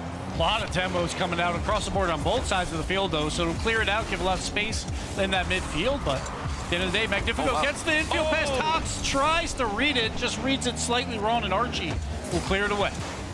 That's so lucky for Gentlemates. They could have easily conceded there had the ball ended up going a bit slower, or if Archie didn't get that touch on it. And it's not really the best chance Magnifico have had. They've not had too many opportunities to see the Gentlemates net up close. Gentlemates are such a solid team when they are playing their best. I mean, you know that these guys are going to be difficult to get the ball past in the midfield. Yeah, it's going to be tough. Like, anytime they have the ball on the blue side, they just got to make things happen. Because if they don't, and if they double commit on defense, it's going to be problematic. They double commit there, but it works out, and Rlcs has a chance at an aerial play, but Oski will clear him away, and Nas with the big clear across the field, but we're just playing a little ping pong, but Rlcs is there for the redirect, cannot get the touch. Wasn't actually that close to it either, but he tried. Yeah, good defense, just calm presence there from Oski. Now a little redirect mid for Nas, who shot it underneath the pre-jumping defender. Dynamites look like they're just having a bit of an easier time getting the ball forward. As I say that, Tox wins 2 50s in a row, not what Dynamites are looking for. Overall, I like what I'm seeing from them so far in game 1. I take it back! I hate what I'm seeing from them. What are Dynamites doing? As Magnifico score an equalizer. A 2 on the wall, and then Archie is just flat-footed midfield. Did not see the pass coming out to Tox, and Tox secures the goal. Magnifico, while I feel like their game hasn't been that great so far, but we're 4 minutes in and they tied it up. So I think they should be relatively happy with that. Yeah, just clinical. I mean, they got the center ball, finish it off top corner. Dynamites just lost control. They've had control of almost every position in defense so far. They've not had any touches from Magnifico that they've not had an answer to until the one that they end up conceding. Can Nas make good on it? Going the other way. Yes, he can. Archie with the toe poke as Nas leaves it wide open for it. Nas, known for his 1v1 moves, well, he uses those on 3 members on the defensive side for Magnifico, and Archie, easiest goal of his life, just drives right into it and secures it to take the 1-goal lead. Yeah, I reckon most of you guys watching could have scored that one. Or would you be worried about hitting Let's the not post, get maybe? crazy. Yeah, let's not get crazy. Here's another one. Coming out again with some 1v1 plays. That's all you need. Oski's got space. He just goes for the 1v1 challenge. Smart. Spills mid, and Nas with another easy one. Secure. Yeah, it's good 50 there. Oski just squashing it mid. Didn't flip into the ball all that hard. He just lets it bounce off of him. He didn't want the ball leaving that area. Just wants it to be in front of the net. They're just making it look easy, gentlemen. The goals have come pretty effortlessly for them. They've not had to overextend at all. They've not had to really push too hard. Oh, what about... Oh, Archie's been sent into his own net. And he didn't have any support from his teammates. They were fully trusting him to have that one. Every time we think, oh, it's over, mates have secured this win, or they're looking comfortable, then just a play out of nowhere. Again, a little flat-footed on defense by Archie, but he's expecting help on the defensive side. He gets none of it. Atomic gets 0 boost, but he gets the bump anyway. Great play by him. Oh, nice play. Nas fakes infield off the wall now with the reset before anybody can get close to him. He's past one, dunks it mid. It is a little bit too far back for them to get a shot immediately, but here it comes. Tox is faked out. Oski fakes it as well. Is anybody going to hit the ball? Atomic is the one to do so. This is Rocket League, I guess. It's a little messy coming out of here at the end of game 1 by mates, but they will secure the win. And honestly, not the prettiest game, I think, on both sides of the field, and I think it'll get cleaned up a bit, but mates do prevail, and if you're the favorite, even if it's messy, and you get that first game, that's all that matters. Yeah, they were able to win with some good 50-50 in the Magnifico back corner. Good 50-50. Yep. But defensively, yeah, a couple times they did fall apart, and that last goal that they conceded, they'll be careful not to allow that to happen again. It's a common situation these days in Rocket League to have somebody going for a bump in front of the ball. You don't want to have a defender alone in threes at this level.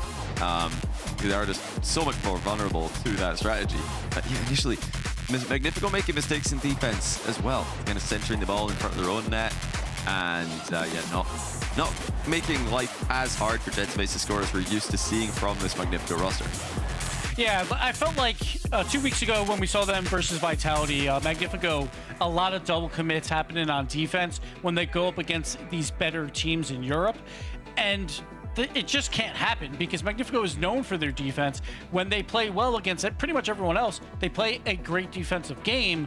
But when it goes up against these teams, like last time with Vitality and Zen, little jumpy on defense, a little bit too double committee, or here with the challenge game, just hasn't been there so far. And those challenges spill in midfield are just not optimal right now. It's allowing easy goals. You want them to have to shoot and make it difficult on them. But 2 of those goals, or actually all 3, were easy shots that made score.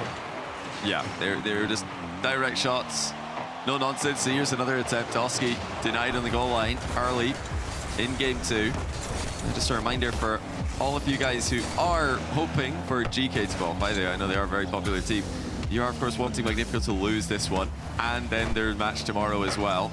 But that match should Magnifico lose here. Oh, that's to the bar. That's it. Could have been 1-0. It would be against that Vitality roster again, Gibbs. So that's who you need to support if you're a GK fan. You need to support Gentlemates here, and then Vitality tomorrow, and also Ninjas Pajamas against Man City. Quite a lot of results, but they could all come through.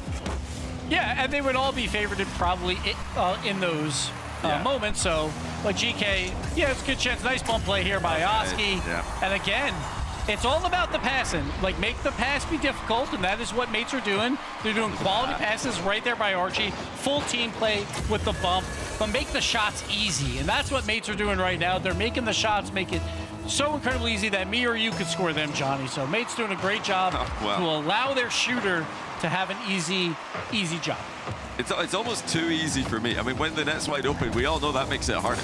It becomes psychologically difficult to score. So I'd want maybe a little bit less of an open net. But the key for Gentlemates has been putting the ball in positions the defense can't deal with. It's not about rushing the shot. They're just waiting till the ball is absolutely free, and then they're taking the shot. But their touches have been really impressive. Archie's assist there, star of the show, just leaving the ball in a position that Magnifico can't do anything about, and eventually it becomes too difficult to hold on. Yeah, and you can't even say like Magnifico's defense has been awful. It's more of just the challenge game by mates has just been so incredibly good to allow these plays to happen, to turn these into passes. Here's Oski, like he's got an opportunity, leaves it for Nas, who throws it off, and Braziers is there to read it, but Archie just waiting it out, trying to get another pass in midfield. He gets it over to Nas, and he plays it slow and gets the goal. It's just, again, the dissection of the defense as Archie pops it past one, pops it past two, and Nash just takes the slow shot. Full control for Gentlemates. It seriously is impressive how they're making Magnifico look so normal defensively. And before this, we thought this is one of the top defensive teams in Europe. Yeah, that's just clinical, like right now by mates, and they're making it look easy as well, which is pretty scary. To how well they're doing it. And like Archie, we talk about his third man role and the patience he plays in Rocket League, and he showed it there. Didn't have to press, waited for his opportunity, and got a great pass out. That's good defense from Gentlemates. They've not had to do too much of that this game, but when they have needed to do it, it's been a bit better than last game. They close down. Oh no, they don't close down the shot. I stand corrected. I thought they were going to have a 50 here. But Atomic slots it just past the last defender, and it was Archie who understeered on his approach. It just feels like mates, the few times they are on defense, they're just a little slow on the goal line. They're not coming out early enough for these challenges. They're expecting maybe their teammate to possibly go for it, and then it's a little too late when they do finally bite. So I think they're giving up just a little bit too much freeness, basically, on defense compared to the offensive side, where they're really capitalizing on everything, while Magnifico is having a hard time on defense, but not really at their fault. Yeah, their offensive 50s have been so impressive, and then the defensive 50s haven't really been there. That it should have been a 50-50. Yeah, exactly. They're just not challenged. Yeah, they didn't get the touch, so no problems really in the bigger picture, because Gentlemates are still very much in control of this one, but defensively, lackadaisical at times. Yeah, it feels lazy almost, which feels weird to say, like in a video game, like there's no hustle on defense, but that's what it kind of feels like. But I think it's more of a miscommunication, not knowing who's going to go for the ball. But Nas is going to get around two there, and the ball will spill back out for Oski. The flipper set double tap pass to Archie. It's just perfect technique. Oski leaning back with the reset here to kick that ball to the backboard. Pre-flips to beat the defender. And it doesn't matter that he's hit the bar, because it's gone wide open for Archie. The same formula, just create open nets for your teammates. Don't rush the shot. They're not shooting at goalkeepers. They're just making life as hard for Magnifico as they can. Now Nas with the point blank range mind game. Archie to the backboard. Magnifico are just all sitting under the ball, hoping it comes to them. It's a tale of two different teams right now. Mates, when they're on offense, look like best team in the world, but on defense, just been a little bit like awkward, but still, they're winning here. Now Archie wide open net will secure another goal, 3-goal lead with 85 on the clock. And to me, that's seriously impressive from Archie. And that run-up, you've got so many different ways to think about missing that. And I would have been going through those in my head, and I'd probably go with one of them. But he's just put all that to the back of his mind. Shot it as safely as possible down the pipe, 4-1. Magnifico they're gonna need to call a timeout here. They're gonna need to change something. Oh, absolutely. It's not going even remotely well for them. The only goals they have scored have all been, preventable by Gentlemates as well, which is even worse for Magnifico. But defensively, it's not been a good showing today. Yeah, they've been gifted a few goals, and that's one reason why they're kind of in these two games, which they're not even in really this game at this point. And the Maids are really showing, or trying to show, that they are at least the #2 team in Europe right now by dominating Magnifico here. And I think Magnifico are kind of just getting into the defensive positions too early. It's 5-1. Nass buries a wall shot. Yeah, every time I'm looking at Magnifico arriving in defense, it's like they run back, they get into the defensive area, into the box, and then they stop and they think, okay, well, what now? I've rotated back like a good boy. like I'm in position. Yeah. maybe too early. You know, they're arriving and losing their momentum by stopping instead of coming in full speed, in flow, and getting a good clear. Yeah, and then they just haven't had the ball on the offensive half. It's enough that they can't even make up for those mistakes on defense. So it's been a little bit tough. Obviously right now, a lot of these goals late are kind of pointless because they're gonna just kind of go back and forth and just go through the motions here. Basically use this extra time as a little bit more for their timeout to figure it out for games 3 and 4. I mean, as for Gentlemates, can't really be happier with the offense. This is about as good as we've seen from them. Really impressed by what they've put on the offensive half of the pitch. And defensively, I mean, they've not had to do too much. They've been in offense for the majority of the match. But the mistakes they are making in defense are fixable. It's not like their structure's wrong or something. They're just missing key touches. And yeah, timeout Magnifico, no surprise there. Yeah, it just seems like on paper, obviously, it's showing that Maids are a great defensive team. They're doing so well. They only gave up the 1 goal. Well, really, Magnifico had 0 chances that game, but they have a goal. So the Maids have to clean that up. And I think a timeout is a good moment here for Maids where it's hey, our offense is clicking. We know that we're doing great there. Let's clean up this defense a bit as well. So I think the timeout could help the Maids as well here to try and figure out those issues the few times they are on defense. But it's mostly up to Magnifico. They need to find a way to play better on defense, turn those into counterattacks. Because right now, it's just they're on the back foot on defense. And a lot of that is because Maids are playing that well, but you still can do a better job at the challenge game in those 1v1 plays and spill the ball out to a teammate to try and create some offensive pressure. Because right now, 3 shots that game to 13 is not going to win you a lot of Rocket League games, John. Yeah, I mean, that in the previous game as well, they kind of illustrate why offense is just easier to play in Rocket League. When you're in defense and you're just stuck and you can't get any momentum, it's so difficult to generate clears. And a team like Gentlemates, with all of the mechanical ability that they've got and the synergy that they're building, they're gonna score on you. It's the same thing when you go against a team like Carmine Corp or any of the other top teams in the world. If you're on defense for extended periods of time, you're getting scored on, or you're conceding clear-cut chances at the least. So Magnifico have got to figure out a way to get the ball out of defense, and be able to fight for the midfield at times as well. They need to challenge at a higher level as a team. And that's been the hard part, right? Is because these 1v1 plays happen because when they get to the midfield, that they've expelled everything on defense. And now it's a wide open play for the Mates to kind of do what they want, and they can do that 1v1 play with 80 boost in the tank for Nass. And he's going to make a good challenge. He's a great 1v1 player. So you got to find a way to conserve the boost on defense so then you can also challenge in that midfield. Because if you leave it open for a Nass or an Archie, they're going to make you pay with a great pass to one of their teammates. So a lot to work on in this timeout in that last 2 minutes for Magnifico. Let's see if they found anything that they can use for game 3. Yeah, they're going to need to find a lot. It doesn't look like Gentlemates are slowing down anytime soon, except on that kickoff approach. It's actually deliberately lets it go past him. And the 50 game's been pretty impeccable for Mates up until this point. Curious to see if Magnifico can at least go even in that regard.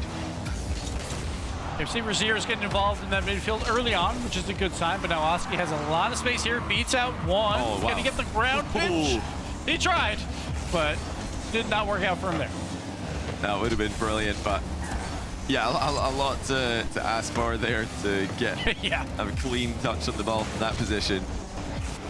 Yeah, again, the Gentlemates are just moving the ball around the pitch so well. They're getting so many touches into space to give the next Gentlemate a free ball, and there's no Magnifico players anywhere near it. Yeah, like every touch here, it feels like just wide open space. That was the one miscue there by Nas, where he could have left that for Oski, who had plenty of space and a better angle to make a play on it, but it feels like every single ball, no one's around any of these mates players, and they can do whatever they want. And Nasir just sitting underneath the ball, forcing something out of Magnifico. Oski now getting goal side in what's building in to be one of the better Magnifico pressure positions, but cuts off well by Archie. Not too much boost for Gentlemates in this, but they are still getting bodies goal side. It goes high into the backboard. Oski gets something on it. Where's the follow-up? Tox is actually all the way back in his corner at the moment, so he's coming in from deep on this one. But Magnifico is holding serve.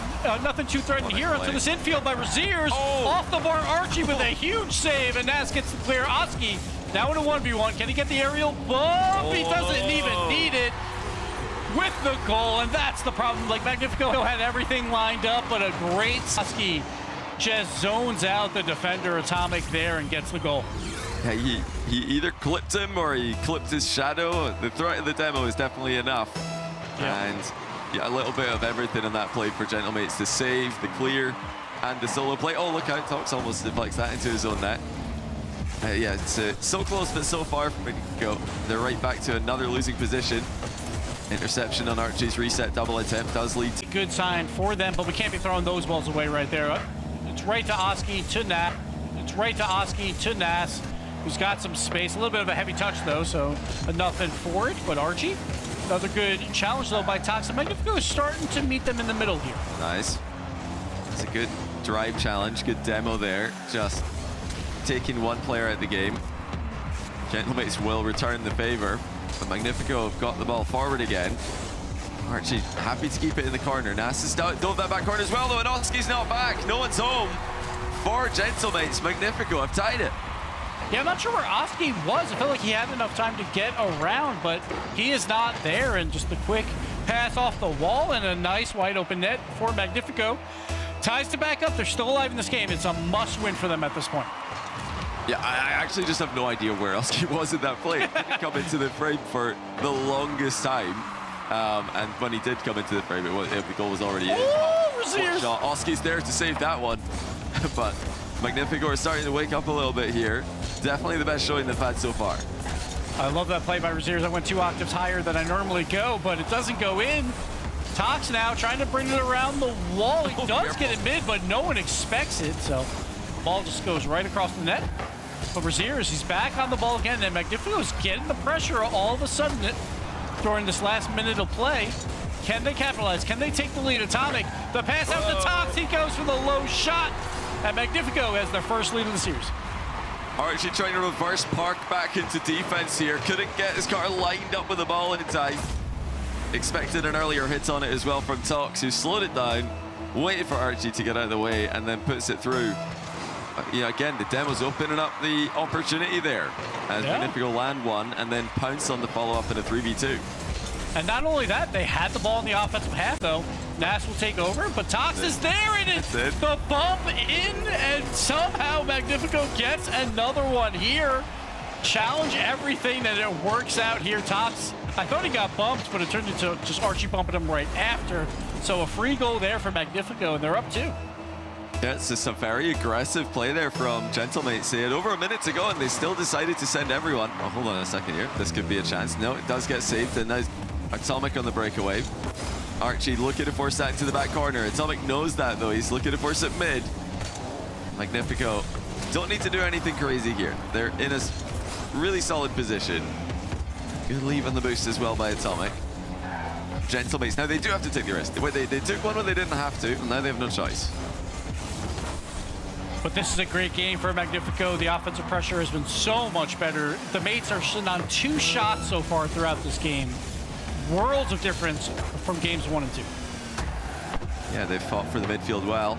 They've played much more of a solid team defense. That could be another one. Atomic with his slow shots on target. It turns into a pass to Rlcs, and it is going to be game to Magnifico, barring the biggest throw that we've seen all year. Johnny, I think we got ourselves a series. I thought we might be out of here quick. It might be a 4-0 after those first 2 games, but Magnifico, after the timeout, they've done a great job in controlling the field of play, and they're up 3 goals late. Is there any late magic by the Mates? It doesn't look like it, and we will be going to game 4 with Magnifico only down 2-1. Yeah, we definitely do have a series here. But, you know, to really have any kind of confidence in Magnifico winning, you'd have to see one more game from them. You'd have to see a 2-2.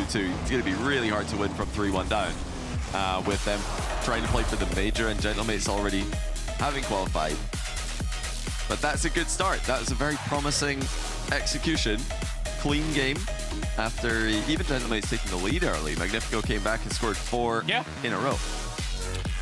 We talked about the Mates, like those first 2 games, it was just like they could kind of do whatever they want on the offensive side. Great passes, they had tons of space. Well, this time around, only 2 shots over that 5 minutes of play for the Mates, and Magnifico had 9, and they converted on 4 of those.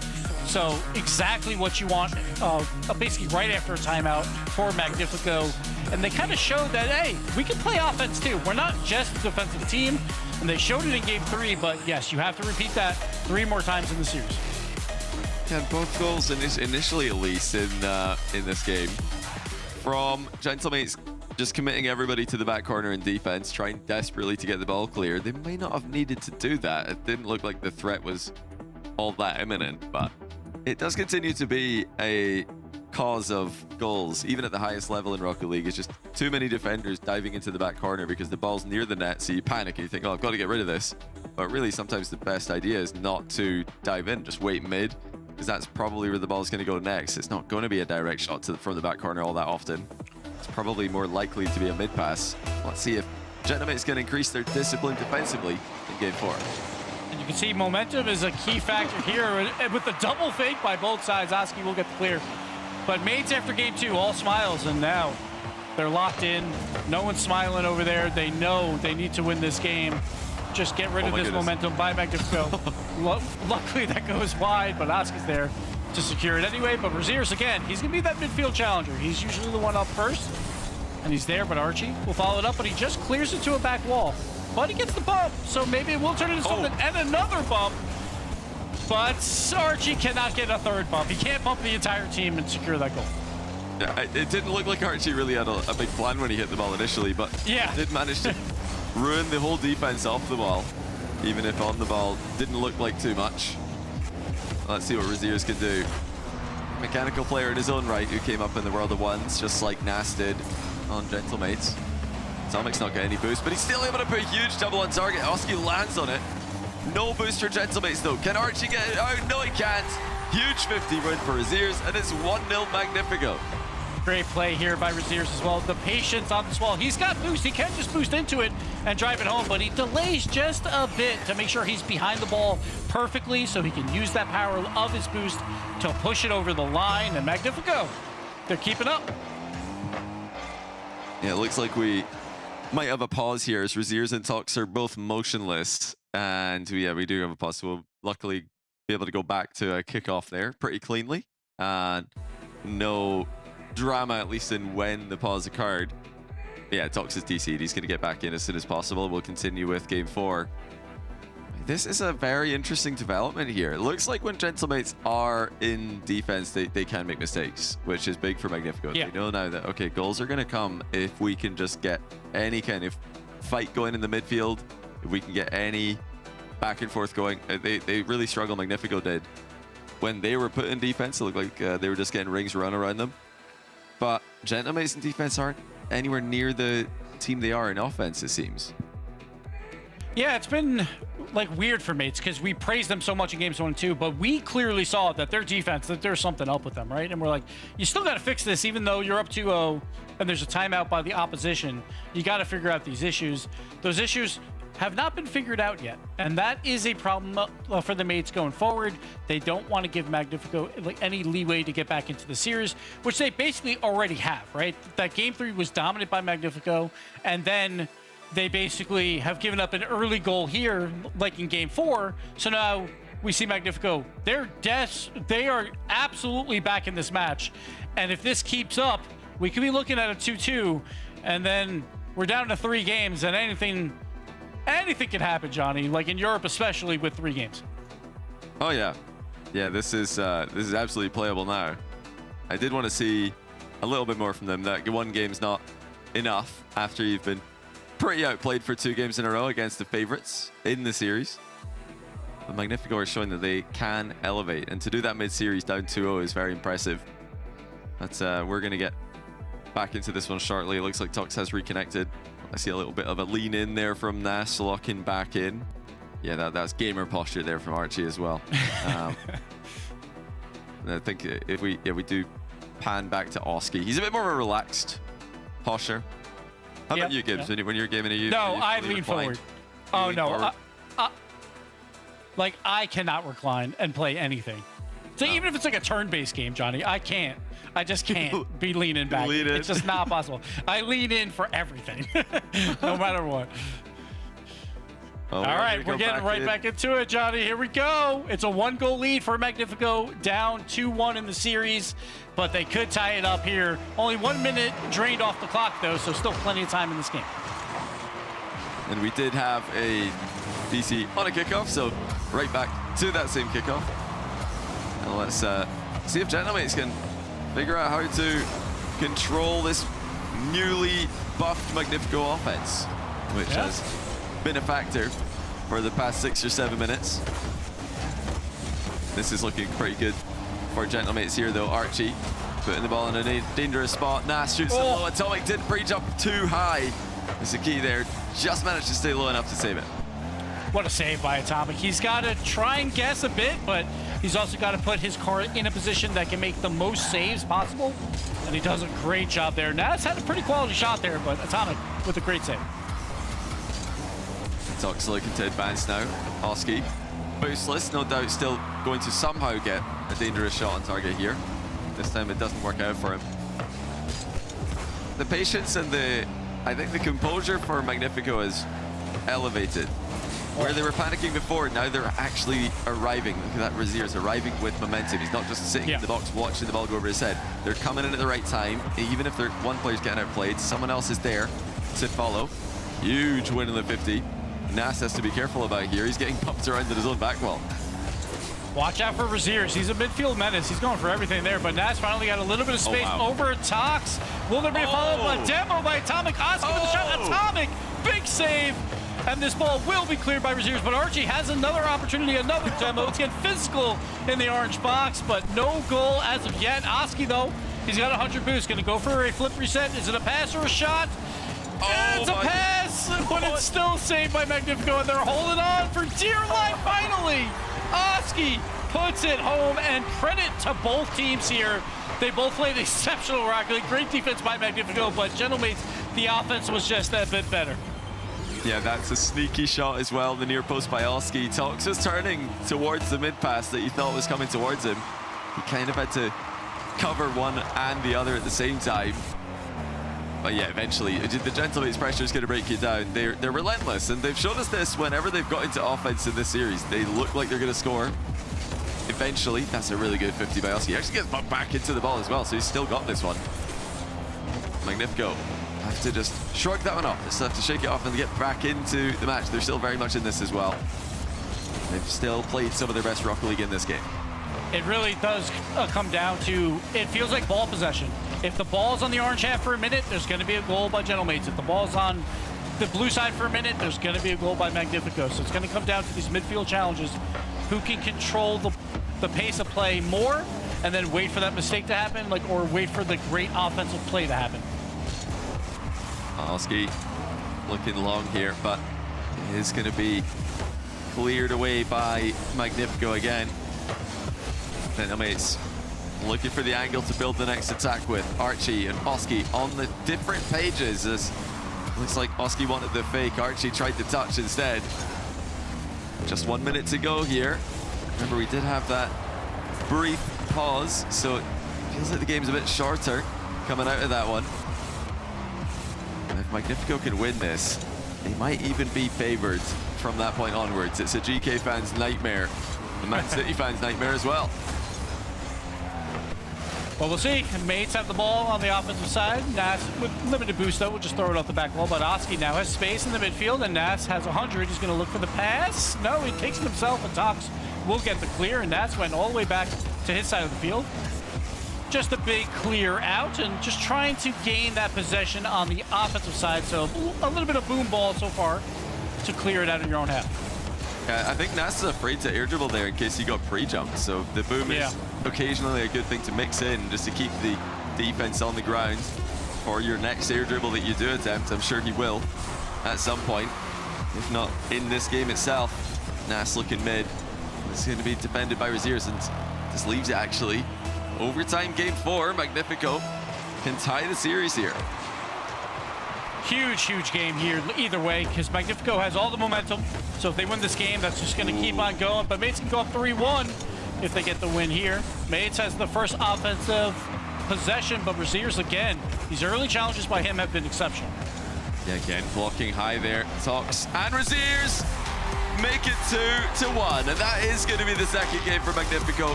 Huge block by Rlcs. And then he flies in for the shot. Tox fakes it. And Archie had no chance.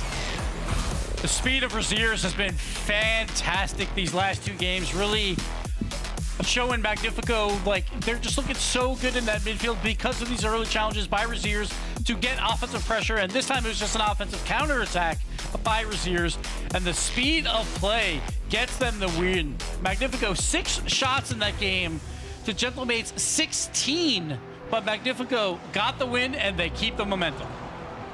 I think half of those shots must have come from that one sequence leading to Gentlemate's only goal this game. They had so many opportunities. Magnifico made it really difficult for them to score for this entire sequence. And even when the goal did go in, Magnifico didn't panic. I feel like that's been the difference in the second half that we've seen so far, is that Magnifico have been far more calm. They've not panicked. They've not been just rushing into bad positions and then realizing that they're out of position too late. They've just been arriving at the right time and, like you said, challenging really well. Rlcs have winning the game there with a midfield challenge and a quick follow-up. Yeah, it's going to be interesting now, because what did the Mates say during this? It's like, I feel like they still got to clean up the defense. They didn't really lose that game because of defense, that's for sure. It was more of just a great counterattack by Magnifico, but when you have all this offensive pressure, maybe trying to figure out how to score a little bit quicker or trying to force some confusion on the defense of Magnifico. Because while Magnifico did give up that goal, it was exceptional defense the entire match. It just happened that they finally gave one up. So they're playing a lot better there as well. There's no double commits happening like in this match earlier, or even 2 weeks ago when they played Vitality. Lots of double commits on defense. So Magnifico have cleaned that up. Now it's about the Mates. Do they clean up the midfield challenge game? It feels like that is a key component right now in trying to create as much pressure as you can. But it's not about the pressure, it's more about how long do you keep that pressure? Because it feels like that is the main goal for both these teams right now. Yeah, absolutely. Gentlemates probably discussing here how to maintain that pressure that you're talking about without overextending. I think really for them it comes down to recoveries. If they can keep recovering, if they can keep the offense flowing smoothly, they should be able to win this by virtue of being the more mechanical team. I don't think it's more mechanical by a landslide though. They do have the creativity of Oski, they have the 1v1 solo play prowess of Nas, but Magnifico can match. I think they can punch up in terms of speed. That's something that they're going to be quite able to do. So you have to be smart with how you go about this, Gentlemates. Let's see what they can do. And Magnifico, this is a huge match for them as well, because if they win this, they're at least guaranteed at least a tiebreaker. Crazy. Very likely going into that. So, like, unless Man City goes on a huge run or something like that. But we'll see how it all plays out. Magnifico trying to enter Tier 1 of European Rocket League. Can they get it done? Mates, though, we have all the pressure right now, but Magnifico is holding serve on defense. Yeah, what save there by Tox. The shot was about to sink into their net if he was a split second slower there. Double commit from Oski and Nas, and it was a really committed double commit. They kept going at that one for a while. not the best look in terms of synergy coming out of the timeout. But Nash, though, will lay off his back wall. Great control there to allow his teammates to get some boost and get back on defense. But Magnifico keeping the ball on the other side of the field. Archie, though, will throw it deep. And Raziers, he's going to go up. He's got a little bit of space. Oski going up for the early challenge. He'll get a piece of it, but Raziers will follow through. And 2 touches by Nash, though, will throw it around to the side, looking for the infield pass to Archie, but no one available. And right now, we got ourselves just a little bit of a midfield battle here, Johnny. Yeah, this is what Magnifico wanted in the first couple of games. They couldn't get this. They couldn't get the midfield battle. It was just defense simulator. So they'll be quite happy with how this is going. They're a very patient team. I think more patient than Gentlemates, especially a frustrated Gentlemates who have just lost 2 games in a row that they've been favored in. Magnifico stepping up to the task, showing that they are truly a contender for that major spot. It's another great save. Atomic pre-jumping that one, controls it, lands on the backboard with the ball. Oski 15 in mid, but it's too volatile for Archie to react to.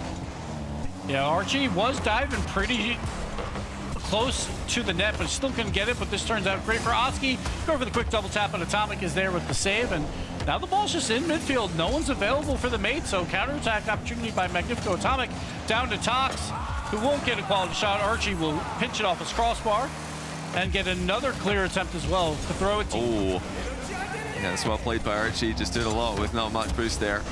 A massive dunk by Nas. It's caused Tox to have to control the ball for a second. He gets taken out of the game. No, Oski with the catch, with the dunk. It's off the bar though, and the follow-up is good for Magnifico for now. Can they get another one? No, it's eliminated. Archie had so much time. He puts it through as the demo lands. I was surprised Oski just won that one cleanly to hit the crossbar there, and then it turns into physical play by the mates. And we really haven't talked about physical play by either of these teams throughout, but finally we get some offensive demos coming out to secure a goal. And this is not the end of the world for Magnifico, but it is unfortunately for them more of the same. Whenever they are stuck in defense for extended times, they concede. Because the Gentlemates find a way to do it. They always create a clear-cut chance and often take it. Archie with the follow-through flick there. Not sure he meant it, but it did give Magnifico a brief scare. The challenge of the recovery is looking good as well. Oh, Oski's not able to get there. Raziers smokes it top bins. That was off Atomic's pass as well. And this all began when Nas had a ton of space on the offensive side, and either he whiffed or he went for a fake that none of his teammates went for and gave possession back over to Magnifico, which forced the midfield challenge. It was just one domino that fell that made a full collapse of the Mates defense, and now Mates, after a great offensive performance, they falter yet again on defense, and we're tied back up. Magnifico have a chance to really throw a wrench into the EU power rankings and shake things up in a big way.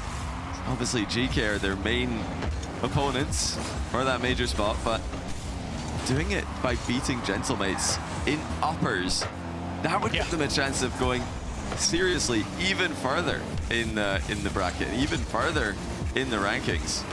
Do wonders for their confidence if they do end up in a tiebreaker as well. Yeah, see how it plays out. Still 1-1 game with a minute left on the clock. Who's going to get the next great opportunity? Atomic is trying to clear it out to Raziers, but Nas actually gets past to Oski, who now is pressuring. Wow. Tox has to make a desperation save and does so. Oh, wow. No way. Archie nearly slotted that one. I think he was just trying to get the ball mid, nearly puts it in perfectly. Magnifico now working it forward slowly, methodically. Their patience, looking for those countering punches, continues to impress. They look a lot calmer, like we keep saying. Oh, back pass for Archie. Tox is there for it. Oski's not ready. Nas covers him. That was risky for Gentlemates. And now the back pass from his ears. Slow down from Atomic. He's faking. Leaves it for his ears. Oski's just driving into the ball, though. And apparently that wins in this position. We talk about patience. That was great by Oski there. It's like, I don't have to do anything. I'll let you wait this play out. I know you have no shot, and Magnifico knew it as well. But they have another chance here. Atomic midfield. Raziers with the redirect. Cannot get it on target. Archie with the clear. 5 on the clock. tied up. A huge game 5 for both teams. And Rlcs, can he get over Nas? He cannot. Nas actually controls it with 2 taps. Oski, No way. the double tap. Tox turns it away, and we do go to overtime. What a save by Tox. It would have been very easy to just rush the net there, but he knew the threat of the double was real. And now here comes Tox in overtime. Oski stops him before he could get too much done. His pass only goes as far as Archie as well. Now Oski looking for that tight angle shot. This one flashes across the goal as well. Archie's already on the far side. Now 50 back to Nas. Bumped by Archie and a goal. And Gentlemates break the momentum. And Magnifico just gave up a little bit too much field, basically, the entire time from the back left corner to the right-hand side. And a little bit of a double commit, like in that right side corner, allowed a wide open net for the mates to secure that win. And what a game that was. So incredibly close by both teams, but the mates take the series lead 3-2, but this is far from over, Johnny. Oh yeah, this is still a very close series. Magnifico had a slow start, but they've really stepped up, giving Gentlemates a run for their money. Class from Archie there. The 50 back to Nas, and what looked like it might have been a trip or a bump actually wasn't even needed. The net was in fact just open from that pass back. They've had so many 50s back to teammates. It's something the original Gentlemates did very well when they won in Copenhagen. Juicy, Itachi, and Seiko were sort of pioneering that strategy in modern Rocket League, where you try to lose the 50 towards the teammate, thus winning it. But yeah, we're seeing it a lot there. Archie just letting the defender hit the ball into it, not forcing the ball to go mid, but instead just deflecting it mid. Really good pass there to leave the net open. Magnifico need to be careful. They are falling for that quite a lot. Yeah, we saw that a lot in games 1 and 2. A lot of good 1v1 plays that were just 50s that would just spill back right into the midfield for those wide open nets. And we see it again here. So the mates maybe found something yet again, going back to what made their offense so good early on. Especially in game number 1, and they get it done at the perfect time, game 5 overtime, to take this lead. Force there from Archie to bring Oski into the play. Tomic's just landed in the perfect spot here to take this one briefly. Now Nas on the ground, looking to work the ball forward. We are going to have another pause here. Looks like there might be a similar sort of issue to Magnifico earlier on. We'll get them reconnected, hopefully as fast as they were earlier, which wasn't too big of a break for us.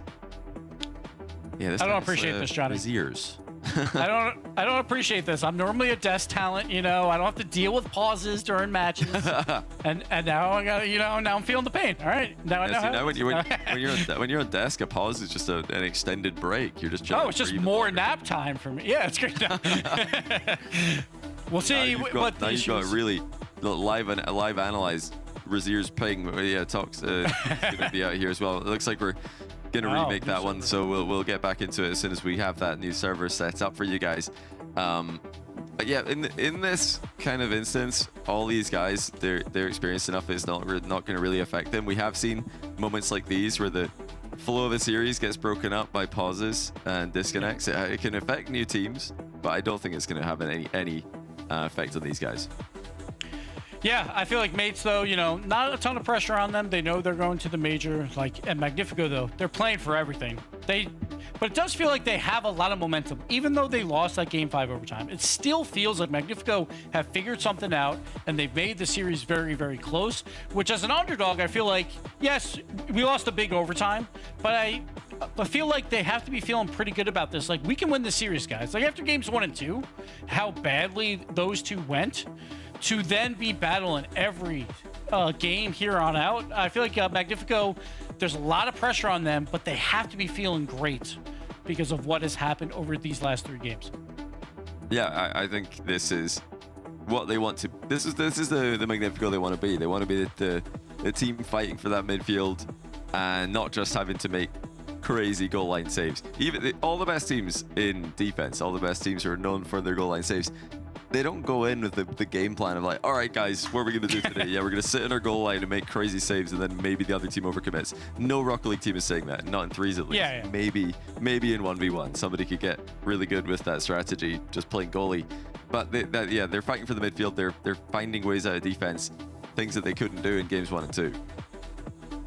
Yeah, because they know, like, all right, like, we're good on defense and we can counterattack, but the end goal is not to counterattack to win every single game. They have to win the midfield game. And we saw that over games 4 and 5, like the Rlcs being a lot more fast on the ball to go for those challenges early. And it really worked out in game 4. That's how they won that one. And then game 5, they fell just a bit short. But they know that they can play up to what the mates have shown. They do have to win 2 in a row, but I don't think they're too concerned about that. I think they're more like, all right, we're competitive. That's exactly what we wanted going into a Neo Tokyo. And now let's just try and win it. And that's kind of how they have to go. They have to go in with the underdog mentality. When you know you're an underdog, but you've made it close, the last few maps puts all the pressure on the favorite. Like Neo Tokyo, tons of pressure on the mates to actually win this match, and then Champions Field's like, hey, we're the underdog. We weren't supposed to be here anyway, so we're playing with house money. That's how they have to kind of go with it. Yeah, I think the map is an interesting one. Neo Tokyo's been the home of so many, memorable misplays in Rocket League's open era, and we've not even often made it to Champions Field as a result. Everything just falls apart in Neo Tokyo because it's definitely in that business end of the series. I think game 6 and 7, those are the ones that really feel like, okay, it's all going down, because if you're tied 2-2 in game 5, nobody's a match point. If there's a 3-1 up in game 5, it feels one-sided. But 3-2 though, okay, it's close enough, and it's also in at most the penultimate game that everybody starts to get a little bit more nervous.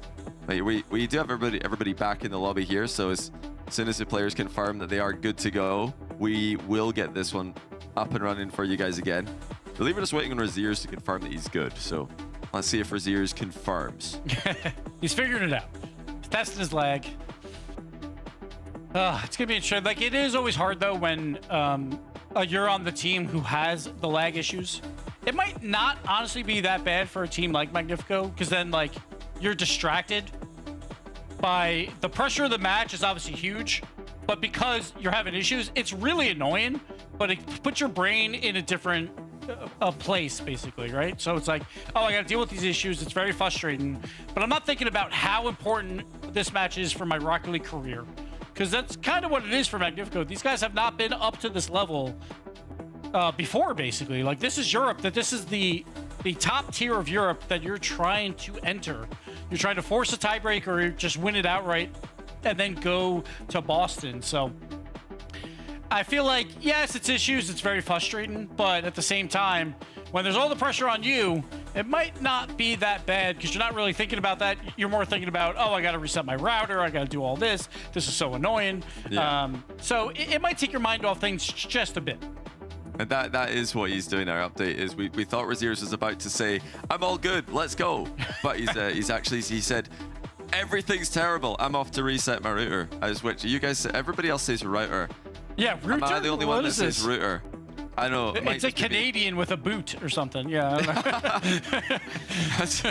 Maybe it's just me. I thought that's how it was my whole life until I started hearing international people saying router, and I was like, router, wait a minute. Yeah. What's going on with that? What's going on with that? Yeah, we've got about at most 6 or 7 minutes left on the DQ timer, so that's the limit. And at that point, Rlcs should be back. He knows that. I always get a bit scared though whenever I reset the old router. I think, is this the time where it just doesn't come back on again? Yeah, right. It just goes out. And then you got to find a really long like Ethernet cable and just run it down to wherever it is, or move your PC like really quickly in 5 minutes and put it right next to it. Yeah. I back him. I think he's gonna be fine. I think he's gonna get back in, and we're gonna have a game. We hope. But we're just waiting on Rlcs. So this we'll see, I guess, how fast that cycle is for him, how quick the restart is going to be. But gentlemates, they're looking pretty chill.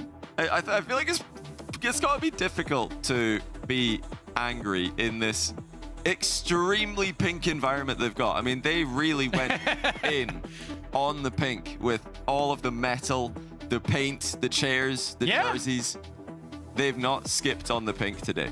And also, they've done a good job because they used to have those screens behind them that were just slightly off center. That was very tilted for certain casters. And maybe it was very tilted for them. So now they're out of that environment. They got all the pink going. They're ready to go. Just good vibes only. I feel like they're a good vibes team. Like Archie's a good vibes guy, right? So I feel like, kind of works. Archie's like, he used to be the too cool for school kind of guy. And now he's just got I mean, actually, the thing I'm worried most about with Archie is it really looks like his hairline is encroaching on blocking his vision. And that might be what Magnifico are going for here. They're thinking if we could just extend this a little bit longer and then get into game 7, Archie's hair is going to have grown out and he won't be able to see the ball anymore. Because he's really pushing the limit there. So he's pulling the old Cloud9 gimmick when his hair was just in his face. Daniel does this. I don't know how enough he can see. Like, I swear he's like the top half of his screen is just a forest, pretty much. He just looks at Rocket League and he sees a forest through his hair. But Archie is in good company there with Gimmick and Daniel, 2 world champions, 1 former, 1 current. And we all know that when you cut your hair, that's a bad thing in Rocket League. So true. You lose skill. Yeah. So that's fair. Yeah, that's actually very true. Has anybody done that recently? I don't know if we've seen that recently. Maybe Jori's is the most recent example of that. He had the haircut for a while. He wasn't looking like himself, then he grew it back out, and bang, goal of the season. Jori's is back. So there could be something there. Yeah, we've got, while we're waffling here, Raziers is back in. It looks like he's fine. Looks like he's ready to go. And it looks like we're about to get game 6 underway again. And we're about 1 minute in as well through game 6, so. Oh, I can't remember. I think it was less. Oh, they're just going to start fresh. Oh, no. It's a fresh start. It was really close to the start, so then we're just going to click. Oh, my apologies. I was thinking about last game. Yeah. Last game we had the 1 minute gone. This one's going to be a clean restart because the lag was pretty much immediate off the go. And yeah, nobody's going to be complaining about that. 0-0 pretty much. No, it's just clean, more time to farm stats. They're going to be happy about that. Archie's got more time to farm his epic saves. But Magnifico are the team who need 2 games here. 3-2 lead for Gentlemates, mostly off of a strong start to the series. Games 3, 4, and 5, though, have been very close. Magnifico winning 2 of them. Yeah, at Magnifico, that game 4 as well was one that I think they kind of took where they had a very few shots. Well, Gentlemates had all the pressure, but they found a way with their defensive shell to win that. But Maids bounced right back in game 5 to kill pretty much all momentum, and now all momentum is killed for both teams. But we're going to start with Atomic getting on the board. That's looking to get a sidewall double here. Gets immediately challenged by Raziers. It's been one of your themes of the series, standing out to you. Whenever Raziers can get in and about the play early, it does work pretty well for Magnifico. Now they just have to hold on for 4 minutes and 50 seconds, and they're made it into game 7. Easy right there. But Thomas got a little bit of space. Oski up early, but Archie's got to help him out. So Raziers has a chance to get this midfield. Only 1 defender goes to the bump, but Nass avoids it. And Tots will keep the pressure up, though. A demo in midfield, though, will relieve all the pressure in the mates now on the offensive side. Oh, huge clear out of Atomic. Nass was ready for it. And Archie collects it in the back corner. The ball bounced off the wall, though. He didn't want it to do that. Still has control. Now Nass with the reset. Doesn't actually get the follow-up, and it might have worked in his favor that he missed it. It does put Magnifico in a bit of an awkward spot. More of those touches are continuing to be faked by Gentlemates, just letting the ball do the work again. We haven't seen a ton of physical play, but Archie just tried for another one. He had one other moment where he tried to bump everyone, and it didn't work out. So we'll see if the physical play will open up the defensive shell of Magnifico, if Archie can continue that. But right now, Magnifico, again, is on the blue side of the field more than you expect. Atomic with the quick double tap. Oski, great save out to Nass as well, who passes it back to Archie, the only member who has boost, but Raziers there again for the challenge. Oski snaps a shot from the back corner. Off target.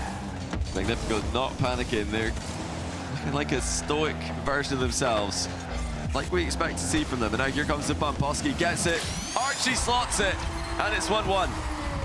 There's the physical play we hope for. Oski, great aerial bump play. He had one early in the match as well, where someone just tried to avoid the demo. This time he connects, and Archie gets the shot to the outside post, or near post, I should say, and all tied up. 3:19 on the clock. Dead ball kickoff. After all the fakes and tricks both teams have been trying, we do get the occasional standard approach that nearly results in a goal. Sometimes the normal play is the mind game when there's so many mind games being thrown around. Atomic with the air dribble. Reset. Not able to get the touch on the ball. You would have needed to get past Oski though, but Razier's might. He's got control. He's got a reset over one. Archie in the backboard collects it. And this is some more organized defense out of the mates. Yeah, great save there by Archie, not only for the save, but to collect the ball and then get the clear anyway, with two members just waiting for Magnifico for some type of juicy rebound. There was none available. Some more physical play coming out by both teams, it feels like. Getting way more physical, trying to open up a scoring lane. It's a nice clean interception by Archie. The reset's slow enough. Atomic can save it. Nas with a missed touch. He didn't mean for that one to go behind him, but he does get back to it. Archie, not for the first time in the series, kind of diving across the box from the blind spot. Trying to create some chaos. It's definitely caused some chaos here. Razier's reading the back ball bounce. Getting the ball semi to safety. We saw Nas there too, with he's just patient, just waiting third man like on the offensive side. He doesn't have to use his car speed, just waiting for a play with 100 boost, but fortunately it goes away. But he's got another attempt here. He's going to try and beat at least one member. He does out to Oski, but he gets beat, and Archie has to clear this last man back, and he does so. Oh, that's a great 50. Oh, well played though. Razier's follows it the whole way. Still going. Uh-oh. Landing on the ball repeatedly, but both teams are getting a bit overexcited in that play. Stretching very thin. Archie delaying his flip as long as possible. Gentlemates are into a good offensive position here. There's another 50 back for once. Gentlemates are not able to turn it into a shot on target. But Magnifico now on the back foot. Tox has no boost. Oski, though, doesn't have much either. Can he get the pass down to Archie? He does! Oh! Archie finds the spot with the redirect goal, and mates take the lead. Oh, that was just brilliant. Tox turned away. Thought Archie was coming to try and bump him. He steered away to dodge a bump that never happened. Archie just plays the ball, shoots it bottom corner. Minute and 17 for Magnifico to respond. What can they do? They're going to be in the lower bracket, not out of the running, but in a much harder position. And that's great by Archie, though, because the tendency all game long was he was getting way more physical. So he forces Magnifico to think, oh, he's going to get physical again, go for the bump. Instead, goes for the redirect shot and perfectly placed to take the lead with a minute left. Oh, big chance for his ears. It's going to go through. Nas being harassed, and he can't get the save. Razier's gets past one in the midfield, and it looks like the bump wasn't even needed. I think Razier's just did enough there all by himself. And Oski, a little flat-footed, tried to put on the brakes and backflip challenge, and those usually do not go well. And it left Nas on an island, and he could not get the job done. And Magnifico, not dead yet. Razier's has been such a strong player for them in offense today. And when they needed him most, he scores once again. Is, of course, impactful off the ball by Atomic, whether or not the bump was required. It was definitely a distraction, giving the defender something else to think about. 20 seconds to go, Atomic takes over. He doesn't have a flip, but that's a great handoff to Razier's midair. It's defended well by Nas. Great save by Nas on limited boost, got up just early enough, so Archie did not have to jump as well. They got the clear. Oski, great zero boost challenge as well. So two great low boost plays by Gentlemates, but they cannot get the ball out. Atomic leaves it for his teammate. Tox can get the shot, but Razier's is going to keep this ball up. He beats one. No way. Going for the shot, goes for the pass. Atomic, and Tox cannot reach it. And we go to overtime. That was so close to game 7, but Magnifico are going to need to do it in OT.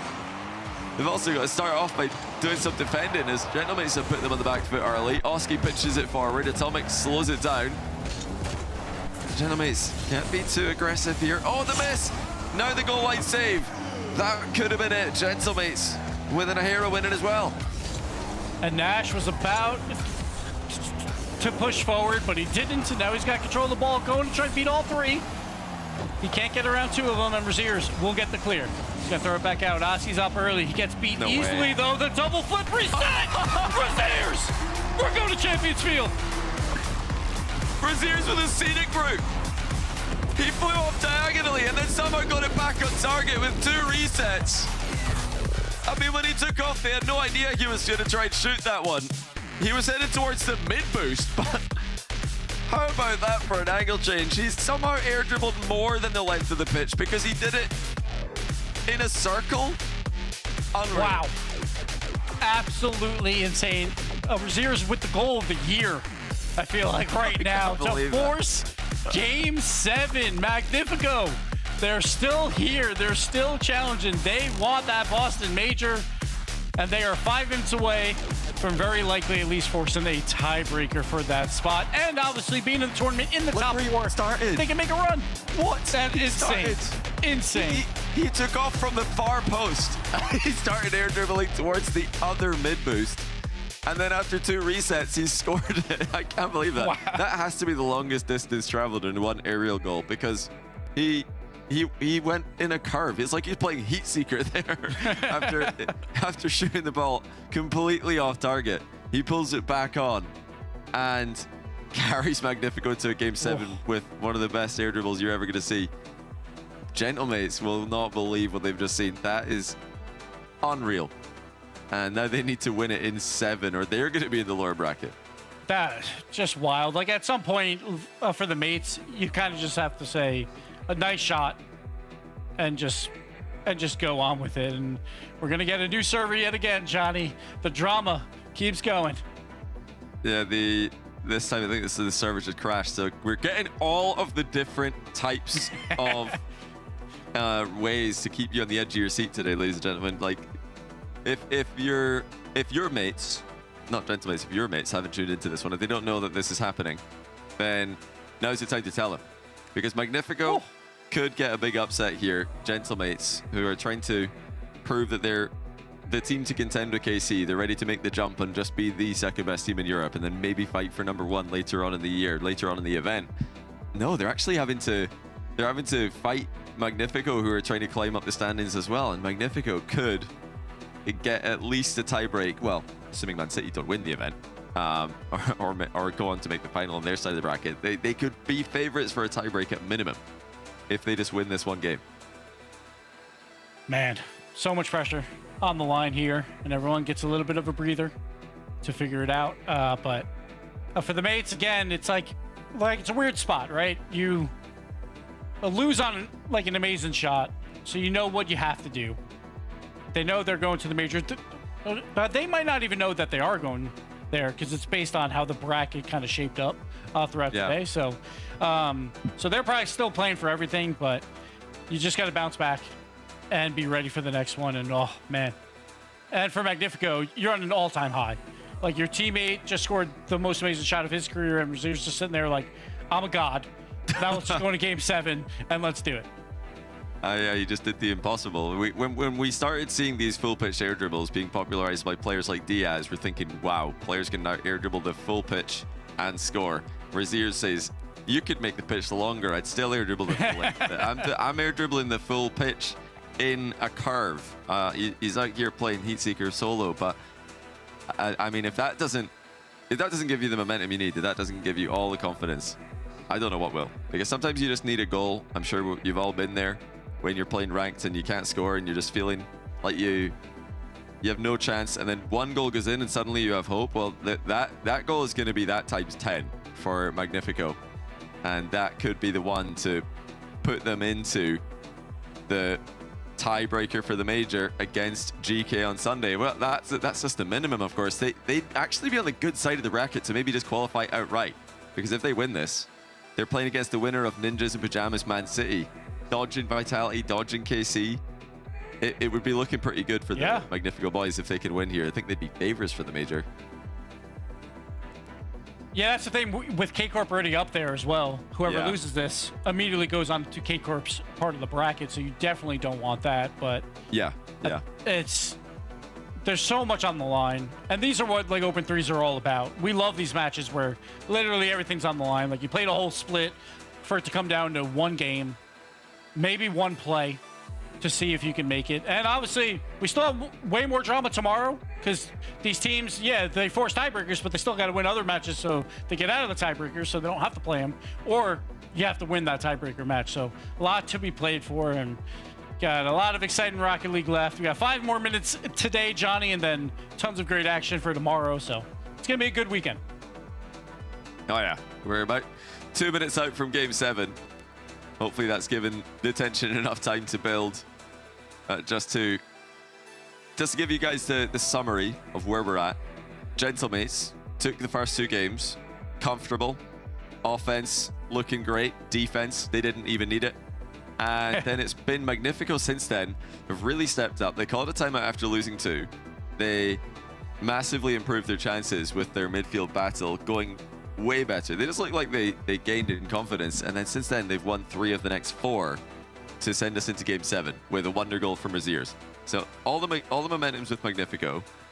And in the bigger picture, if they could win that, they suddenly become favorites for the major ahead of GK, who started the weekend almost looked like a lock. So yeah, a lot to take in here in the immediate and also in the season. But this is one of the most important games of the season, not just for Magnifico, but for multiple teams in Europe. And not only that, those first 2 games, it felt like Mates were just leagues better than them. You know, Magnifico looked like, oh yeah, you're a tier 2 European team, but there's a difference between tier 1 and tier 2. But then Magnifico battles back, obviously wins a pretty convincing Game 3. Then we've had 3 overtimes in a row, John. So it's like these teams are evenly matched. It's so incredibly close right now. So Magnifico, absolutely, like you might say that they were underdogs coming in, but at this point, point flip, maybe even 55% Magnifico because of momentum, but going into Champions Field. I think so. I think the fact they've just won Game 6 in that manner, I think it makes them the favorites for 7. The fact they've won 3 of the last 4 as well. And we're not coming off a Gentlemates timeout or anything. This is just a server restart. So we're going through a regular restart here. Yeah, the underdogs are now the favorites. And if they're the favorites here, I suppose they're also the favorites just to go to Boston, in a way, if you want to stretch it even further. But it's what we talked about earlier. This is the nightmare scenario for all of Magnifico's rivals. They're sitting by on the sidelines watching, and the team that they want to lose are now playing their best Rocket League. It's wild, but also we got to... So Magnifico, if they win, they could force a tiebreak with GK. I'm trying to do quick math here real quick. Man City, though, would be on that side of the bracket. If Man City runs that side of the bracket, Man City goes...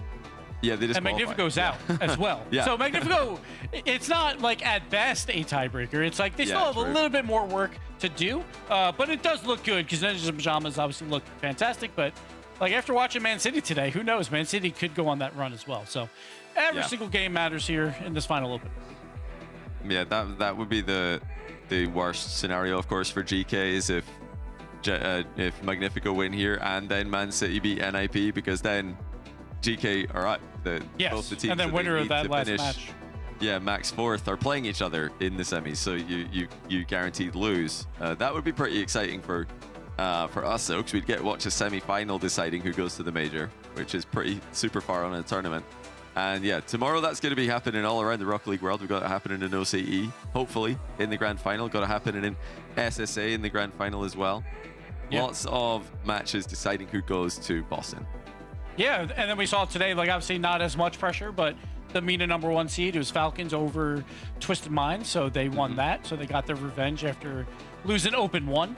Falcons won the last 2, so they got that #1 seed there. So lots to play for, and it all then comes down to Boston, which is going to be a lot of fun. But here we go. Game 7, Champions Field, Magnifico, Gentlemates, everything on the line to stay alive in this upper bracket. Loser, though, not out of the tournament, will go down to the lower side of the bracket. Does the momentum carry through for Magnifico? They do get the first goal in offense, but it's not going to be all that exciting for them. Gentlemates get everybody back behind the ball. Nas gonna switch sides here. He's got Archie over there, cut in field, blocked by Raziers. Tox follows up with an interception as well. And lots of space now on the left side of the pitch. Atomic decides to go down the middle with the reset instead. He's faked out Oski. He's trying to slice and dice past everybody. Backboards it. Archie has control, but he might be getting bumped here. He is. I like what I'm seeing from Magnifico early. Yeah, I like that by Atomic. He made all three members do something, but Magnifico just didn't follow up at all. Both members were just chilling midfield, waiting for the rebound when one of them should have been more on the attack. A little bit of a miscommunication on who's a third man like during that play. But great play by Atomic to at least force a lot of mates to do stuff. And now we got a demo play coming out, and we have another pause, Johnny. We have another pause. We can't keep letting this happen as we have another pause. I think somebody got kicked. That's so unfortunate. He got booted by the server. The server didn't like Raziers.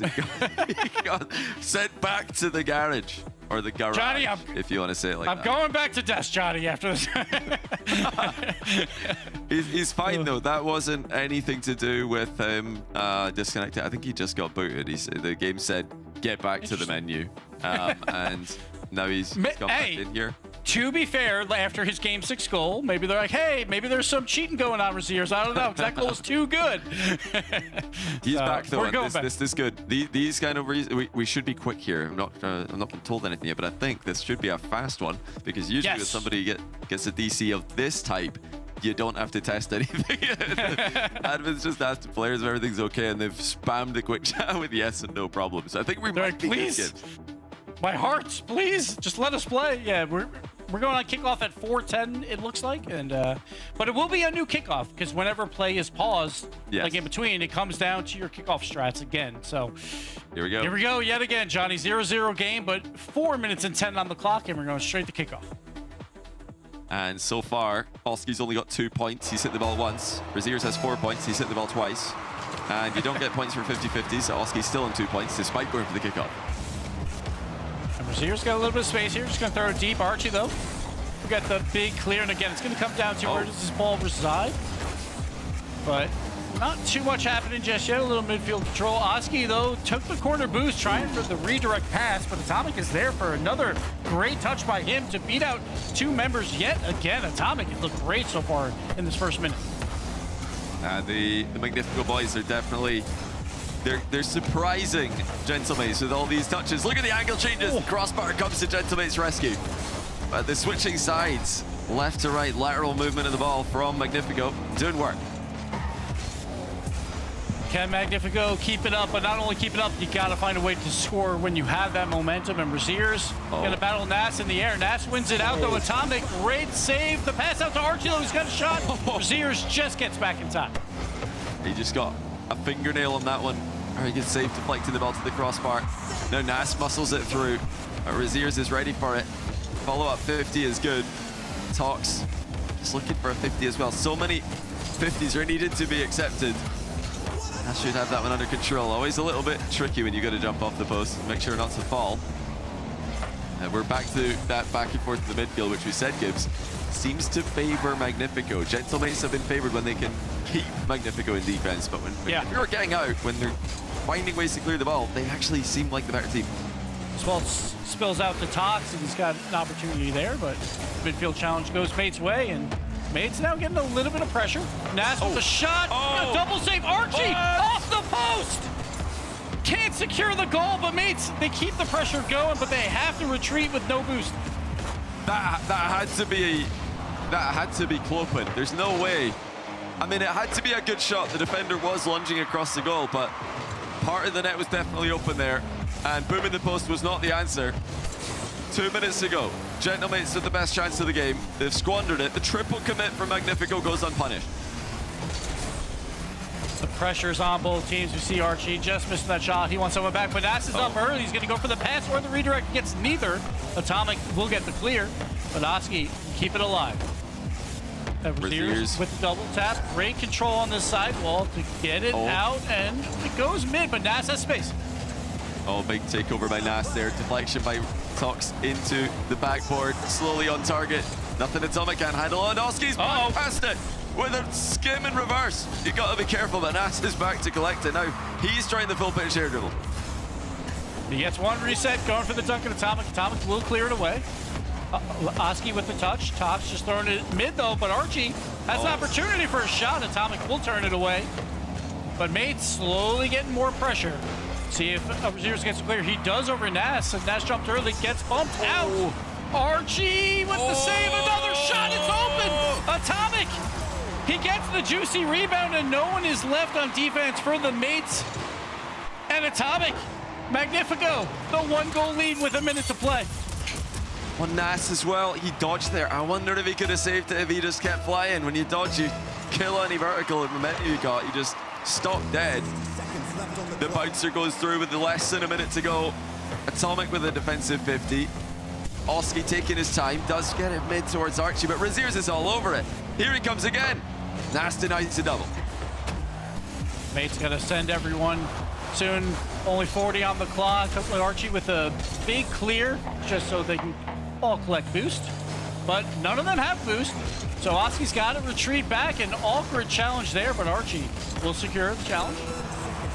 But nothing happened in midfield now. Magnifico holding the line. Archie finally getting it deep. Oski gonna try and do it all himself.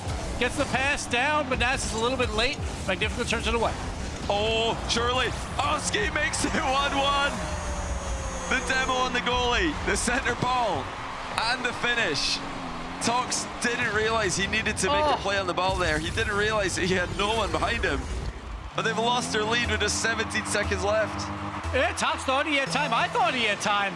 But Archie was there, and they got the ball out. 15 on the clock. We might go into another overtime, but Raziers wants to do something magical again. Nas turns it away. Tox cannot get the touch. Atomic. Oh, we're clearing it back out, and Raziers is probably going to kill this ball down. He has to kill this. He has to. There's no way. No, not Raziers. He's going for the pass. Tox fake.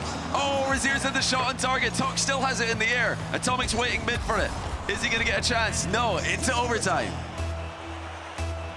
Everything on the line here on the kickoff. Archie and Tox. Nas up first with Atomic. He wins it. It's in, isn't it? Oh, at the post. Oski though will secure it. Nas wins the first challenge in the air. Magnifico tries their best to keep it out. And Raziers tries for the pinch. He didn't get it. He didn't get the pinch. And Oski.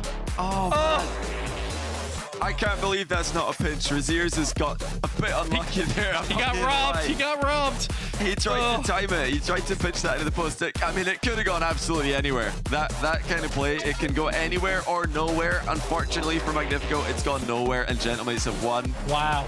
But what a series. Magnifico coming back in style and almost giving GK fans a heart attack. But as things stand, they're going to need to do it tomorrow. They're not eliminated. They're not out of the running yet, but they are going to need to win against Vitality tomorrow to at least get a tiebreaker. But yeah, you can't really expect too much more than that, because next in the bracket would be KC. So it's tough position now for Magnifico. GK fans can go to sleep tonight, resting a little bit more easy. It's a game of inches, and it really came down to like maybe an inch where his car is for Raziers, and that is a pinch off his post, possibly even into the other net. You know, it was that close. It was like, but instead the ball just falls flat right out to Oski, and just unfortunately after his game 6 heroics, the ball just doesn't respond to his pinch attempt. And Gentlemates, they find a way to win the war. It's just crazy. So Gentlemates they are moving up the rankings, not as emphatically as it initially looked like, but they advance to the semis. Magnifico back tomorrow to play Vitality, but to break it all down for you and everything else, we're gonna head back to the desk. Of course, I had to go to Game 7 just for them still not to overtake Gentlemates. We end up in the situation that I think is ideal. We potentially have that three-way tie still on the docket here, Stumpy.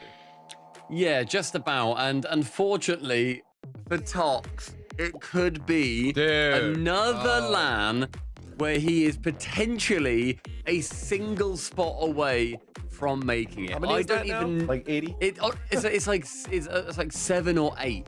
Like different lands that he's like one spot away. Not confirmed yet. There's still, potentially a tiebreaker that he can play. But like, oh man, I can't fathom this. That's just it's so I think he hard was the to be one that player. rotating 2 in the backfield, trying to get that save in the last second too. So I mean, the pressure that these players have to feel, and then to fall short in just one of those clinical moments. And I thought Magnifico, dude, I believed fully, wholeheartedly, and they started turning things around, and I was in the green room. I was like, guys, what did I tell you? What did I tell you? And then they go up. They were. You guys were bozos. You were bozos. You didn't even put any. I picked Magnifico, and you guys were like laughing at me, thinking I was a joke. And then the first 2 games were painful to watch. There was no midfield presence from them whatsoever. It was actually all gentlemates. And then we gotta mention that there was a pause every like 5 seconds, so we didn't know who actually had momentum at any given moment. So it was just up in the air constantly, and Magnifico still got to game 7. And I believe, I believe. Yeah, well, I mean, hey, how about that? How about the Razier shot, though? We'll see in a little bit here. I mean, they were still looking at that. The fact that you're still going to a game 7, Stumpy, is great.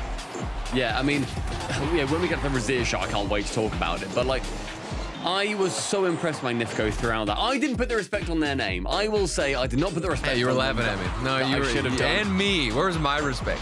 Momentarily, I was a bozo turtle, and Thank you. Such an incredibly fleeting moment, were somewhat reminiscent of intelligent. Thank you. That's all I wanted to hear. I think you're welcome. Yeah, that's fine. I'm fine with staying. I'll stay in the bozo state for as long as possible because I thought it was some great Rocket League, even though with the distance and it didn't go the way I expected it to. Still, I mean, you never knew what was going to happen. And I thought the pauses, anything added to it, but check out this goal. I mean, Razier's. This is full field carry. How long was he in the air for? That was insane. It was through the opposite corner, so he went like. He curved it round with 2 resets around all 3 players. That's one of the best regional goals we've ever seen, surely. Yeah, no, that was phenomenal. If you're looking for the top place tomorrow, you're definitely going to see that one in it. That's for sure. But there it is, Gentlemates with the win. You see the pop off from Naz at the end, and here he is, my buddy. Congratulations on the win. That was a bit of a heart stopper, though, wasn't it? Yeah, it was really close towards the end. So yeah, it's a bit. The pressure was really high, but we still we still won, so yeah, it's good. That's true. At the end of the day, you could let the sigh out. I want to ask you. I know you just won, but I have to ask you about your opponents. We just saw it, that Razier's goal. What were the comms like for you guys when that happened? I mean, Oscar was the first man, so he just said I'm up, and then he beat him, and then I had to go next because Archie called it, and then. I thought I had it, to be fair, but he just got that extra touch on the last bit, and he scored it. It was a nice goal, to be fair. But we should have defended it for sure. Yeah, it was definitely a beauty, and that was a very emotionally charged series. It was up and down all the time. You guys took the first 2 games, and then it was back and forth. We had pauses, and specifically in those breaks. For you personally, how do you stay warm and stay in the zone whenever these awkward interruptions happen? When they happen, we just talk to each other. We try to make jokes and try to stay locked in as well during them. And we just play free play or play in the test server. And I think we did a good job for staying locked in, especially in the last game. So yeah.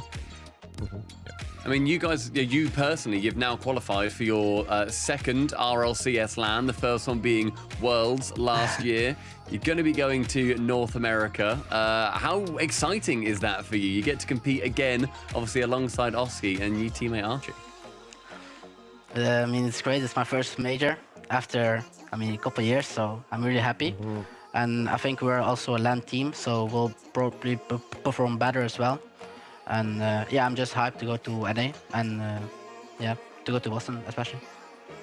Yeah, I'm just going to follow up on his there because obviously that's the thing you're looking forward to. You still have some matches this weekend, but with the major coming up and it being so long between, previous LAN events, I guess you were at Copenhagen too. Do you feel any extra nervous this time, knowing that, okay, you want to do better this time, or does it feel like it's going to be easier? You mean at LANs? Yeah. Or oh yeah, I don't think we have pressure for performing better because last time at Copenhagen, I think we all think we should have won, but we just came a bit too short. But now I think we're all really confident going into Boston. Cool. Yeah. Hey, that's good. Yeah. The best you can do is just have fun. And honestly, it looks like you guys are doing that. I love watching your player cams when you guys are playing. As you said, you're cracking jokes. It's a great team to watch. So keep that environment going up, and can't wait to see you in Boston. And good luck in the rest of your matches this weekend. Thank you, guys. See you. Maz from Gentlemates move onward into the semifinals. They'll face off against Manchester City or Ninjas in Pajamas, whoever wins that one. And those are the big talks right now. I mean, we got the bracket up here, but really it's the points, Turtle, that are really going to matter. With Magnifico dropping down to face Team Vitality, we have that three-way tie potential on the board, and that's exciting. Right, and that's definitely what everybody's going to be paying attention to tomorrow to see how things unfold. Meanwhile, you know, KC and Gentlemates, and of course all the other teams that have qualified. We've got NIP and of course Team Vitality. They're going to come out. They're going to have a lot of stress off of their shoulders while they sit back and watch the chaos just erupt in front of them. Yeah, I mean, the fact that, you know, we've got GK currently kind of teetering on that spot. Will they, won't they? They just kind of have to watch and see what happens. Are they going to be having to play in that tiebreaker?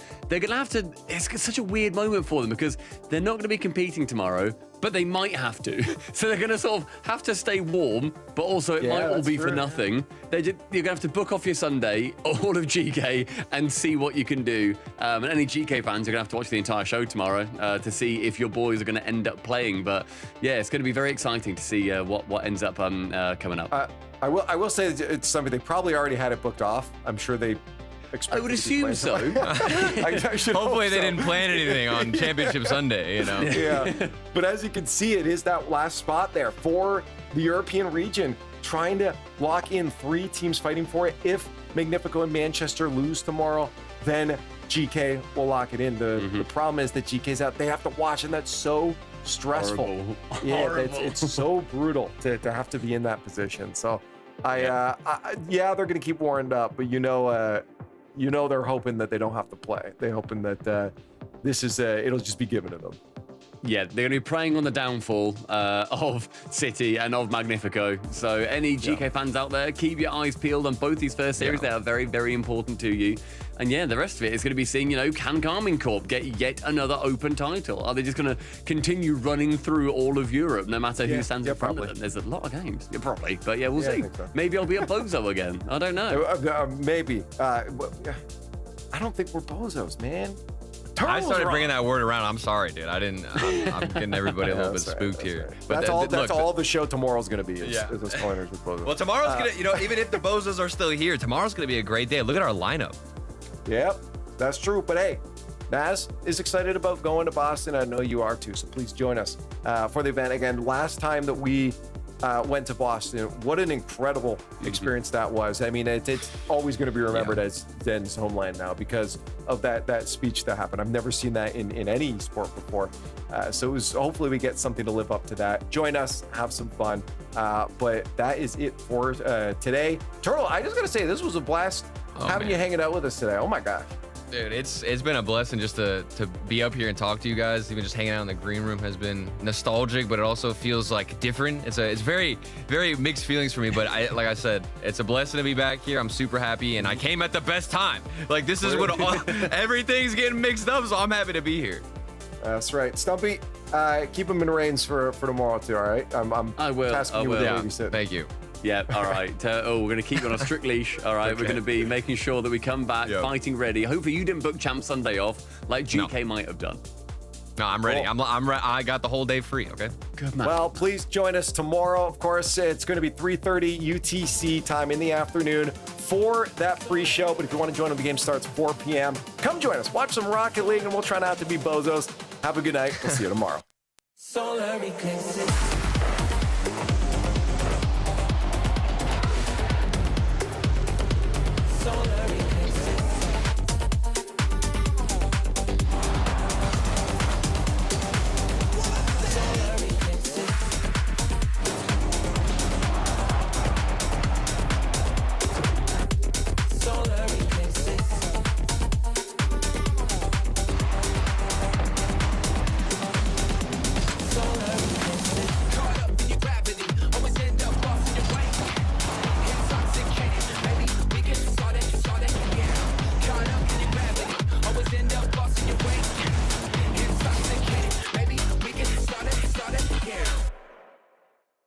Oh, now this guy's going that way.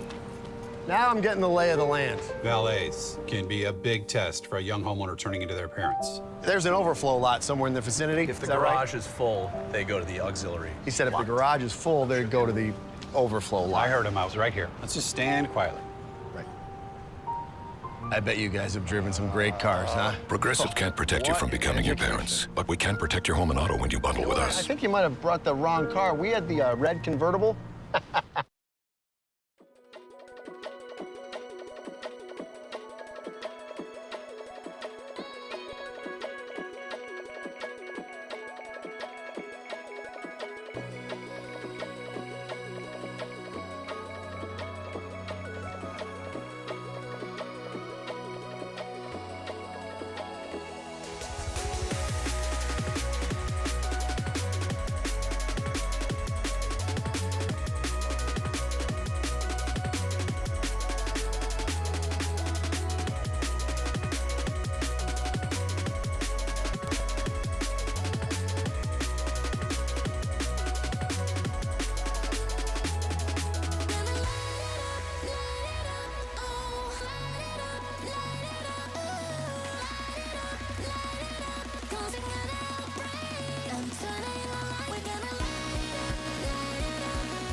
Running round like dollars in the wind,